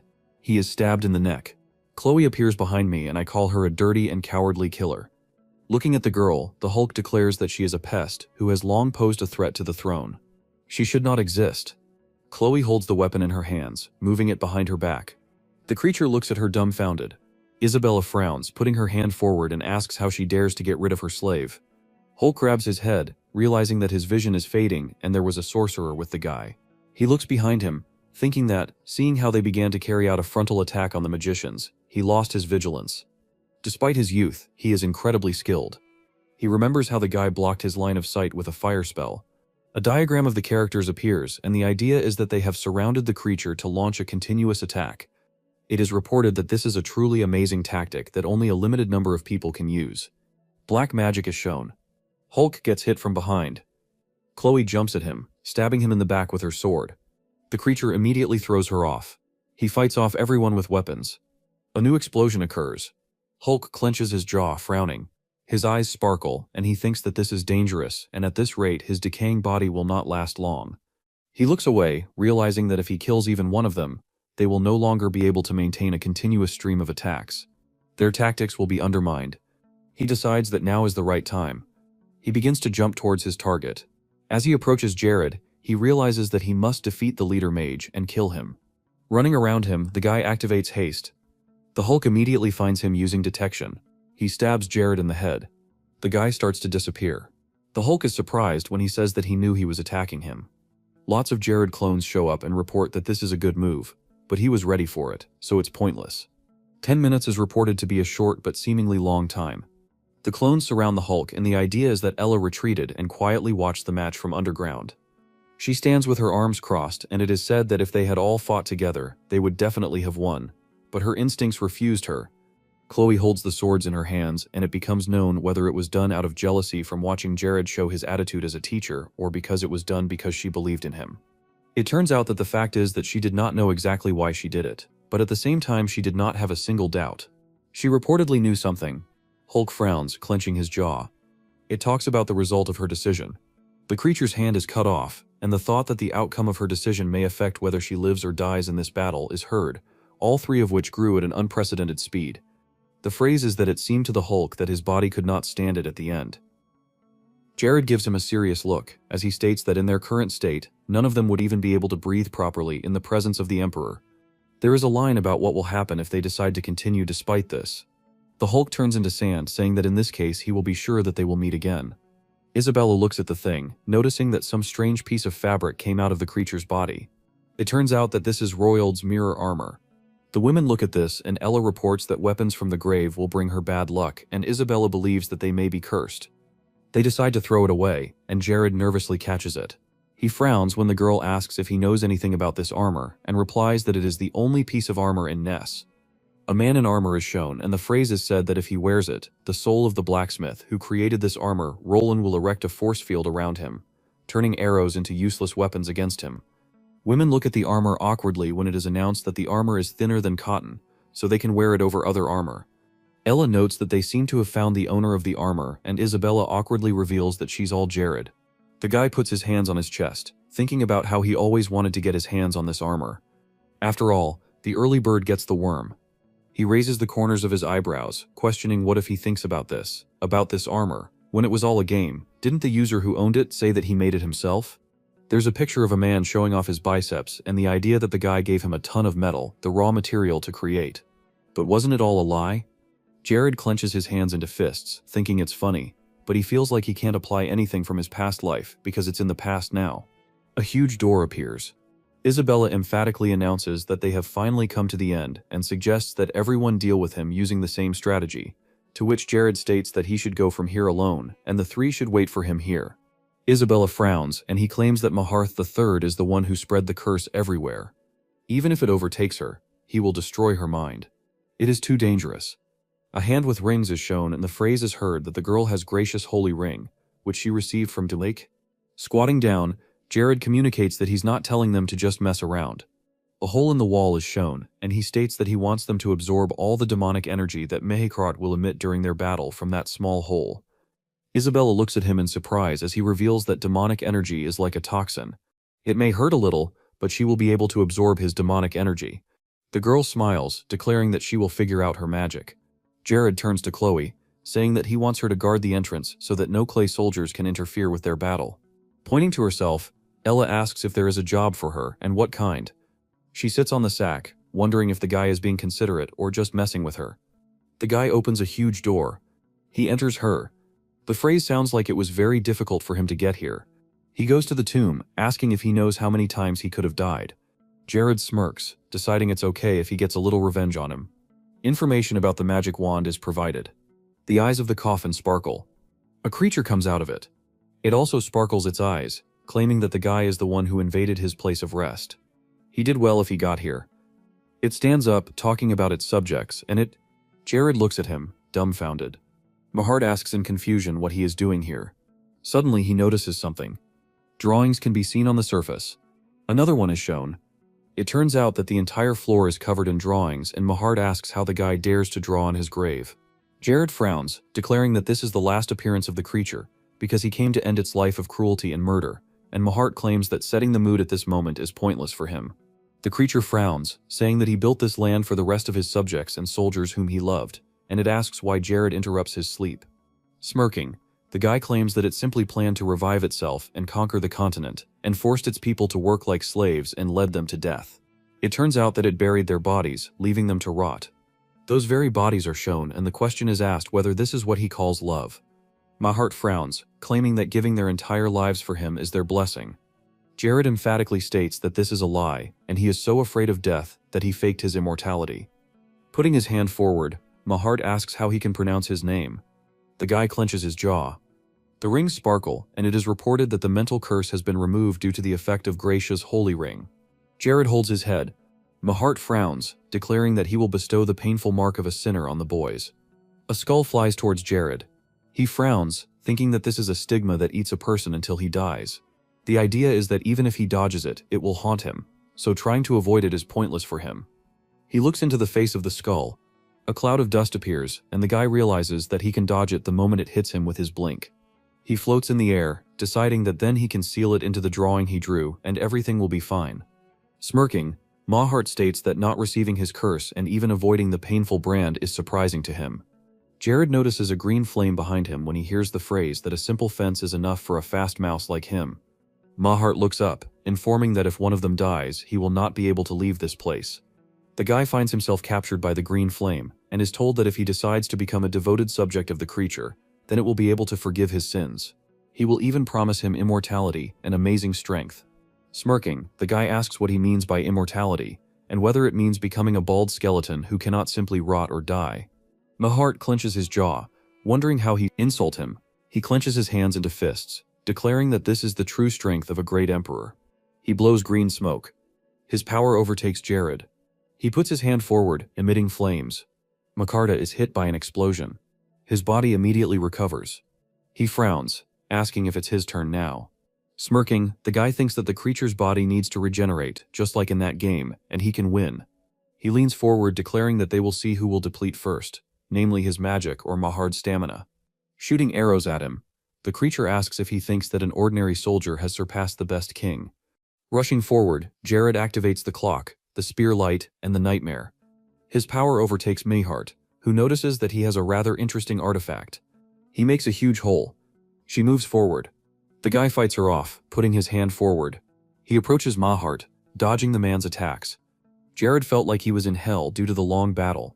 He managed to maneuver between the beams, but nevertheless they were able to touch his cloak. This attack was much more powerful than his magic. It flowed in an endless stream. Even with full concentration, The hero's body and mind were at the limit. Jared was breathing heavily, looking to the side. He thought that he couldn't even count how many times he had been on the verge of death because his mana and physical strength had practically dried up. However, a little longer, and he will not be able to fight. He watched as the man endured explosive blows on his body, his brows furrowed. He looked at Jared, thinking that he was exhausted but still trying to keep it under control. It was a desperate struggle. His eyes shone brighter. He understood that it was working. He folded his arms over his chest, watching as the guy dodged his attacks. The man thought that it seemed to him that his fight was fake, so he could not understand whether his opponent was someone who filled the lack of sufficient strength with skill. Jared looked at him, brow furrowed. The man thought that in action the young man was acting like a simpleton, or maybe he was really trying to hide something. Suddenly, he felt something strange. The man dropped to one knee, supporting himself with his hand. He could not understand what had happened because his level of vitality suddenly decreased. A furious grin appeared on his face. He could not understand where it was coming from. He turned around, noticing the pattern on the ground, unable to believe it. He, being in the center, assumed that the circle surrounding him was not just a drawing but a magic circle. His gaze darkened as he realized what Jared was trying to hide from him. Dark energy was coming out of the floor painting. The magic circle around the man flared with green energy. He shouted furiously, saying that the hero had sealed magic in the circle, which allowed him to return the entire attack to the enemy. Jared furrowed his brows. Baring his teeth, he realized that he had been seen through. The man put his hand out to the side. A purple chain formed around his palm, looking at the young man. He called his trick dirty. The hero looked at the man standing in the collapsed floor. He told him that he did not understand how he had the audacity to say such things to other people. Jared was surprised by the enemy who appeared in front of him. He managed to grab the main character by the leg with a chain, throwing him away. With a sharp movement, he pulled the chain. The young man was slammed into the floor. Dust and debris from the floor rose into the air. Jared turned around, resting his hands on the floor, surprised that a hook had suddenly appeared. His eyes widened and a purple skull appeared in front of the young man's face. The guy bared his teeth, putting his hands in front of him, having previously crossed them. The hero was thrown back by a bright explosion. Jared lay on the ground, frowning furiously as he pressed his hand to where the armor had flown off his shoulder. The guy squatted down and his opponent appeared in front of him. The man kicked the young man in the stomach from the bottom up. The hero coughed violently. Jared's eyes rolled back in his mouth, fell open. The man said that at first he was just playing with him, but he allowed himself to act so vilely. He punched the guy in the face, saying that the young man shouldn't have done this. Blood splashed onto the floor. The man said that the hero should not have come here at all. He grabbed Jared by the neck. The hero closed his eyes. The man said that if he had not appeared here, he could have enjoyed life for some time. The hero was notified by the system that he had less than 10% of his health left. Therefore, urgent treatment, mono, was required, or it was recommended to leave the battlefield. Jared, closing one eye and baring his teeth, put his hand out with his palm towards the man, and a bright yellow circle appeared in it. He grabbed his hand, squeezing it tightly, asking him to stop pestering him. The hero hung in the air. His throat was increasingly squeezed by the enemy's hand. He said that the young man would no longer be able to use his weak magic or vile methods. His end had come. Jared clenched his free hand into a fist. With the last of his strength, he hit the man's head with it. But he only frowned deeper, saying that he didn't even have any strength left in his hands. He let go of his hand, putting out his palm in front of him, from which green energy emanated. He loudly shouted that it was time for the hero to die. A smile appeared on Jared's ring. The young man thought about how good it was that he managed to put the ring on his friend's hand. A sword flew out of the ring, straight into the man's eye. His mouth opened slightly in surprise. The opponent's eyes widened. Jared said that he still had enough methods left. Because the man's body was soft like sand, he looked down at him, his body pierced by a large number of swords. Grabbing the base of one of the swords, the young man smiled, saying that all these weapons have divine power. His eyebrows knitted together. He smiled and said that if the magic of cleansing penetrates the body, it begins to spread throughout it. The hero used the blade magic of purification ability. The swords in the man's body began to glow brightly. A furious grin appeared on his face, his eyebrows furrowed, indicating that he was using low-level magic. Jared, coming closer, smiled widely, mockingly saying that apparently his opponent was talking about his demonic energy. The hero's eyes opened, turning red. He was talking about how demonic energy was also subject to purification magic, and no matter how much of his power he lost, he would still die in the end. Grabbing the hilt of the sword that pierced the demon's eye, Jared declared that his magic would reach any part of his body. The man's body disappeared before our eyes. He furrowed his brows as he talked about getting everything back. An army of soldiers appeared, whom he ordered to guard him. Chloe appeared above them, spreading her swords. With sharp movements, she managed to cut their bodies. They shattered into pieces behind her. The girl, knitting her eyebrows and touching her collar, said that it would be difficult to get through here if they were ordered to guard. The demon was amazed that all the soldiers were destroyed. He looked at the smiling young man holding a weapon, assuming that the arriving girl was his ally. The demon raised his hand above him. A green light of energy illuminated them. He shouted that the hero should not even try to stop him. A green whirlpool appeared in the air. The man summoned an immortal army of soldiers who had escaped death. The waves of the whirlpool grew larger. The demon said that all he could do was leave this world, but suddenly a young man appeared and tried to block him. The entire space was filled with green waves emerging from behind him. He loudly shouted that his task was to conquer the continent. Jared grabbed the base of the sword in the demon's head with both hands, saying that this was his destiny. He raised his elbows, holding onto his weapon. With his eyes wide open and his brows furrowed, the hero said that he would unite the entire continent. The battlefield was illuminated with green light. The explosion that occurred reached Isabel. She looked up worriedly, thinking about Jared. When the curtain of dust began to settle on the battlefield, one could see the main character lying motionless and a demon standing over him. His eyes were closed and his mouth was slightly open. The man smiled. The sword that pierced his eye split. He happily talked about being the Emperor of Immortality. The green light in his eyes faded as he sadly spoke of being him until this moment. His body, like sand, began to crumble. A mountain formed from his crumbled body at the young man's feet. Stone boulders were flying down. The girl rushed to the lying hero, calling him by name. His arms were extended to the sides, his eyebrows raised high. A bright smile appeared on Jared's face. He raised his fist into the sky, declaring in his throat that he had won. Lord Jared, the owner of the weakest and smallest lands of Trivia in the north, was able to destroy the tyrant and the great emperor who once ruled the continent and kept everyone in fear. The hero's raid was a success. He managed to destroy the head of the Maha Empire. Strange sounds were heard from the battlefield. The guy lying on the floor was surrounded by two girls. Tears flowed from Isabel's eyes. He screamed that her husband might not die and leave her, because then she would commit suicide. Ella, standing behind her, displeasedly noticed that he was not dying. Turning his head with difficulty, the guy called the girl by name. She immediately leaned towards him. He tried to say something. Closing his eyes in pain, the girl put her palm to her ear, asking what was bothering him. Jared asked to take care of the artifact for him. Isabel's gaze became more serious. He hardly raised his trembling hand, pointing his finger in the direction, telling her to make sure that she took the ancient magic book from the hiding place. The girl frowned with displeasure and followed his instructions, calling the guy the most mercantile fool. Ella, smiling, noticed that he looked good. Chloe, standing next to her, looked away. All spoils from the raid were returned to the lands of Majorca. A clear blue sky flaunted over a white building with a dark roof. Meanwhile, in Majorca, continent of Nars, it was the 1st of July 1414. 23 days have passed since the attack on the tomb. Life has returned to normal. Jared's eyes widened and his eyebrows arched. He fell into a stupor, remembering that he had forgotten to ask Mahad about his existence. Julian, raising his eyebrows, asked why he did this, but the young man hit himself in the face with his palm, saying that it didn't matter, and the guy could continue. He held 2 sheets of paper in his hands and smilingly said that the outcome of the event had a great effect on the lamps in which the mana stones were installed in the lands of Cribia and Majorca. It was reported that the crime rate had decreased by 90%.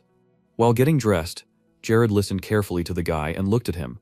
He continued to say that there were a small number of blind spots left, but given the pace of deliveries, lamps would be installed in other places than the forests and areas outside. During this week, people on the street look enthusiastically at the appeared lanterns. Julian said that all residents are very grateful to the hero, because from now on people of all ages and all genders can move safely at night, and if they achieve wider distribution, then illegal logging will be reduced. The main character smiled, saying that all this was thanks to the trophies, since it is usually quite problematic to extract magic from especially hard stones. The guy drew attention to the wound on the hero's left hand, sadly noting that it still had not healed. Raising his hand in front of him, Jared raised his eyebrows and looked at the burn site. He said that it was unusual, so he believes that it cannot be completely healed. Let's assume that this is a small price to pay for victory. Julian turned around in surprise, and the young man incomprehensibly asked Darkins, who had entered, what happened to his clothes. The little boy spread his arms joyfully, saying that he had been waiting for this question. He said that now it is fashionable and popular among the nobles of Cinders. The boy opened his eyes wide, his palm to his chest. He said that he bought this outfit in order to explore fashion trends. Turning to the young man, he asked if it was beautiful. Archaeans came closer with a bright smile, expecting to hear an answer from the Lord. But Jared only thoughtfully rubbed the back of his head while looking at this and saying that everyone's standards of beauty are different. He said that these clothes were not his style. Julian supported his words. The young man fell into a stupor. He lay down on the floor, curled up, and tears flowing from his eyes. The main character turned to him, asking what about the collection that he asked him to find out about. Arkan said that everything was sold. He completely forgot to say about it. Jared raised his eyebrows as he asked who the buyer was. After the young man said that it was Mr. Ibaneba, the guy imagined his image in his head falling into a stupor. The gentleman's eyes widened when he saw the deal for the purchase of the Nightmare Stone, and ended up buying everything there was. The main character froze in place, thinking about why the king of the Red Goblins, who seemed noble and graceful, would want to return some items, or maybe he didn't take him seriously because he was a human. Archaeans interrupted the hero's thoughts. Looking at the Lord, he said that last night an official request was received from the soldiers of the Kingdom of Cinders. The boy recalled how a knight in white armor appeared in front of him. He said that they wanted to conclude a long-term contract for the exclusive supply of landmines. Jared folded his arms across his chest and frowning, asked him to tell them that they did not provide such supplies. He would not enter into other contracts beyond the usual monthly supply. The boy smiled, agreeing with his words. He also said that it seems that interest in the Kingdom of Cinders has increased greatly, and the Lord, the main character, was surprised. Images of pesticides, bright bottles of Lanella medicine, and magic potions appeared in my head, as well as Megan Cribia crystals. The boy said that the Lord had the most sought-after goods. Jared thoughtfully raised his gaze, saying that in fact his territory is located very close to the kingdom, which is why they became interested in him. His mouth opened a little. He noticed that something was brewing in the Kingdom of Cinders. Archaeans looked at him excitedly, not understanding what he was talking about, but the guy smiled and put his hand on his shoulder, saying that he heard him and would keep it in mind. The hero's gaze became serious. His eyebrows frowned. The image of King Cinders appeared in his head. The guy understood that he would soon die. 4 dark silhouettes looked down sarcastically. Jared thought that after the death of Daekod IX, 4 princes would claim the throne and then the battle for the throne would begin. He presented the image of Prince Efteline with a crown on his head, because according to the law, he must become the new king of the state, which will be given the name 10th Decade. The hero, remembering the unusual symbol, thought that there was a problem, which was that he was a follower of Umbriism, the religion of warlocks. Several people whose faces were covered with a cloth with this symbol appeared in his mind. The guy thought that Umbriism could cause the decline of Cinders, because it was because of the followers of this faith that the Holy War once began. He imagined a demon lord whose face was hidden, thinking that the moment the Holy War broke out, all states fell under the influence of Umbriism, and judging by how he sees power, he could become the main enemy for all states. Jared folded his hands in front of him and lowered his gaze. He thought that he would observe the situation and act as problems arise. He sighed, saying that due to the fact that he was not a subject of Cinders, he could not interfere in the politics of the state, and first he needed to receive an invitation. A maid burst into the room addressing the Lord. The guy looked at her in surprise, asking what happened. The girl tilted her head and worriedly said that something had happened. Hayes leaned forward, hands on her knees, telling him that the King of Cinders had sent a personal letter for him. However, he will be delivered personally by the 4th prince. He has already crossed the border. The young man's eyebrows furrowed and his eyes widened. A white carriage drawn by several dark horses crossed the border, accompanied by knights. Julian looked at the young man, saying that he could not know for sure, but assumed that the news would not be good. Jared, knitting his eyebrows, agreed with his words. When the hero learned that the 4th prince decided to visit him personally, he was able to feel it.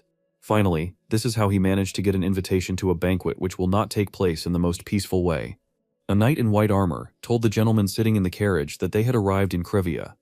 A guy with red hair braided appeared in front of the young man. He introduced himself as the 4th Prince Aziel. He smiled, saying that he was glad to meet you. The guy's characteristics windows appeared. Caesarism, see faith and radius A training, research, science. The attractiveness characteristic has increased significantly, thanks to the strong heroic effect of the special trend.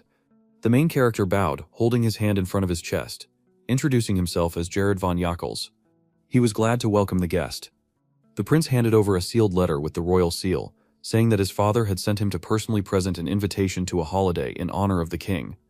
He asked to do the honor and accept the invitation because his father really wanted to see him at the banquet.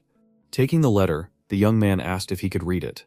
Iziel, standing in front of him, said that this is why he brought him, asking him to read the letter. Jared looked down at the piece of paper, reading the text. The young man thought that most of it was just formalities. He did not understand why the king wanted to see him. The hero knew that no matter how much they disliked him, it was too early for him to attend such royal ceremonies. Prince Azel, raising his hand to his chest, smiled and said that he personally asked his father to deliver this letter. The main character looked at him. The guy smiled widely, saying that he wanted to see the Lord live because he was the first person who aroused great interest in him. Jared smiled awkwardly, scratching his forehead. He said that he had no words. He was quite flattered. The prince actively gestured with his hands, asking the hero to come because he really wanted to have a glass with him and talk. The young man's serious voice interrupted the prince. Jared furrowed his brows, saying that he was not a subject of their kingdom. He was very grateful for the invitation, but he was very uncomfortable talking about it. Izael looked at him in surprise, his eyebrows furrowed. He turned around abruptly, saying that he should not have come here. He addressed Lord Jared, who had closed his eyes. The prince turned to him, looking displeased, and said that he hoped that the young man would not bother his father. The main character smiled, saying that he was not going to ignore his father's letter. He wished him all the best. The guy turned around and left, accompanied by the knights. The lord smiled, following the hero with his gaze. He breathed a sigh of relief after he left. He sat down wearily on a chair, saying that the prince was smarter than he thought. As expected, he has the aura of a royal family. The image of Israel appeared in the hero's head, from which a bright light emanated. The hero thought that the young man had incredible knowledge that could serve as the basis of a sacred state, the opposite of Mado's concept. The prince walked forward with two accompanying knights behind him. Jared thought that this guy should be more careful because in his place, the hero would not trust the people who surround him. He could not show everyone that he and the prince could have a good relationship. He leaned his head on his palm, looking away to the side, saying that he would show the young man something he didn't know about the power of the northern lance in the kingdom of cinders. The light of the moon illuminated the dark room. The man with gray hair bowed down, asking why Prince Eftalin needed someone like him. The man looked arrogantly at the man in front of him, saying that he had heard that he had been working for Lord Cribia for a long time. The gray-haired man lowered his gaze, saying that he had been working since the reign of Barrett. Last year he left there and moved here. The prince's eyebrows furrowed. He was pleased with the answer. His eyes shone green in the darkness of the night. He ordered to tell him everything he knew about Cribia, as well as about the Lord, about his family, about everything. A little girl was running across the large hall in Majorca, with Isabel chasing her. Mia raised her hands up. Bright energy emanated from them. The girl shouted displeasedly that she couldn't run along the corridor using magic. The girl joyfully ran into the room, loudly declaring to the Lord that she was here. Isabel, who was running after her, closed her eyes from fatigue. Julian looked at them in surprise.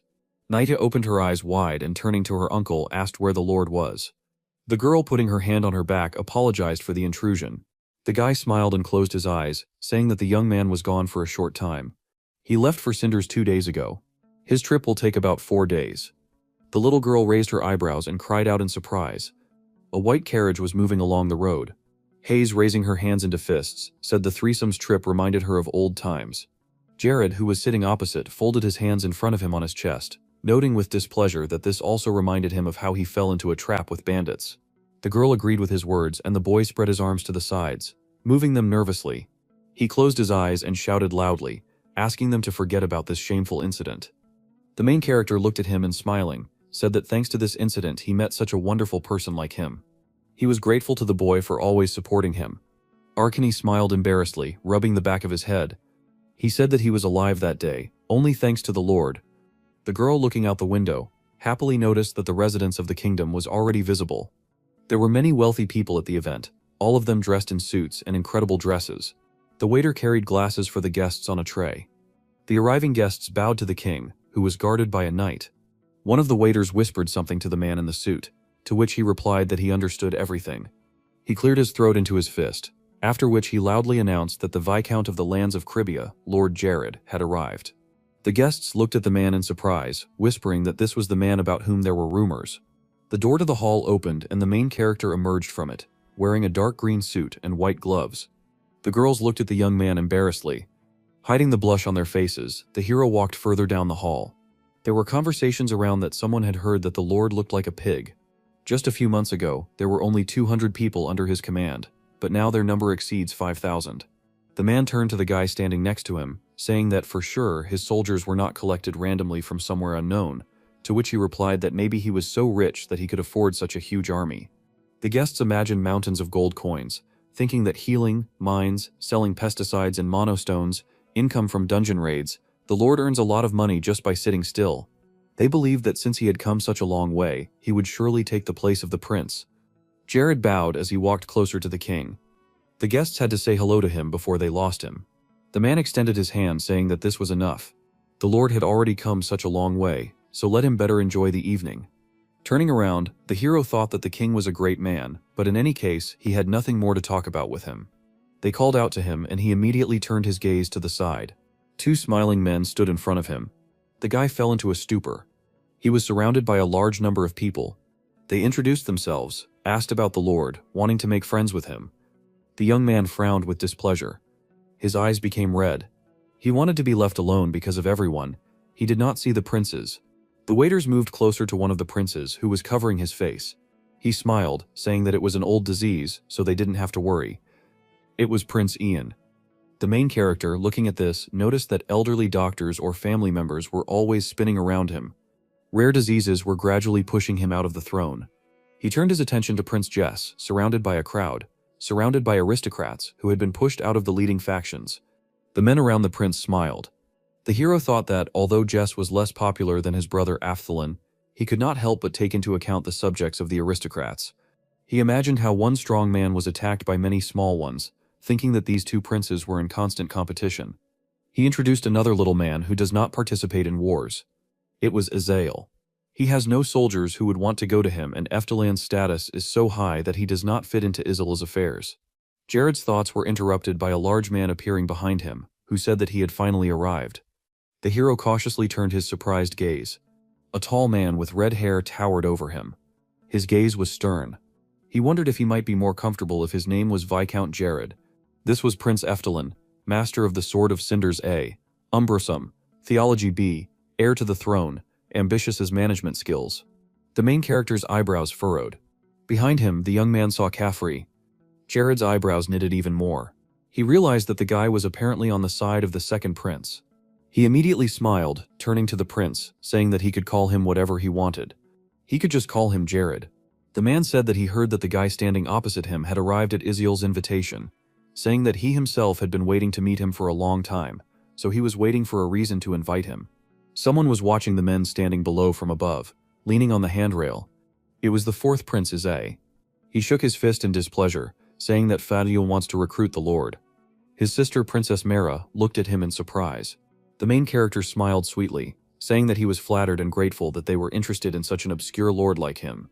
Fallon said that there is no need to be modest, because he knows that he is the most sought-after person among the kingdoms. Standing across from him, Jared smiled widely, saying that he didn't know this because he was only focused on improving his lands. The man's eyebrows knitted together, and he said with interest that even without being interested in foreign policy, the young man managed to annex the lands of Majorca. The lord's eyebrows arched and he smiled awkwardly while holding his glass, saying that he was just lucky and was still the weakest in the north. Uftalin said he doesn't think so. Approaching and looming over the lord, he said sternly that he felt that they could find a common language. His eyes lit up brightly. He continued to say that Jared is a very ambitious person. He personally came to this conclusion. Raising his eyebrows, the guy smiled, saying that it was just a desperate struggle for survival during the invasion of neighboring lands. The man put his hand on his shoulder, agreeing with his words. The prince was about to leave, glancing at the hero. He said that they needed to meet sometime because he wanted to talk about a lot with the Lord. The young man looked at him with suspicion. Efthalon left the hero behind. Jared didn't move, standing still. A broadly smiling Jess appeared in front of him and asked how the conversation with the prince went. The young man calmly looked at the prince, who spoke very loudly that the Lord was a very influential man, which is why everyone was trying to establish contact with him. Jared looked away, embarrassed. Jess nudged him, telling him that no matter how hard his brother tried to impress him, he still failed. The guy pointed at himself with his thumb, flashing his gaze.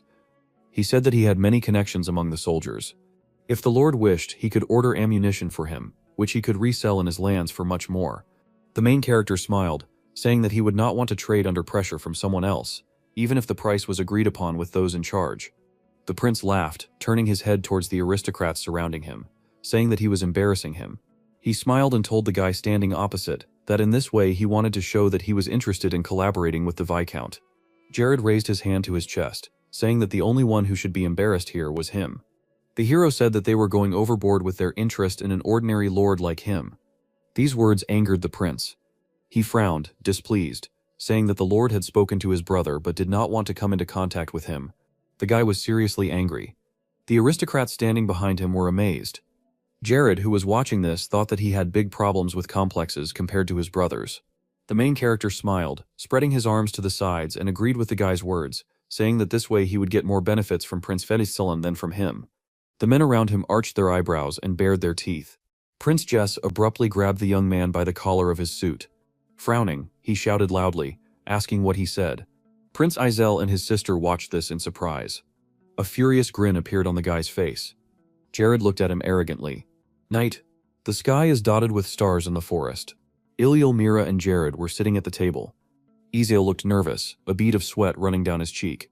He apologized for Jess's actions. Jared, without any emotion, holding a cup of tea, said that everything was fine because the atmosphere of the banquet began to liven up a little because of this. Taking a sip of tea, he looked at the confused Mira and her brother, who silently closed his eyes. Mira was excited. She was preparing for the conversation. Having gathered her strength, she turned to Jared and said that she had heard a lot about him, and it would be great if he were a subject of their kingdom. Setting the cup down on the saucer, Jared said that everyone was telling him the same thing. Looking at Mara with a serious face, he said that he was still a resident of the Sunju area. After hesitating a little, Mara shouted that her brother needed his strength. Suddenly, Elio spoke her name. Looking back at his brother, he told her to hold her tongue. Looking at Jared again, Mara, sadly lowering her head, apologized and said that her subjects had turned their backs on her brother. Looking at the guards who were standing not far from them, Jared thought the knights did not move, but it seemed that they heard their every word. Placing his hand on the table, a magic circle appeared under it, after which Jared said that if strangers bother them, he will make sure that they can talk calmly for a while. Jared continued after a pause. Ilya looked in surprise at this technique that enveloped him, and realized that it was sound-blocking magic. Jared looked at them and with an equally serious face, asked how much they knew about Prince Pralin and Princess Jess. Without hesitation, Ilya replied that he did not follow his brother's every move, but knew what was necessary. Then Jared, the symbol of Umbrism appearing in his head, sharply asked if they knew that these two princes believed in him. The shocked brother and sister did not know what to say. Sweat poured down their faces and there was shock in their eyes. This cannot be. These are all rumors. Having recovered a little from the shock, Ilial shouted. Mara also could not restrain herself and asked if Jared was really trying to consult the royal family, because Cinders is a country that honors the divine nature of the radius. Looking away from them and taking a piece of sugar, Jared said that it was surprising that they did not know this about the prince. Carrying the piece to the cup, he suggested that maybe he simply didn't care about the kingdom, or maybe he didn't have enough faith in the nature of the radius. Ilial was on edge. He was ready to explode. With some malice in his eyes, he looked at Jared and said that this was something that neither he nor Marin nor anyone else knew about. At that moment, Jared smiled and said in his head that Ilial had finally taken off his mask. Stretching out his hand with a ring on his finger, some kind of mechanism suddenly flew out of it. Jared said that if they had known about everything from the beginning, their conversation would have gone faster, and from now on they must collect all the information about the two princes and their actions. Elizel looked in surprise at the device that appeared on the table. Jared explained that by using this item, Ilya would be able to record a video of the meeting or secret ceremony, and then they would be able to collect evidence that would be impossible to refute. Looking at Jared in disbelief, Ilya asked if he was really helping him. Hearing this, Jared grinned, saying that it was a good joke, adding that he was not a subject of the kingdom, but he just wanted to help people. Throwing a sugar cube into the cup, he added that they should not worry that someone would influence them. The sugar began to slowly dissolve in the cup, and Jared added that sometimes even the strongest relationships begin to crumble. Myra looked excitedly at the knight behind her, who had not heard anything of their conversation. Then Eliel said that if they used sound-blocking magic, it would start to raise suspicions. "I'll look forward to our next meeting," Jared said. After a while, only he remained at the table, lit by a candle. Jared looked back as he lifted his cup of tea to his mouth, after which, looking towards the forest, he said that he would leave it to them. A petal fell from a tree, when suddenly 6 dark figures in cloaks appeared on the ground. The first of them, who was closest to Jared, took a knee. Then Jared ordered them to observe what was happening in the kingdom and report everything to him. Nothing was visible under the hoods. Jared continued that since he chose them himself, he thought they would do a very good job. After these words, the subordinates immediately disappeared. After taking another sip and being silent for a moment, Jared said that he knew it. "You shouldn't have put in the sugar," he continued, looking at the moon. The day came. The sun high in the sky illuminated everything around. Jared and Hayes were standing outside. Jared, putting his hand to his side, said displeasedly that he was late. Looking at Jared, Hayes, holding the chest in her hands, said that they had to wait for a key again, like last time. Indeed, Jared noticed, looking at Hayes. Continuing to look at her subordinate, she suddenly said that she thought that he was the only one of all the lords who was waiting for the guests to arrive outside. Smiling with kindness and sincerity in his eyes, Jared suddenly asked Hayes if she wanted him to buy her some clothes while they waited. Surprised, Hayes looked at the lord and asked what he proposed. He walked into the store with a satisfied face, holding the hand of his servant, who was very confused and embarrassed in a hurry to keep up with the lord. Suddenly, she smiled and with reddened cheeks said that what she was wearing did not cause her any discomfort. Without any hesitation, Jared took her hand and told her to come with him because he really wanted to do this. Presenting herself to Jared in a new red dress, Hayes asked if he liked it. Happy Hayes quickly turned around and said that she would try on something else because she was sorry to stop at the first outfit. Jared, looking at her, smiled and spoke, which suits her very well. It said it was an emergency notice. Pleased with what was happening, Jared said with a smile on his face that they did the right thing by coming. Suddenly, a red sign appeared in front of Jared. It reported that this was the territory of Trivia, adjacent to the Forest of Nightmares. Every year on July 1st, the main star Deus and the temporary star Wendella line up in the sky. And at this time, there is a large-scale invasion of evil spirits into the territory of Cribia. Carefully reading the information from the notice, Jared said in his head that there were 3 weeks left before the invasion.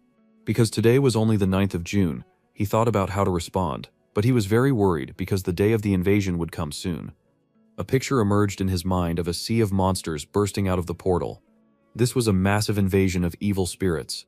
The sight of Chloe Olsen, Ivaniba, and the other warriors appeared in his head. It was reported that until now the monster invasion had been prevented by numerous tribes led by Barrett of Crivia from the north and Ibaneba from the southern territory. After leaving his thoughts and smiling madly, Jared said that if you fight monsters without proper preparation, it can lead to disaster. But if you go there prepared, you can gain tremendous experience, and this time you will dominate this event. Suddenly, his thoughts were interrupted by Hayes, who came out to him in a new outfit. She put on a beautiful dress and shoes that looked great on her. Looking at Jared, she said that she chose it, and asked how she liked it. And Jared was so surprised and amazed by Hayes' beauty that a blush appeared on his cheeks, and he said that she looked like an angel because it suited her very well. Hayes paused, putting a hand to her face. The owner of the establishment, seeing her in this dress, cried and clapped his hands in amazement.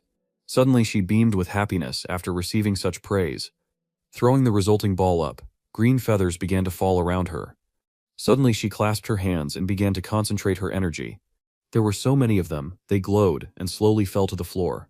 Seeing what she did, Jared was shocked. With her arms folded across her chest, Hayes, with a beautiful warm light all around her and small feathers falling, asked with embarrassment if she looked so much like an angel. He looked at it with his mouth open. Jared smiled tenderly, admiring Hayes. Behind the main character stood a disgruntled owner. "You always look like that," Jared said. Tears were streaming down his face. He was jealous that Jared was with such an angel. Trivia. Mansion. The sun is shining. It's day outside. Jared is shrouded in red magic, holding his arms crossed. He feels intense pain. In front of him was Isabel, holding out a finger covered in a red aura.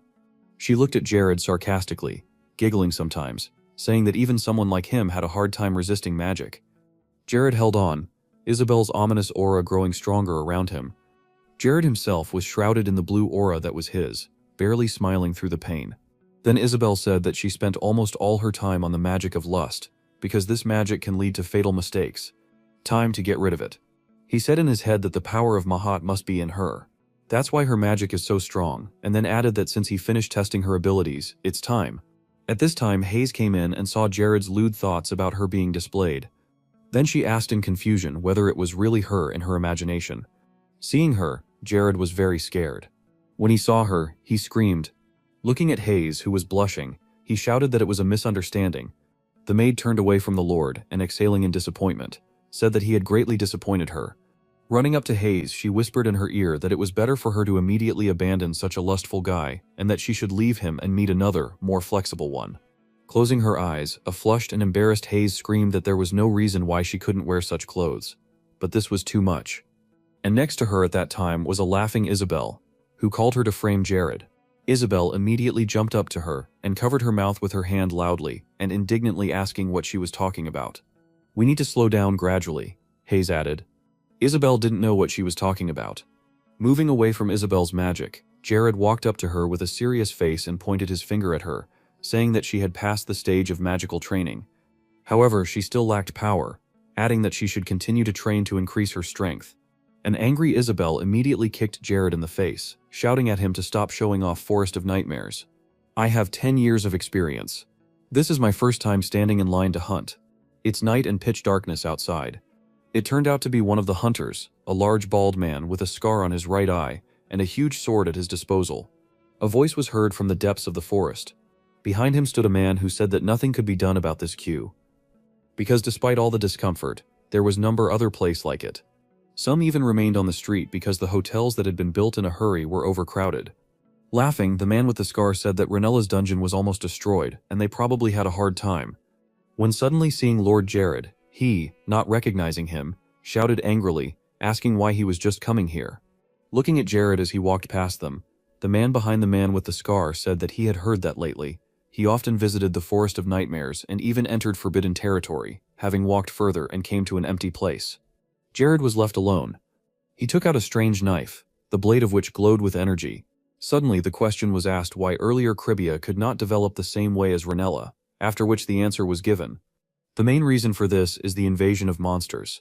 Holding the magic stone in his other hand, Jared drew a pattern on the stone with his knife. The wise Viscount Baron was reported to be the salvation of those living in the barren land, and the kingdom grew rapidly. An image flashed into Jared's head of his father and Olsen standing in the square of the destroyed village. However, the fruits of his efforts, accumulated over more than 1 year, were trampled upon by demons. A thought was voiced. Under the rubble of houses, items of clothing and fabric could be seen blown by the wind. While Crivia suffers from them, Renella and Majorca quietly enjoy all the benefits. One of the thoughts said. Taking out a piece of fabric from under the rubble, Jared's father, standing on one knee, looked at it. All his life, he only dreamed of gathering a powerful army capable of resisting demons. Coming out of his imagination, upset Jared said that he had not yet been able to assemble a powerful army. Placing the stone with the completed design on the ground, he added that Crivia had found safety. Standing on one knee, there were several such stones in front of him, from which a beam of energy suddenly shot upward. The mallet hit the tambourine. Rays from these stones appeared along the entire perimeter, which connected at one point, forming an energy dome. Small green goblins beat tambourines while standing on elephants that followed large ogres. Turning to Crandall, commander of the Blue Ogre Legion, he looked at the marching army and shouted that the people they met along the road could be eaten, but give food and jewelry to the commander. One of the ogres next to the commander shouted furiously that today was a day full of blessings. He announced that the portal was open, all in golden armor. Goblins and ogres rushed into the portal. He ordered all his warriors to enter it. They were glad that they had finally left, and were already running to kill people. The first to enter the portal were 2 orcs and a goblin with a fierce smile on their face, finding themselves in another world. The first person the monsters saw was Jared. A moment later, the ogre was already in front of Jared. The angry ogre ran towards him, shouting that he was unlucky because he had to pass by the portal.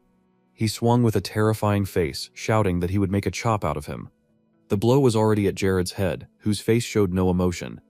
The assistant commander, turning to him, said that the soldiers should have already put the surroundings in order, smiling. At that moment, the rest of the army entered the portal along with their leader. Looking out from the fort, the assistant asked if this was not the human world. A dome appeared around the portal, which appeared thanks to Jared's stones. Crandall told them to hurry to the nearest villages where there were people, but thinking, he said that first they should find out what this place is. Then Jared, being unharmed, looking at the commander, shouted that this was a distorted dimension that he created. He continued to explain that he used the mana crystal as a door to another dimension. A diagram appeared in his head that explained that this was an obstacle that the monsters could not overcome because Jared had set the coordinates for returning back as soon as they passed through the wall. The angry Tabunin shouted, "This is his doing." Smiling and spreading his arms, Jared said that he came out as a representative of the people. Crandall, surprised and annoyed, asked who he was, adding that he had never heard of people being able to use such magic. Then Jared said, "Of course there are no such people," adding that later a great war will begin, and this is just a way to confront the monsters. At the top of the mountain stands a knight from whose sword strong energy. Getting up from his seat, Crandall, approaching the wall of his house on an elephant, said in surprise that he did not know what war he was talking about, but he understood the essence. "If you wait here, this barrier will disappear on its own." Gritting his teeth in anger, Crandall said indignantly that such complex magic requires considerable strength. After thinking a little, Crandall said that he felt unusual power from him, after which he ordered Tabanon to go and check. Hearing this question, Jared laughed and then confirmed his guess. Asked Crandall. Finding himself in front of Jared, Tabanon, taking out axes from behind his back, said with a crazy smile that when he kills him, it won't hurt. Without even a second's delay, he jumped off the elephant. The ogres and goblins smiled madly, saying that Tabanon had gone, which meant it wouldn't be as tasty. Jared did not hesitate. Smiling no less madly, he put the bracelet on his hand, which began to exude nightmarish energy. This shocked Crandall, and he looked at Jared in horror, realizing that he was hiding his power. When suddenly he was stunned, he began to look around, looking for his warriors, who arrived first. When suddenly he saw dead soldiers to the side, realizing everything, Crandall threw his hand forward, shouting at Tabanon to stop. But there was no stopping him. With a frantic scream, he rushed towards Jared. When suddenly his face lit up with bright fire, there was an explosion. Seeing that Tabanon was in the very center, Crandall screamed. The whole army did not understand anything, and Tabanon's horn fell on one of the ogres.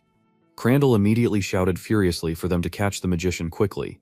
Crandall ordered everyone to immediately attack and destroy Jared, who at that moment raised his hand above him, over which a magic seal appeared.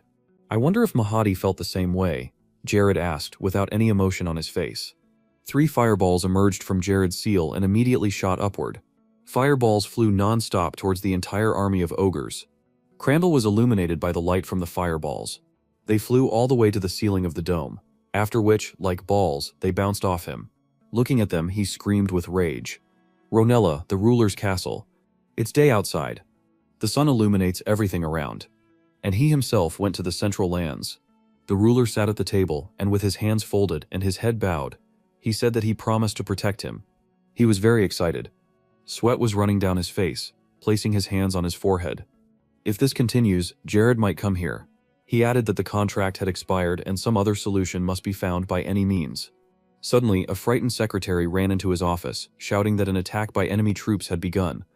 Hearing this, the ruler fell to the floor, screaming in horror that it was Jared who had come. Throwing the book at the assistant, he yelled at him that he had scared him and that he shouldn't report everything to him. But the secretary calmed him down, saying that there were only 100 people there. Defending himself from objects flying at him, the secretary said that the enemy had entered Ronella's territory. The secretary said that it seems that there are traitors who let the enemy inside. Holding another book in his hands, the frightened ruler said that this was the best fortress for defense, but some rabble captured it. Hearing this news, the ruler was furious. Having gathered an army with a sword at his advantage, he shouted to deal with them. How dare they underestimate Ronella? The ruler shouted in rage. Just citizens were standing in the courtyard. The angry ruler, recognizing them, shouted how dare they betray him. The representative of the citizens coming forward excitedly said that all this is for the sake of peace in Ronella. Hearing such accusations, the ruler was furious and shouted to the army to seize the rebels. Because due to the greed of the ruler, all residents are in danger. A knight appeared behind the citizen representative with a crazy smile on his face, and told everyone to go to a safe place. Rule, gritting his teeth with rage, shouted that the invaders were also here. Taking out his sword, the knight said that he wanted to say the same thing. After which he thanked him that he did not have to waste time searching.